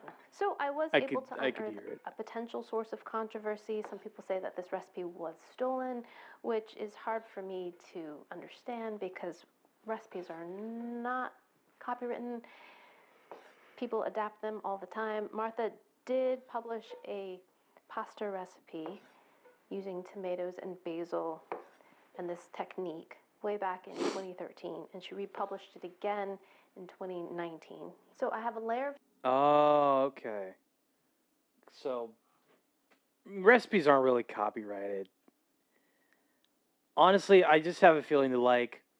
And this is back in... Oh, God, when was this?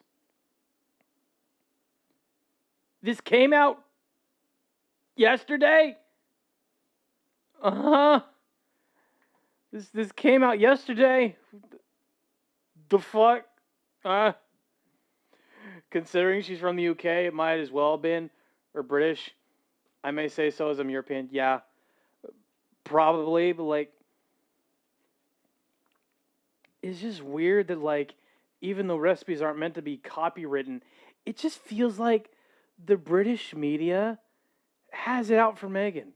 And because of who she married. Like, bro, Meghan Markle has her own life. She can do whatever the fuck she wants. Why do you care? You know what I mean? Like, bro, the Daily Mail is like way worse. Is like a way worse news source at the UK simply because of their racist profiling of black celebrities. Like, the fuck? Oh yeah, the people really loathe her for not being royalty. Again, Meghan Markle, she has her own life. Also, the Daily Mail in UK is horrid on those spaces. Yep. Yeah, that's pretty much what I'm getting at. Like, ugh. I don't want to get too into it. You guys get what I mean. You get what I mean. The media just has it out for Meghan, and I feel bad for her. I just want her to live the best life that she can. No, I feel you. Okay, that's good to know. But yeah, I just want Meghan to live the best life that she can. That's all that I'm asking of her. Live your best life. Okay, live your best life. You shouldn't care what the media says. What I've learned from the royal family is to drive around tunnels. Bonk C# even harder. Too soon.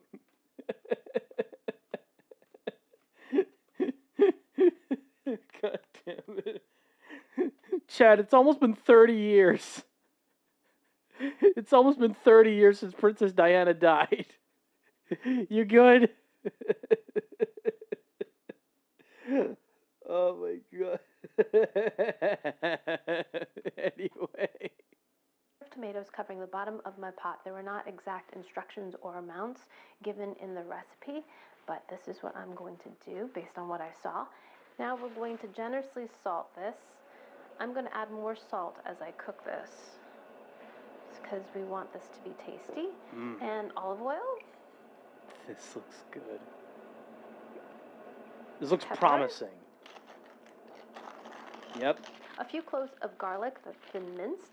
And I've been doing this thing recently where I mince a huge batch of garlic and then I freeze them into little pieces like this. And it's so convenient. That's my vegetables. That's so convenient. Meghan adds both chard and kale. And she uses this kind of kale. This is like dinosaur kale. So what I'm doing is taking the ribs out of the chard. This is a little bit tougher and takes a little longer to cook. Her, because I want this to be tasty. Me, salt.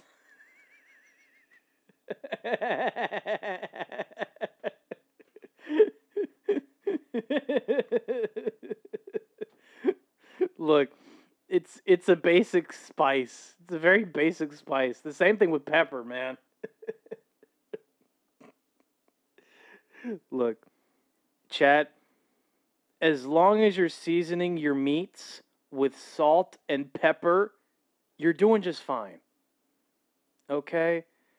Because in the past, and I'm guilty of this, I've cooked chicken without any salt and pepper. Okay? That's on me. But the next time I ever cook chicken on a pan, if I'm like, want to grill some chicken or heat up some chicken, right? I'm adding salt and pepper to that bitch. I mean, on chips, fries, sure, as garnishing, but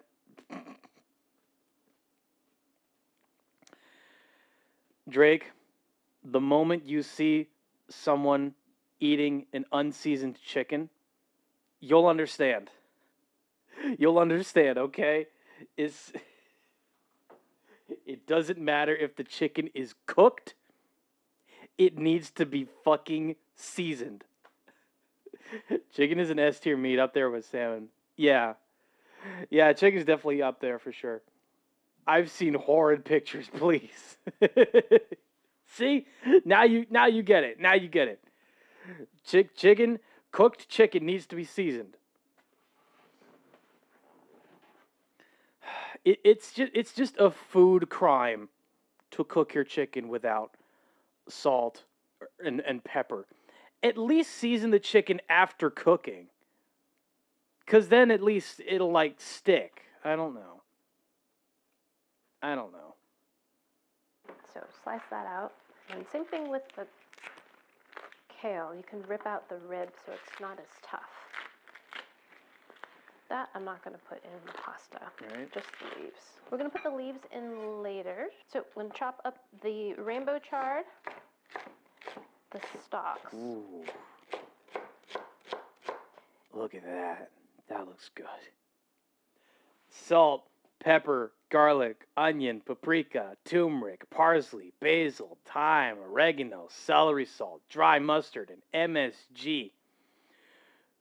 Turmeric, ginger, paprika powder, grilled in olive oil, black pepper, tomato paste, garnish it. MSG? Well, okay, yes. Shit.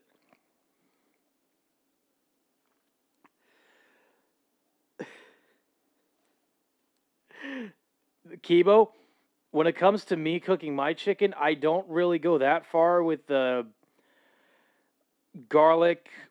Maybe I'll add onion powder, maybe some garlic powder, but I don't really go far as like paprika, turmeric, parsley, basil, thyme. I don't do all that extra stuff. It's mainly just salt and pepper. Maybe even garlic powder or onion powder, one of the two. As long as it tastes good and it's nothing fancy, okay? It's nothing fancy. It might just be the Caucasian speaking, but I do not like the taste of MSG. And that's fair. Turmeric is lovely, though. You know what? I might have to try... Are you bulking in muscle?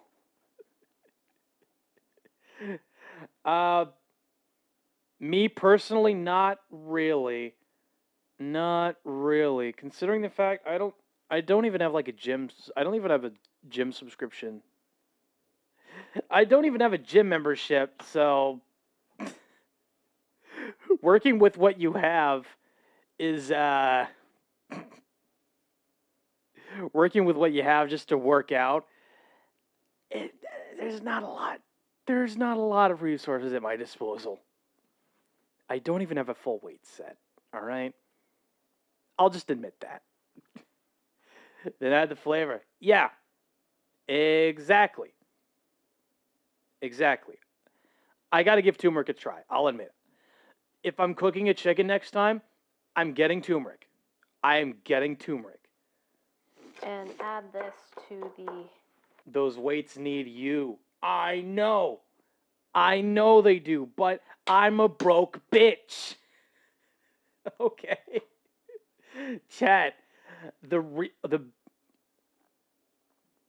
DMing you the reminder then. Chat, the main reason why I am in desperate need of your guys' help is simply because I am a broke bitch. All right? And whenever I do get my money, there isn't a lot I'm able to do with it, okay? I'm just saying. There's just not a lot to work with.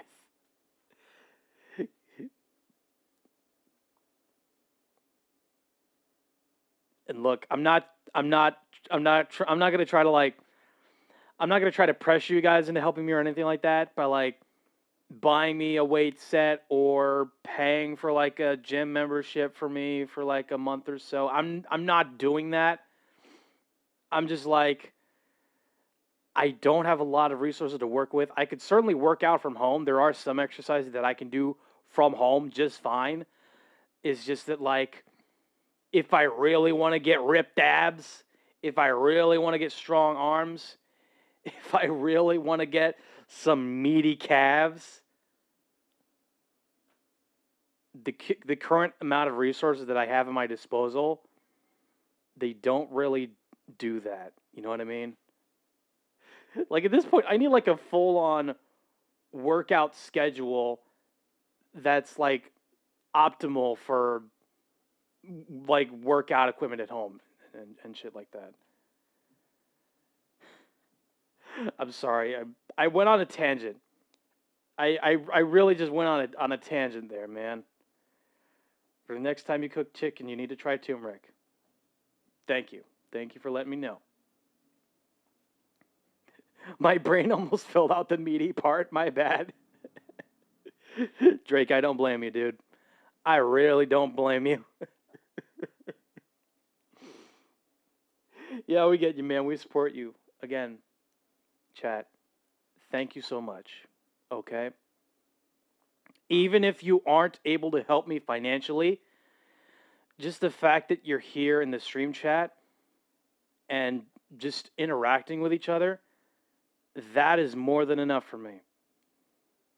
Just seeing my community here and interacting with each other, that to me is more than enough. But yeah, tangent over. Anyway. Tomatoes as well. Rainbow chard is so beautiful. I grow it in my garden every year. Did have trouble with bunnies eating it last year, which is a bummer. Yeah. Bunny and deer. Another year, another garden. Okay, I'm just coarsely chopping the chard tops and the tail. And this is about 3 or 4 stalks of each. These will cook down quite a bit though, as do most greens. Look at that, beautiful and healthy. Now I've got 1 pound of pasta, and this is the part that's a little bit shocking the first time you see it, perhaps. Pasta, and then I'm gonna add some basil. This is a little bit interesting. We're gonna have the zest of 1 lemon. I like doing it this way. I find it's more effective for whatever reason. You take the zester or the grater over the lemon rather than the lemon over the grater. I don't know why. I find it works better, and I always forget in the beginning. Oh, it smells so good. Probably about half a teaspoon of zest. Nice. Beautiful, right? Now we're going to add boiling water to this so that we can cook our pasta. Okay. So we need just about enough water to just barely reach the top of the pasta. I'm nervous. Cook it 4 to 6 minutes, and we'll come back and then add our greens. I'm so nervous about this recipe. I don't know why. I think it's because of the amount of like tomatoes, leaves, zest, all of that, all of the like the vegetables just around the pasta, like smack dab in the middle. Yeah. Oh, that's why it makes me nervous. She posted the video, so it can't be that bad. Alrighty, lovelies. All right. The timer has beeped. It has been 5 minutes. I just have a bad see feeling. What we have. But I could be wrong. All right. Ooh, plopping along. And I'm going to... Okay, well, I mean, the pasta looks good, but look at the... Doesn't sound like it is bad, but yeah, look at the leafy greens right here. Look at them. They're soaked. The greens are soaked, man. I'm going to go ahead and start I don't know. this. Look at that. Maybe I'm overthinking this. Much of the water has been absorbed into the pasta. Pasta's not quite done. It's still firm. This displeases my inner Italian. pull up it along. Yeah. Oh, this would absolutely displease me as well. And I'm not even Italian. Oh God. But it's smelling great. Smelling that garlic and the lemon. This water it's a good smell, but like into our sauce, and why it works is the starch from the pasta is going to thicken it, which is pretty typical in Italian cookery, using the pasta water to thin out sauces, but also to kind of bolster them too. Here's the thing, right? I would understand wanting to cook, or actually no, not wanting. I would understand needing to cook this recipe if there isn't a lot of food in your fridge and you need to make some kind of dinner for the evening. No ads. What the fuck? See, did you... See, what... See, did... Are the ads broken, or... What the fuck? I'm so confused. Well, I'm just gonna do this anyway because I need a bit of a I need a breather. Chat, we'll be right back after these messages. Don't go away. Please don't go away. I need you.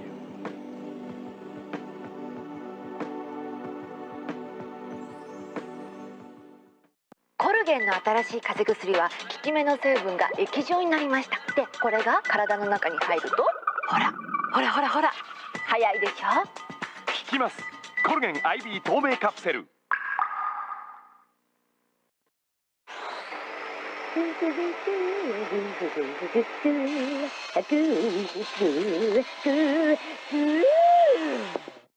最近ママの料理が手抜きなんです。どうして？疲れちゃったんだって我が家に。わかった。というわけでこうしてみました。片付かないキッチンに電動水切りカウンター。楽々キッチンフィットアイ。我が家見直したいから。このお店。Bacon? Gotta get that bacon! Yummy, crunchy bacon! There in that bag! Who wants a bacon strip? Me, I get it myself, but I don't have thumbs! Yum, yum, yum, it's bacon! I love you! Bacon strips. There's no time like bacon time. Attention! If you or a loved one was diagnosed with mesothelioma, you may be entitled to financial compensation. Mesothelioma is a rare cancer linked to asbestos exposure. Exposure to asbestos in the Navy, shipyards, mills, heating, construction, or the automotive industries may have put you at risk. Please don't wait. Call 1-800-99-LAW-USA for a free legal consultation and financial information packet. Mesothelioma patients call now. 1-800-99-LAW-USA. 歌いでカラオケ。はい、歌詞が出るんです。もうちょっと歌ってください。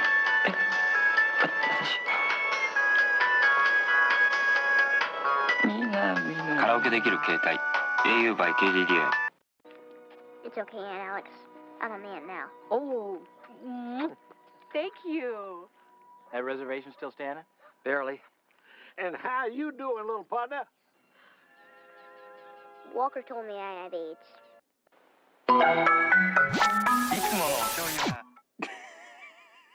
Welcome back from the ads, chat. Welcome back. The mesothelioma ad. It's real and not a meme. Okay. Walker said what now?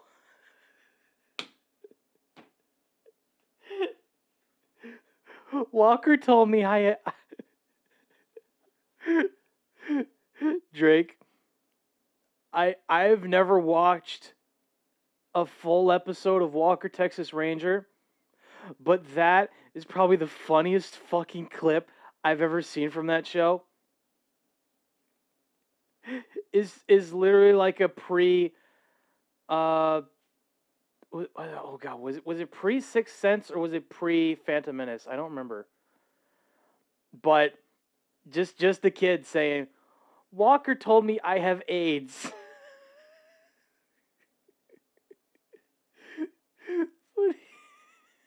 I love that clip so much. I just love that clip so much. Just no context. There's just no context whatsoever.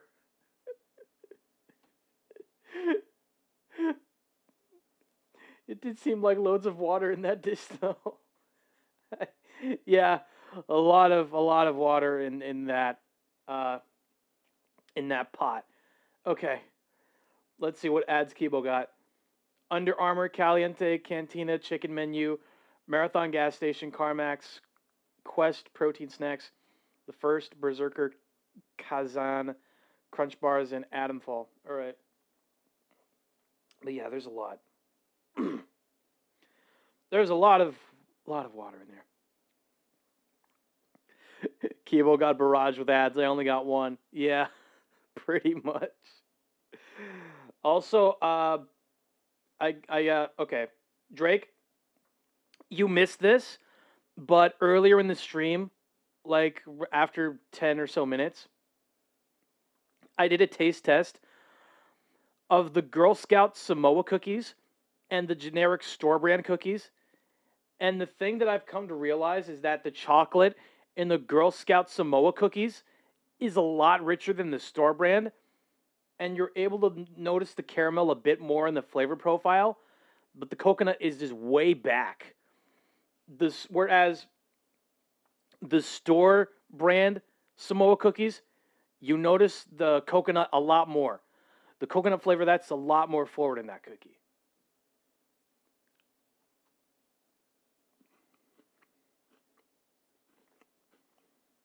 Mmm.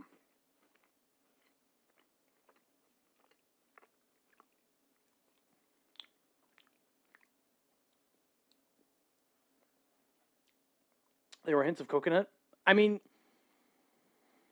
yeah, there were hints of coconut in the Girl Scout cookie. You can still taste them, but it's not as noticeable as the chocolate and the caramel.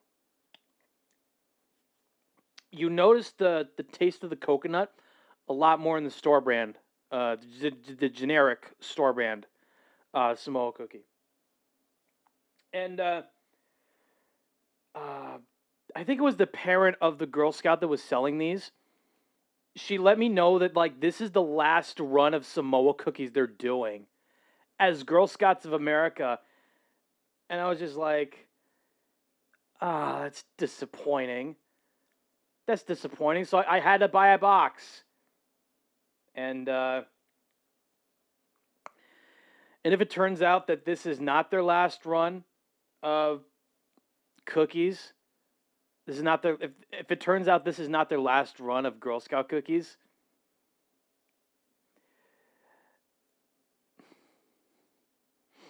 then that parent really got me.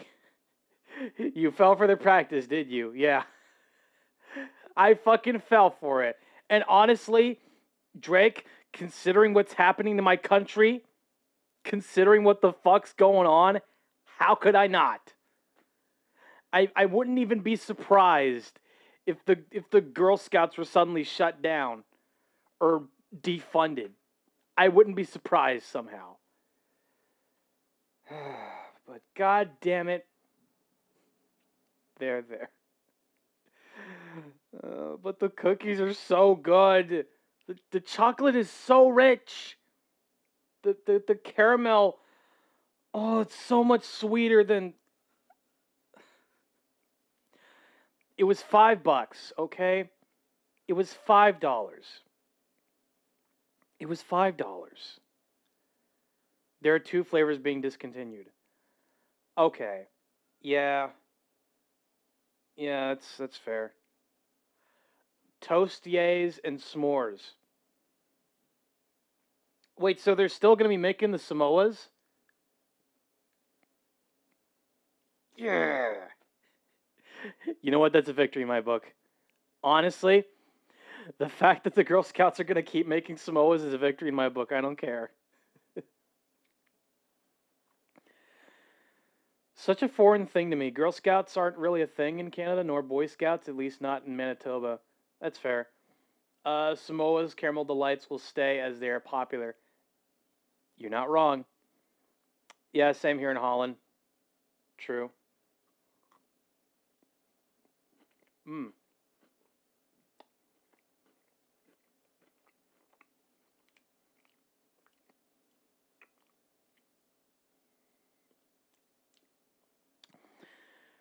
If only the Boy Scouts didn't have old men in their ranks.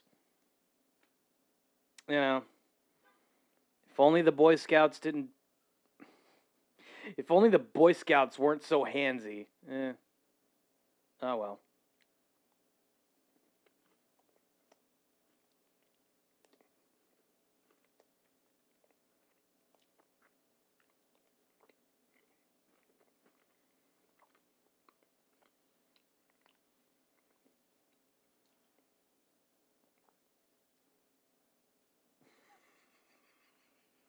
Yep. I really gave you whiplash with that one. Oh man. Yeah. That's just an unfortunate part of the US. I'm not gonna go too deep into it. We're going to add our greens, the chard and the kale. cover this and cook it for another 4 minutes. Oh no, she's And by cooking then it this again should with be more ready to greens. eat. It has been a few minutes. Let's give this Okay. a check. Oh, look at that. Oh, I almost forgot to mention that this is not the first time I've cooked a Meghan Markle, or she wasn't Duchess of Sussex at the time when I cooked her first recipe. Oh, okay.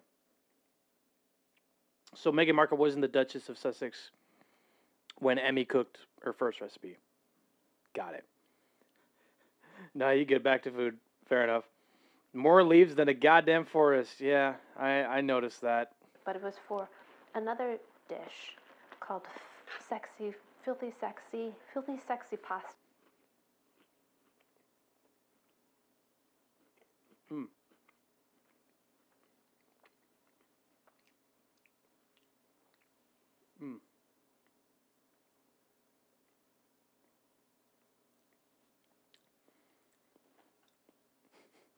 Looks like Cavolo Nero leaves.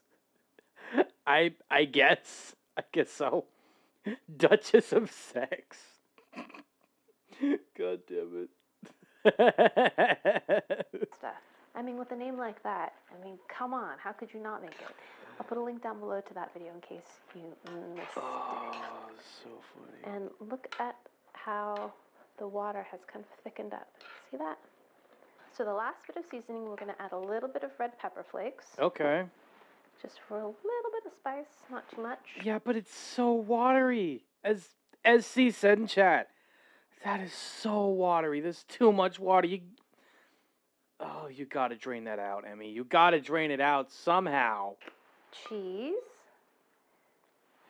And then Megan adds arugula, which is kind of a bitter green, I would say. That's nearly not enough pepper flakes either. Yeah. Probably add a bit more in there. Definitely bitter. It's called Rocket on the other side of the pond. I'm adding basil because I don't have arugula. More cheese. So this is about a half a cup of cheese now. Good to have hot water on hand while making this recipe so you can... It needs gochujang. Of course we need more leaves. Look. If this is the only pasta dish where you can grow a goddamn forest, at least Emmy's doing a better job at saving the environment than Mr. Beast.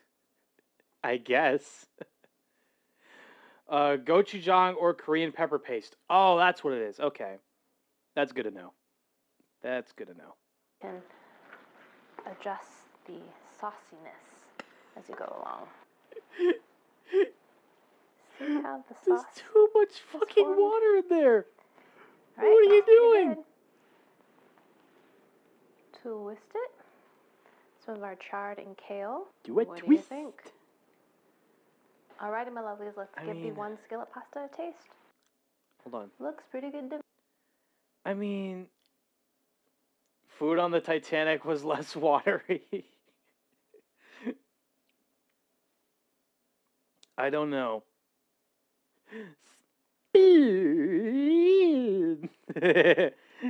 I will admit, this does kind of look good. I don't know. I'm just not sure about the leaves, you know what I mean? I would have boiled the pasta separately from the vegetables. But since this is like a one-pot dish, I kind of get it, but I'm just like, why would you do that? To me. Why would you do Should we that, get a bite man? of everything? Itadakimasu. The basil garnish is looking good. Yeah. Basil garnish is probably the best part of this dish so far. I'm surprised I can discern the lemon zest in there. Definitely taste that. Nice. And the garlic. It's a light pasta. I'm going to add a little additional cheese. The flavor... How much cheese are you adding to this pasta dish? What the fuck are you doing, Emmy? Oh no. Emmy, how much cheese do you need? Of course it's light. You cooked out the cheese. Exactly, man. Emmy, that is too much cheese. Please chill out, man. She made the 2 pounds of mac. She made the 2 pounds of cheese mac and cheese before. I mean, I guess so. Safiya had less cheese in South Korea. Never. Raven, run. Oh, God. Why would you do this, Emmy? Why would you do this, please? You cooked the cheese out of that pasta. Oh, my.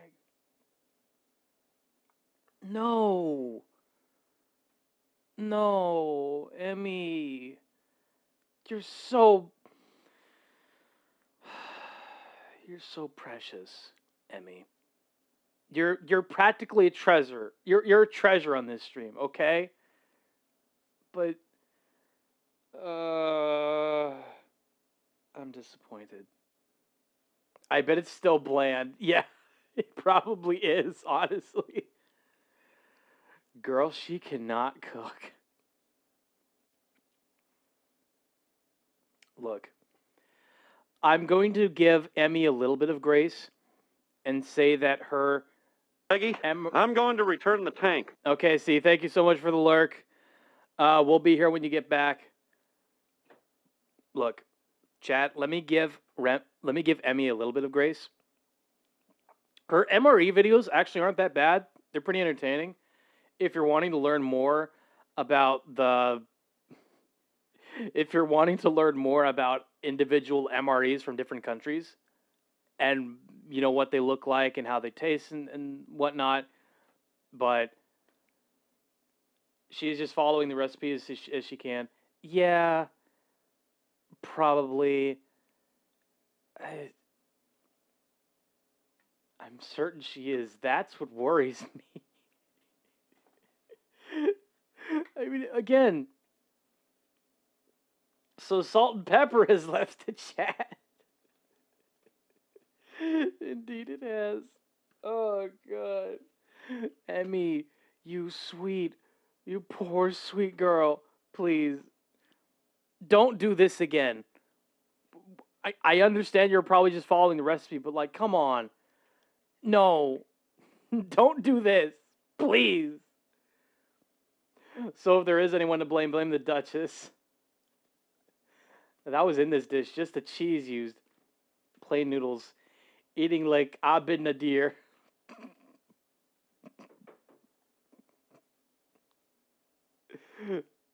Oh, God.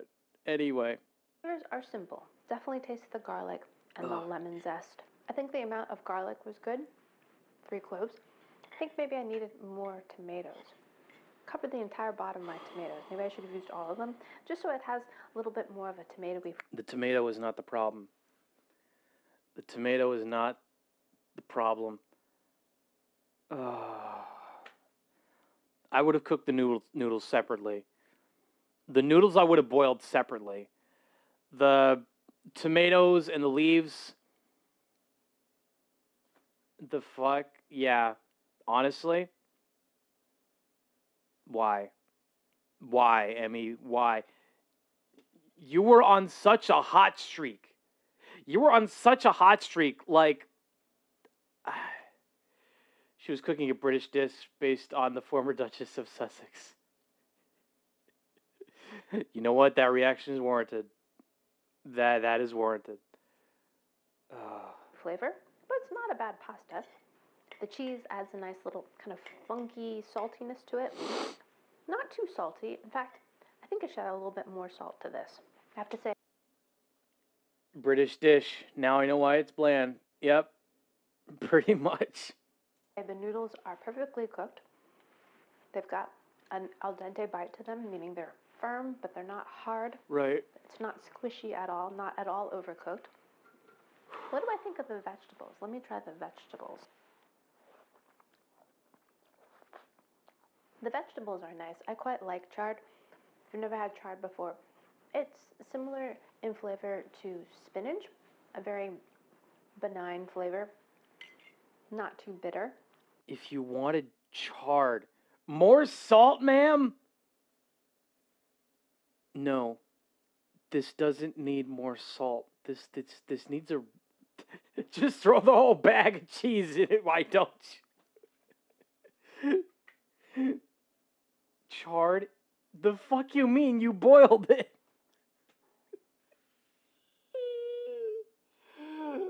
Oh, Emmy, why must you do this to us? Why? I'm just disappointed. That's all I'm feeling right now. But more of a texture than spinach. Spinach gets nice and slippery, while chard has a little bit more resistance. Kale's a lot more fibrous and has more of a green kind of vegetal flavor to it, which I don't mind, but some others might find too strong or bitter. But I like kale. It's a pretty good pasta. It's pretty light. I think it would make a great kind of brunchy pasta, perhaps with a salad or a soup accompanying it, but it needs a little bit more oomph in my opinion. I think if I would make this again to the water, I would add some chicken broth, maybe a little bit of white wine, just to give another layer of flavor, or just maybe more salt. More salt? Vegetable flavor? I don't know the dish, that part. Chicken broth, I mean, it might help. Would you like some pasta with your salt? But fucking God.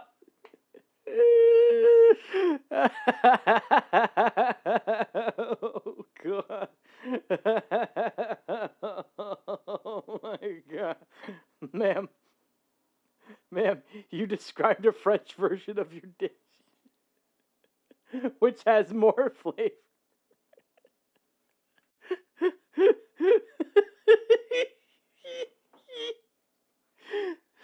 Okay, chat. If I were to cook this myself, I would be disappointed, obviously. Obviously, I would be very disappointed. Wine is a great option to cook with. Yeah, exactly. White wine is a great option for this.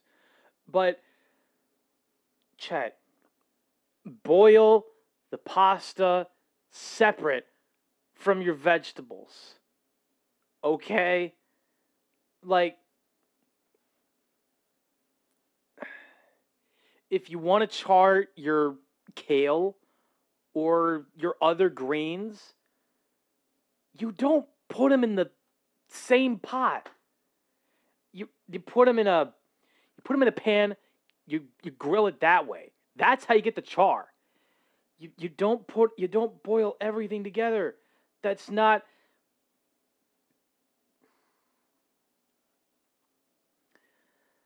You know what? I apologize. I'm getting too mad. I'm getting too mad at this dish. I'm getting too mad at this.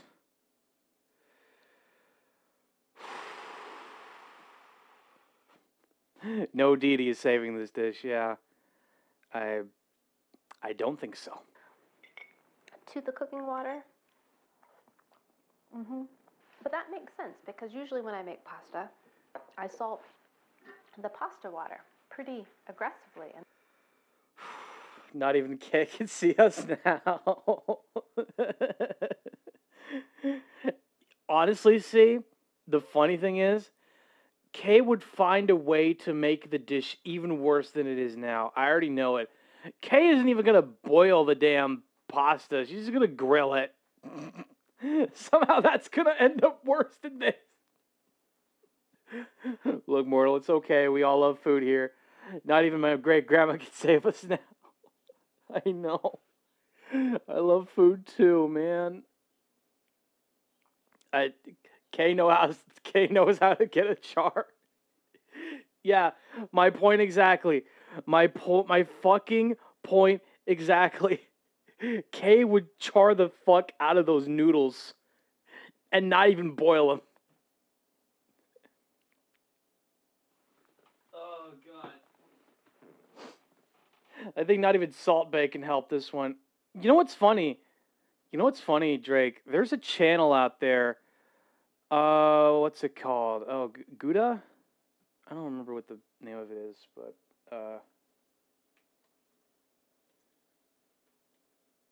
Gouda Foods? Yeah, Gouda Food or Guga Foods. Guga, that's right. Okay. Yes, Guga Foods, that's right. Chat, if you want to cook a mean steak, Guga Foods is the guy. And he hates Salt Bae. Thanks. I don't understand myself personally. I don't quite understand the short with Markiplier and the word daddy on it. Martian, Megan's pasta or hornet larva. Oh God. Oh God. Not this again. Oh no. Oh no. Oh no. Oh God. See, as bad as the pasta is, I would probably eat that over hornet larva. I'm gonna need Raven's chocolate on this one. I know. I'm sorry. Okay. Okay. Yeah, this guy just does not like Salt Bae, and he ate at Salt Bae. You know what? Let's watch this video just so we get the proper context as to why he's not eating at Salt Bae anymore. So I have extra. Good to know. Today I'm going to share with you guys my experience dining in Salt Bae's restaurant. Here we go. Nick. Holy shit, $1,200 for 2 people. When I saw that price, I almost... My favorite YouTube chef is Ordinary Sausage. Not that that would be surprising to anyone.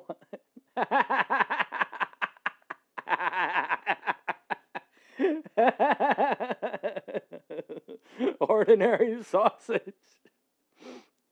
I don't know, see?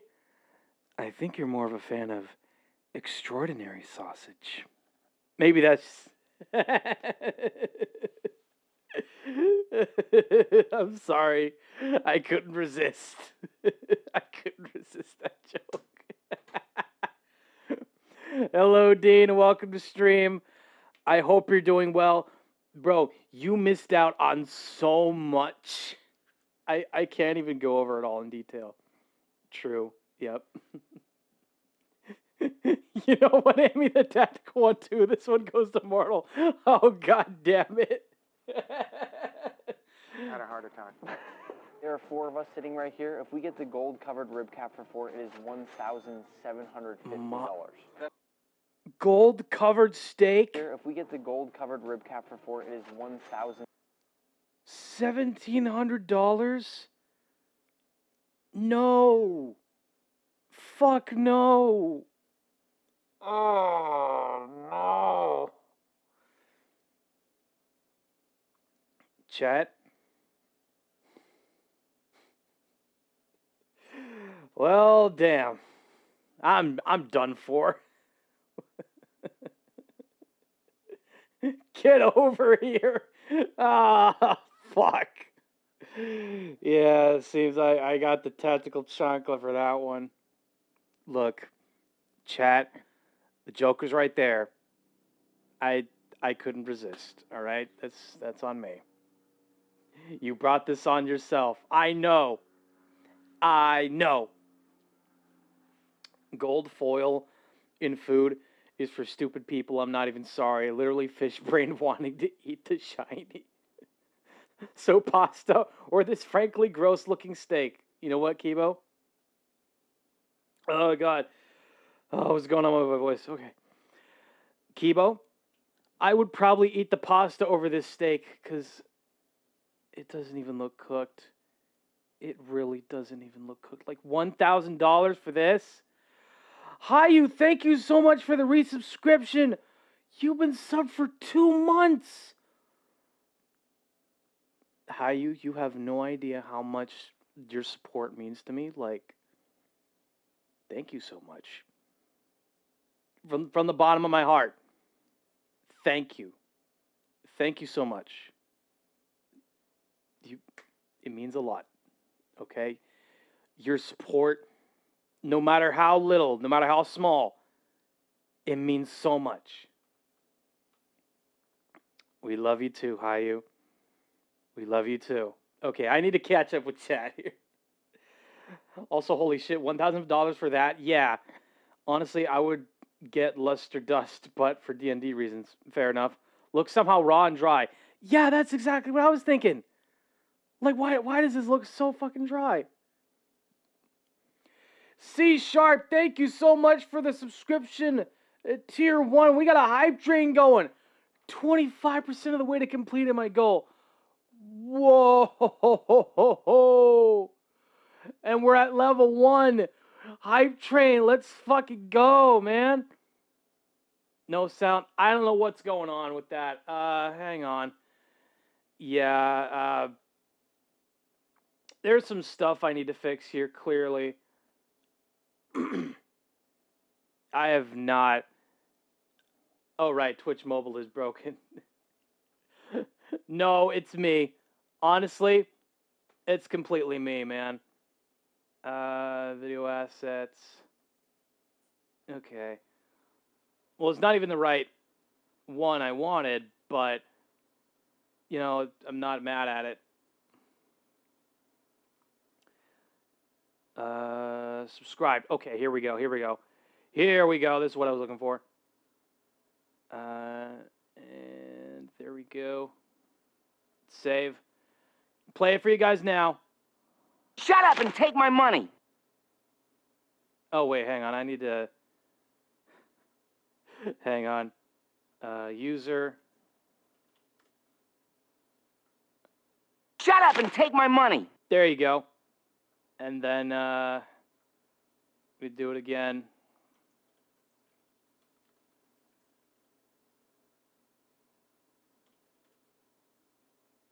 Shut up and take my money. There you go. And we're already 25% of the way to completing our goal of, wait, 20? Oh, sub-goal. Oh, right. Sub-goal, that's right. Okay. Be glad I'm in between checks. Fair enough. Again, totally fair. When I'm more able, I'll probably go with the 6 month, to be honest, but for now, you have more than earned my sub. Again, C. Your support means so much to me. No matter how small your support is, it means a ton. Pretty funny that the sound plays. Pretty funny what the sound plays when we see the tag underneath. I know. I apologize. I did my best. I just had to fix that really quick, okay? Just to be sure. All right. $750. Best cut in the house, I can't lie to you. Is it? It is. So you recommend the rib cap? I do. Louis, you're just saying that because I'm paying. That's right. You're saying that because I'm paying. That's actually pretty funny. Right after that, the drinks arrived. Nick ordered a mezcal. That thing was on fire, and they serve it to you with a paper straw. Whoa. You got a little bit of fire and everything, Nick. You don't play around. Is that a paper straw? It's a paper straw with a fire. Dangerous with fire. To live on the yeah, it looks a little dangerous, I'm not going to lie. I'm not sure about that. A few minutes after, the $2,000 steak arrived, and it was not what we expected. For $2,000, I got to say, I thought it... I was right. Yeah, see? Oh. It's literally just eat the shiny. Gold plated, brain cells have left the building. Yeah. Yeah, Chad, I pretty much feel the same way. It looks nasty. Yeah, this looks bad. Actually, no, this doesn't necessarily look bad. It looks miserable. It looks sad. Why would you... It looks concerning. Yeah. Very concerning. I would just prefer a regular steak as opposed to this. Not one drop of juice. Yeah. Yeah, that is very, very concerning. It would be way bigger. Right after the tomahawk arrived. That was rare. Rich and even though we depressed. ordered It's medium social rare. commentary. Now, there's nothing wrong with rare I mean, steak, but if you order medium you're not rare, wrong. you should get what you paid for. The gold steak was cooked perfectly, though. Thank God, because it was not cheap. How was the gold-plated steak cooked perfect? Huh? Doesn't even look good. The fuck? I'm sure the FDA would not approve it, nor the OSHA. That is mooing. Yep.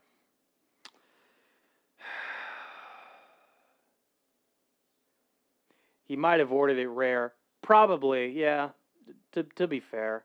Now, the funny thing was, as soon as I tried, everyone, including the managers, the waiter, the chef, were all waiting for my reaction, so the pressure was on. But I gave them none. I will say this. Is it the best steak I've ever had?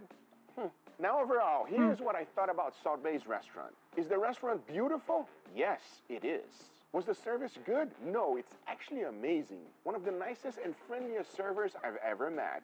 Okay, so, you know, the restaurant looks beautiful, and the service, it seems like, is amazing. Like, even the server was really nice. So, nothing wrong there. Nothing wrong with good service and a nice, clean-looking restaurant. Right? You're kind of cute, too, that waiter. Yeah!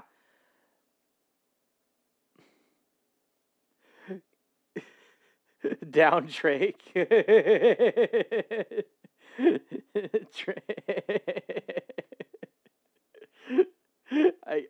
I get it. Well, I can't compliment it. Okay, the waiter is a little cute, okay? I'll admit that, but that's not the main focus at hand. That I will give a 10 out of 10.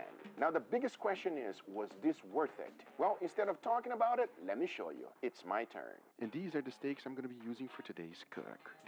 Ooh, that restaurant is empty. See, that just proves, like, you know, it's expensive, and not everyone can afford a gold-plated steak. But now we're gonna get Guga making his own. That looks Wagyu tier, yeah. You can, but you know what happens when we get that topic. Yeah. Understandable. But look. This already looks good, okay? Just uncooked. This is good. This is a good start. They do not cost $2,000 each. They are 1.5 inches thick. They have great marbling on them. And to be specific, an Australian Wagyu marbling score 7. To season them, I kept it real simple. A good amount of salt followed by freshly ground black pepper and garlic powder. And obviously always season both sides. But hey, season both sides of the steak. And they're both steaks that don't cost $2,000. Aha! It is Wagyu. See? Exactly. But it doesn't need to cost $2,000. If I had to guess, maybe it's $100, $150. Maybe, because Wagyu, again, is still pretty expensive, I imagine. But, like, regular steak doesn't even need to cost $200. It's like, at least here, in the specific store that, like, I work at, no, not one I work at, the one I shop at. The one store I shop at, I usually get them for what, like $5, $7? I don't know. Relatively cheap. Aussie Wagyu, so it yells cunt when you bite it.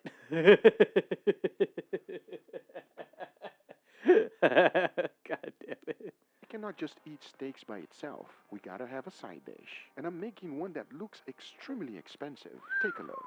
And to make it, it's super easy. Okay. Here's how. Everything starts off by boiling some eggs. To be specific, 14 minutes. This will give me a hard-boiled egg, which is exactly what I'm looking for. 14 minutes? That's... Oh, man. And you must wash it down with a long neck VB. You know what's funny, chat? I've been trying to make hard-boiled eggs for the longest time. Yes, good food takes time. Overcooked eggs. Chat, here's the thing, okay? This is just me. This is my perspective. I like hard-boiled eggs. I like eggs that are hard boiled.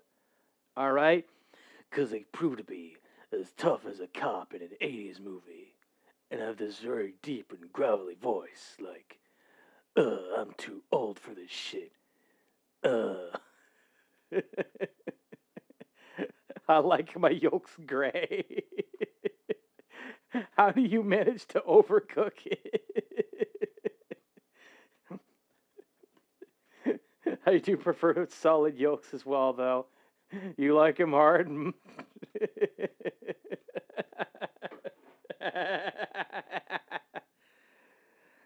I like a lot of things hard. Anyway, I'm getting off track. For. Once the time was up, I immediately took it out of the water and put it in an ice bath.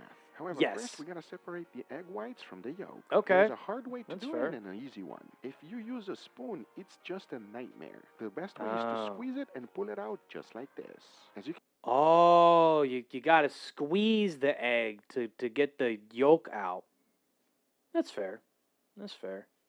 There are some occasions where like trying to make like deviled eggs and you don't necessarily need the yolk in it. So, okay. I love gel yolks when making ramen eggs. That's fair. C# 3D is requesting you to speak Awunis for 1 minute, Mr. Kiba. I like my eggs like I like my men hard and steamy. You got to squeeze it and pull it out, Martian. Steamed eggs. Wait a minute, Drake. I'm not sure about that. I don't know about steamed eggs. I'm more familiar with the steamed hams. I'm not sure about the steamed eggs. That might be a bit much for my taste. I'm just saying. Steamed hams. That's much preferable to steamed eggs. I hate that with him. I hate that with him. And I hate that it happened when he read my comment. See, you're on my list too.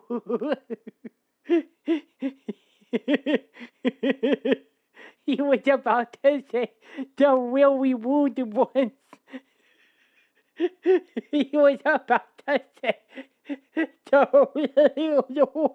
really rude ones. I had to prompt researches for the acts of Astria Zoo.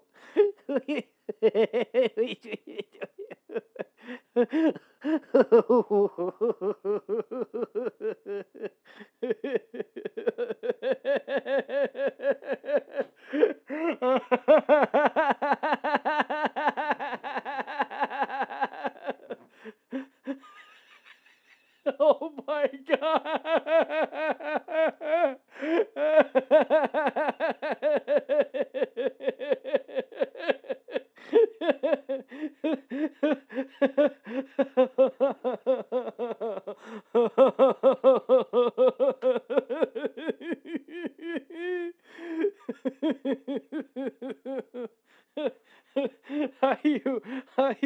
You need to chill, man. I feel the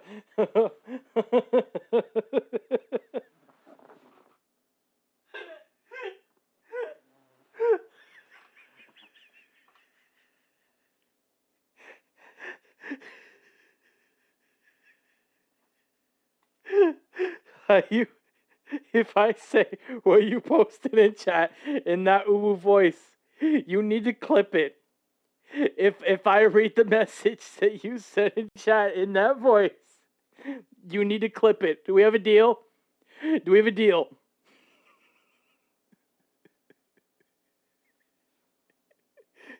God damn it. Fine. Okay. Do it. All right. I'll clip it. Okay, Raven. Thank you. Thank you, Raven. Very appreciated. All right. I feel the urge to kick a baby right now, Lamau.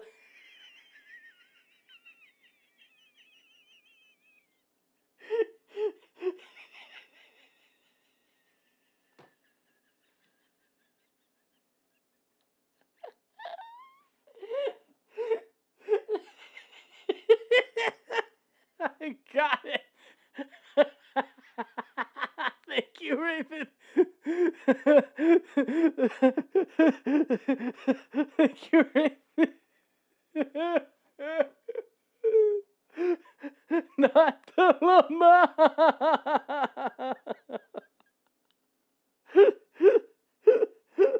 Oh my god.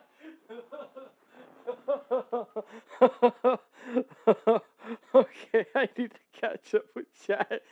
Oh my god. Oh my god. Oh,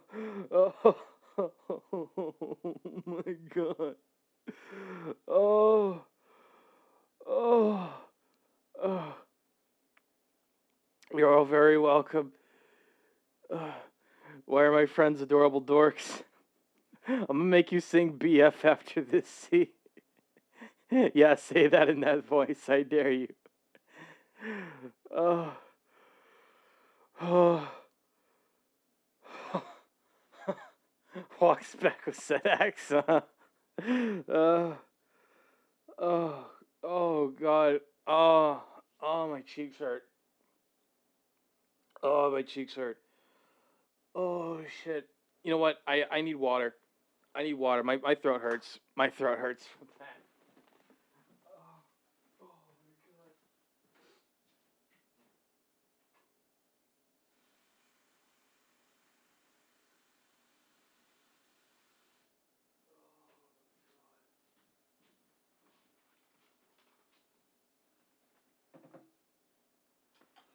C# 3D is reminding you to drink some water, Mr. Kiba. Oh, God. Okay. Thank you for the hydrate. See, I just got some water. I just got some water here. Emrinilson is reminding you to get up from your chair and stretch, Mr. Kiba. Thank you for the stretch, Drake. Oh my god. Oh my fucking god. Okay.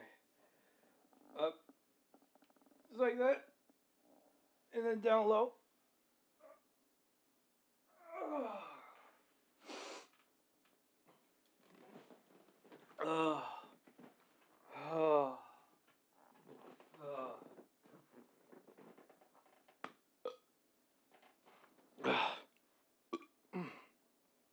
Excuse me. Okay. Get up from your chair and go back to the mothership. Earth is doomed. Chat. I don't know if you know this right now, but the mothership, the big transport ship, right? That's under repair. So we're not gonna see it for like a couple months at least. Okay.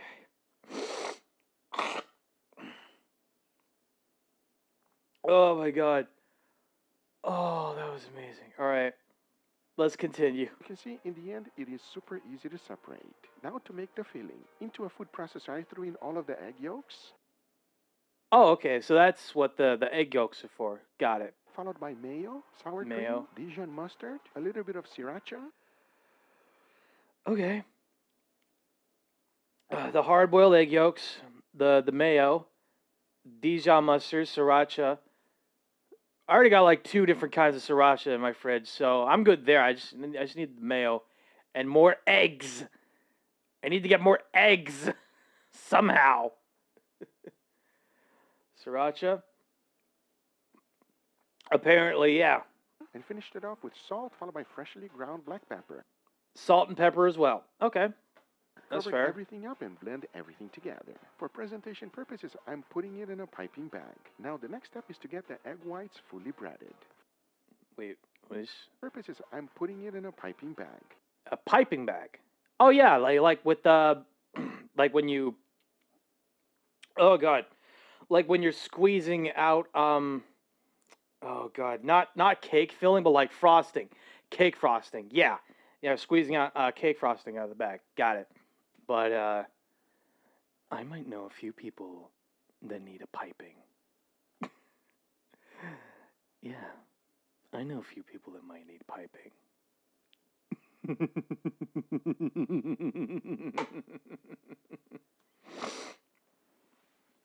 Oh my god. I thought this was supposed to be affordable. Now we're adding eggs. Looks at the current price for eggs in the States. If you want protein from eggs, all you need is a boy. Ouch, ouch, Drake, stop it, ow. Also, more. I deserve that, Raven. I know. I deserve that. Look, it was right there, all right? The joke was right there. Now the next step is to get the egg whites fully breaded. First into the flour and remove all of the excess, followed by the egg wash, and finish it off with panko breadcrumbs. So I went ahead and did all of them. The only thing left is to go ahead and deep fry it. I kept the temperature at 350 degrees Fahrenheit. Went ahead and fried them up until every single one of them was nicely golden brown. Ooh. Take a look. It is just perfect. God, that looks good. That actually looks pretty good, I'll admit. Well, I got chicken, so I got the egg thing covered. Yep, that's true. Cook the babies. What the fuck are you? Oh my god. Cook the babies. Okay, well, that looks good. I wonder if it works in the oven too. Maybe? I don't know. I don't know if this works in the oven. I don't know. To make it even better, I also fried up some prosciutto. I only fried them up. You fried prosciutto? Why? I mean, it's not a bad thing. It's not a bad idea. But, like, who could afford prosciutto in this economy?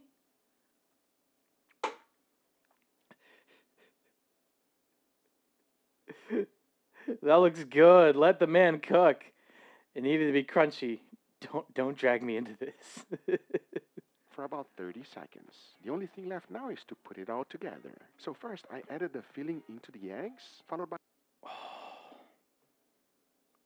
Chad, this is already looking good. The filling is filling. The filling is filling. By pieces of prosciutto right on top. For some coloring and flavor, I added some chives. But hey... That looks like a Dutch party food. Oh my god. This is better than porn. I said it. See? See, chat? Now you're getting it. Now you're getting it. Food porn can be way better than regular porn if you shoot it right. If you shoot it correctly. And Guga does it. Guga's probably going to cook this steak way better than Salt Bae ever will. I already know it. We are trying to make this look expensive, so a little bit of gold dust right on top. Guga! What are you doing? Guga, you had us in the first half, I'm not going to lie. I want to make this, but there is no fucking way I'm adding gold dust to my food, all right? Know it. All right, remember that. No, not gold dust. Literally anything but gold dust. You will not be harming chickens. I mean, take notes, TikTok bakers. Neither will I. One day I'll draw and paint some hard-on worthy food. I know you will, Hayu. I believe in you. I'm going to return the tank. Thank you for the alert, Kibo. Always appreciated. We'll be here when you get back. Either that or we're gonna raid on out. I don't know which. Because I know for a fact that dude that rails their bakings ain't taking notes. To be fair, deep frying automatically makes it not look expensive. Yeah, you're not wrong there. As for gold dust, substitute turmeric. You know what, Drake? I'll remember that. I'm going to remember that. I think the gold dust is to be funny and make a jab at Salt Bae. I mean, I could kind of see it. I could kind of see it. The gold dust costs nothing.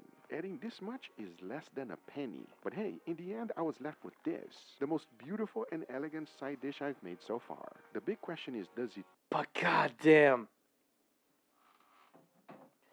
I can't even be mad at Guga. Because, like, the side dish already looks good. That side dish looks fucking good. That looks so damn good. Taste better than it looks? Well, we're about to find out real shortly. Because remember, we still gotta cook those beautiful steaks. But not only that, we need to use this gold leaf. Gold leaf? No. Guga, no, please. No. Oh, no. I want to say that this is another jab at Salt Bae, but I'm just like, what the fuck are you doing? Guga, please. Goes to Google how much it is here. Nothing tastes quite as good as the unborn. Oh, God. I mean, I have gold edible glitter from when I make drinks on Halloween. Hold on. You were supposed to destroy Salt Bae, not join him. Gold leaf and power are actually affordable. I knew it. He was making it a jab at the Salt Bae steak. From where? Freaking Yggdrasil? Yes, they are. Okay. So this is all just a jab at the Salt Bae. Gold leaf and gold power are really cheap. Okay. Exactly what Salt Bae uses on his restaurant. As you can see, it's almost 24 karat. It is $8.69. $8.69 for gold leaf? That's kind of... I mean, it's good to know that it's cheap, but, like, I still wouldn't eat it. Is that just me, chat? Is that just me? Drasil. Like Brazil. Okay. Drasil. Okay. My bad. Thank you for the correction. It's basically gold that's only a few atoms thick. But still, like... We will be wrapping one steak completely with it. And we're going to find out if this is really worth it or not. Because we're going to be having one as a control. And our second steak completely filled up with gold leaf. Because now that I have everything ready, the only thing left to do is to go ahead and grill them. I'll first be putting a nice beautiful sear. Then cooking them in indirect heat until I reach an internal temperature of 135 degrees Fahrenheit. And for that, I'll be using my wireless thermometers. Ooh. So now I say, it is enough talking and it is time to grill in these Brazil, beautiful that's steaks. So still let's do it. be almost 30 rays. I guess so.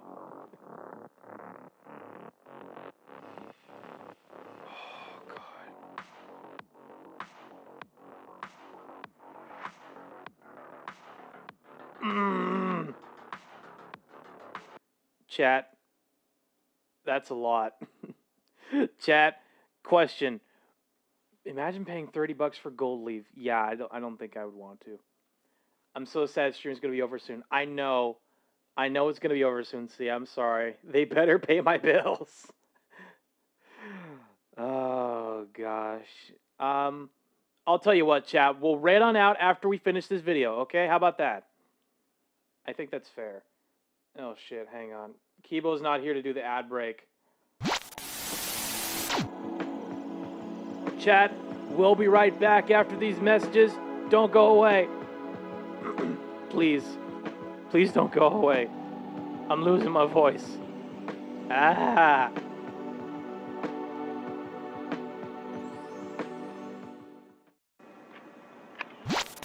Nice car, what is it?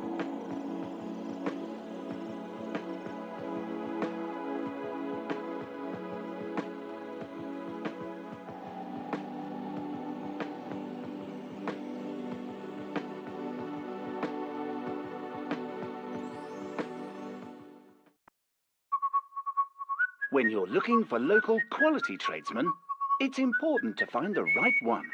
At Checker Trade,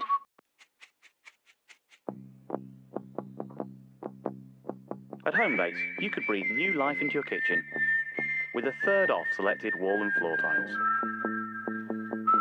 Or, for a complete change, with half-price kitchen units. Now with up to an extra 30% off as well. We'll even give you 山本山の特選焼き海苔手巻き海苔巻き美味しさを優しく包む Here's an incredible deal and a great holiday gift. This popular scooter free with a purchase. Hi, it's Vince with ShamWow. A regular towel doesn't work wet. This works wet or dry. This is for the house, the car, The boat. The RV. ShamWow holds 20 times its weight in liquid. Look at this. It just does the work. The ShamWow sells for $19.95, but you get one for the house, one for the car, two for the kitchen and bathroom. But if you call now, we'll give you a second set absolutely free. Here's how to order. ふんわりニュービーズは洗うだけで Hey, This is for those ready to hit the road. hit the road. This is for the long way home. This is for those who want to widen their horizons. This is for the passing lane. This is for right now. right now. Everyone's doing it. Guys are doing it with girls. Girls are doing it with other girls. Some get together in groups and do it. Some even do it with complete strangers. Some people like to do it hardcore. Some people like to watch. Time to celebrate is quickly coming to an end. The Ford authorized clearance is in its final days. This is your last chance to get $1,500 cash back on any new 2000 Ford Ranger. And your last chance to lease a Ranger SE for just $189 a month for 20.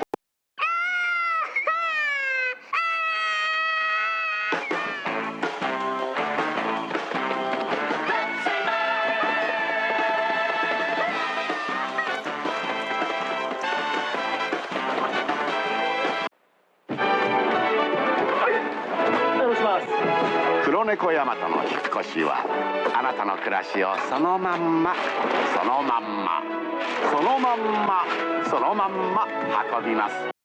At Asda, we're always finding ways to lower costs. We pass those savings on to the customer. We've reduced packaging so we can save you money on your washing powder. It's gone from a box to a tiny strip of cardboard. We're always finding new ways to drive more fuel efficiently. Because we save money on fuel, you can save money on your breakfast. If you call Autoglass, as soon as a chip appears, we can come to you and usually repair the windscreen without replacing it.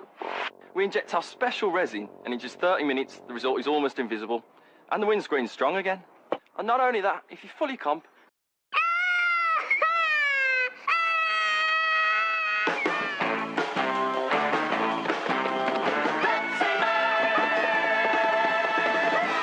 Pepsi Man!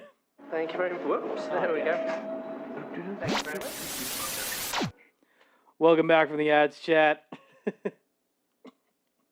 Oh god, I need to catch up. What a fantastic 6 hours. Yes, my mother always say when some type of food is over a certain amount of one person, what does it have, diamonds? Yeah, exactly. Oh god, it did the thing, hang on. There we go. Okay, yeah, I really need to add that stream command.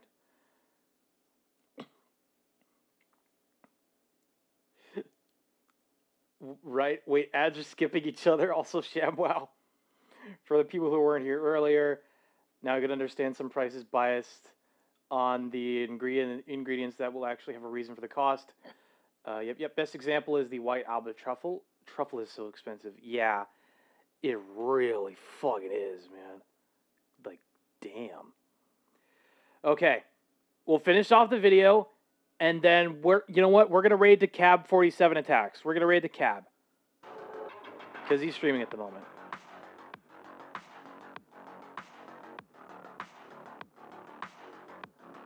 Oof.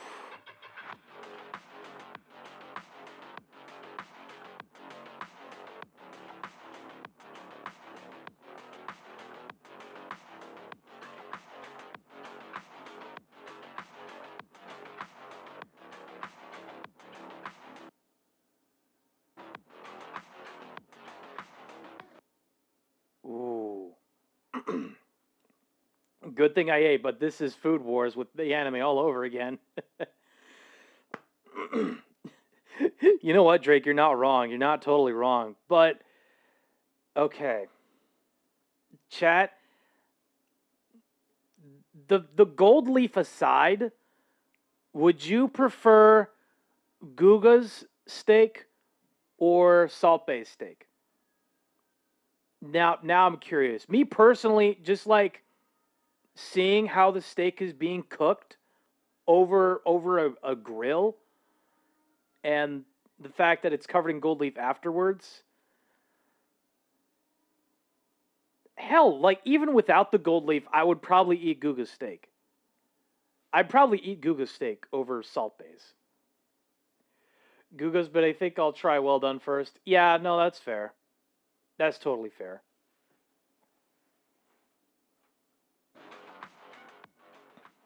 Don't ask that again because that is a no-brainer question. I'm sorry. I'm sorry, Raven. About the perfect night. Oh God, it's a ad. It's a ad. It's a sponsor.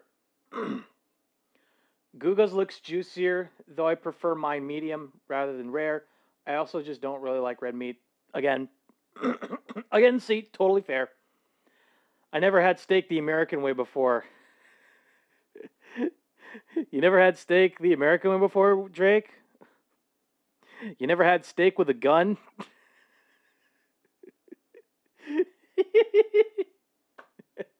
Nope. Oh gosh, my bad. Anyway. Everybody, here we got our beautiful feast. What do you guys think? I think you put in a gun and deep fried in butter. And the presentation that of it, oozes USA. Yeah, it pretty much does. Got this at Walmart. And this looks like, I don't even know, it looks like Gordon Ramsay shipped it to you. I'm going to return the tank. Thank you for the lurk, C. Always appreciated. We'll be here. Hopefully rating out when you get back.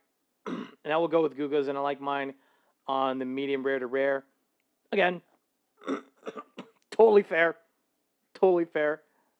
Maybe it looks amazing. Maybe you're right, maybe you're wrong. Well, let's find out which one tastes better. It's all about the taste, yeah? It's about nothing else. All right. Starting here? Taste, no, we're going to start with this one from Walmart, yeah?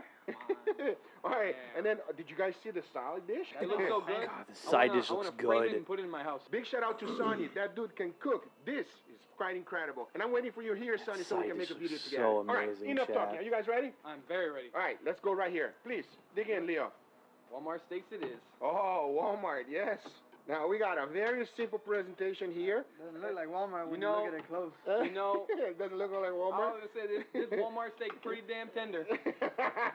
I'm not going to lie, guys. Let me know how it tastes, yeah? I hope I don't eat my words. All right, well, let's find out right now. Cheers, everybody. Cheers.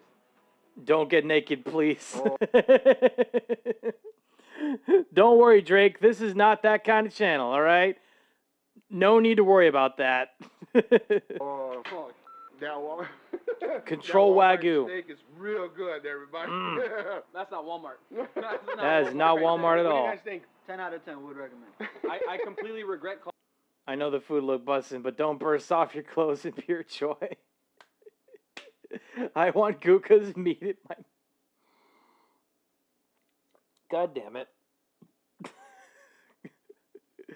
Oh, God damn it. The Food Wars anime. Don't tell me what to do.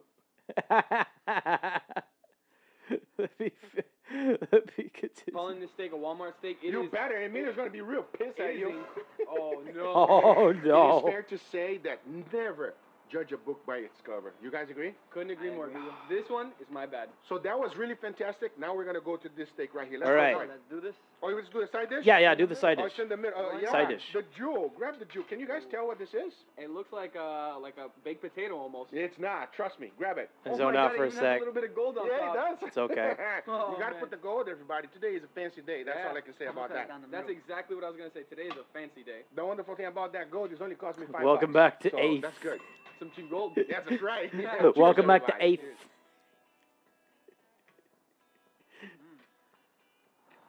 Oh. Yeah, that side dish. Wow. That side dish looks good. Triple wow, everybody. That is amazing. Super delicious. The flavors just pop right out at you. The first thing that hits me, the crunchiness of the actual skin, and now that I bite it, I can taste that it's an egg. Yeah, of course. Yeah. Deviled egg, by the way. Here's the deal. Usually when you have deviled egg, it's just one texture. And by deep frying the crust of the egg, it makes it nice and crunchy, and then a little bit of that prosciutto. It's not bacon, by the way. On the top, it's just perfect. It's a very, very nice egg. You guys ready for the real deal? Let's go for the real deal. I thought this was going to be a bad Here we steak. go. I thought this was going to be an amazing steak. $2,500 gold steak. But now I'm worried. That let's give this a try and let you Guga guys made know. as well. Cheers. Cheers. That's good. Oh, man. I gotta say, it's a nice steak. It's very delicious. It's good, but it's Damn. like the same. It's the same as on. You know, I'm with Angel on this, you know. This one is presented a lot more beautifully, has gold on it. Yeah. I can't taste the difference. This is like when you eat with your eyes. What did I say, everybody? You see, you heard it from them, not from me. That's the results. The gold does absolutely nothing. Not at all. The gold adds nothing to the steak. They're not wrong. They're not wrong. It makes 0% difference. But what does makes a difference is that now you guys owe me $2,500 for the meal. Pay up. 25. They're not. Angel, They're not going to pay. Right. Oh, Guga, thank you. Anyway, guys, those are yeah, the it's just for results. I hope you decoration, guys pretty enjoyed much. this video and you learned something new. If Pretty you did, much. make sure to give it a thumbs up. If you're not a subscriber, be sure to subscribe for future videos. Remember, if you are interested in anything I use, everything is always in the description down below. Oh, God, that's too funny. Well, yeah, this is bad. Okay, not totally true. Not totally true. Eat it enough and you might get heavy metal poisoning. God damn. There was a trident at the tires. What ride? Pay up. Okay, chat. Let's go ahead and raid on out here to Cab 47 attacks. And there is your raid message in the chat. Don't forget to copy and paste it.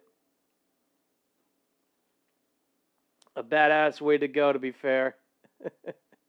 Yep, that's true.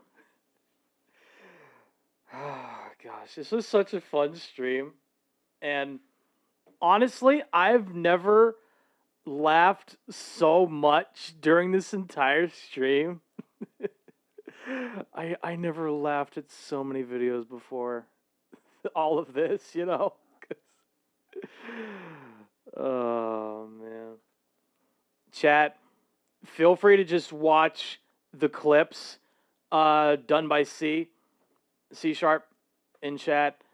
You missed out on a lot if you weren't here at the start of the stream or at any point during the stream. But just know this was such a great stream, and I had an awesome time. Let me make sure to open up Twitch as well, just to be sure that we get to Cab's channel and that we are ready and we are prepped for a raid. There we go. Thank you everybody so much for watching. I will see you guys again tomorrow. Bye-bye. Bye-bye.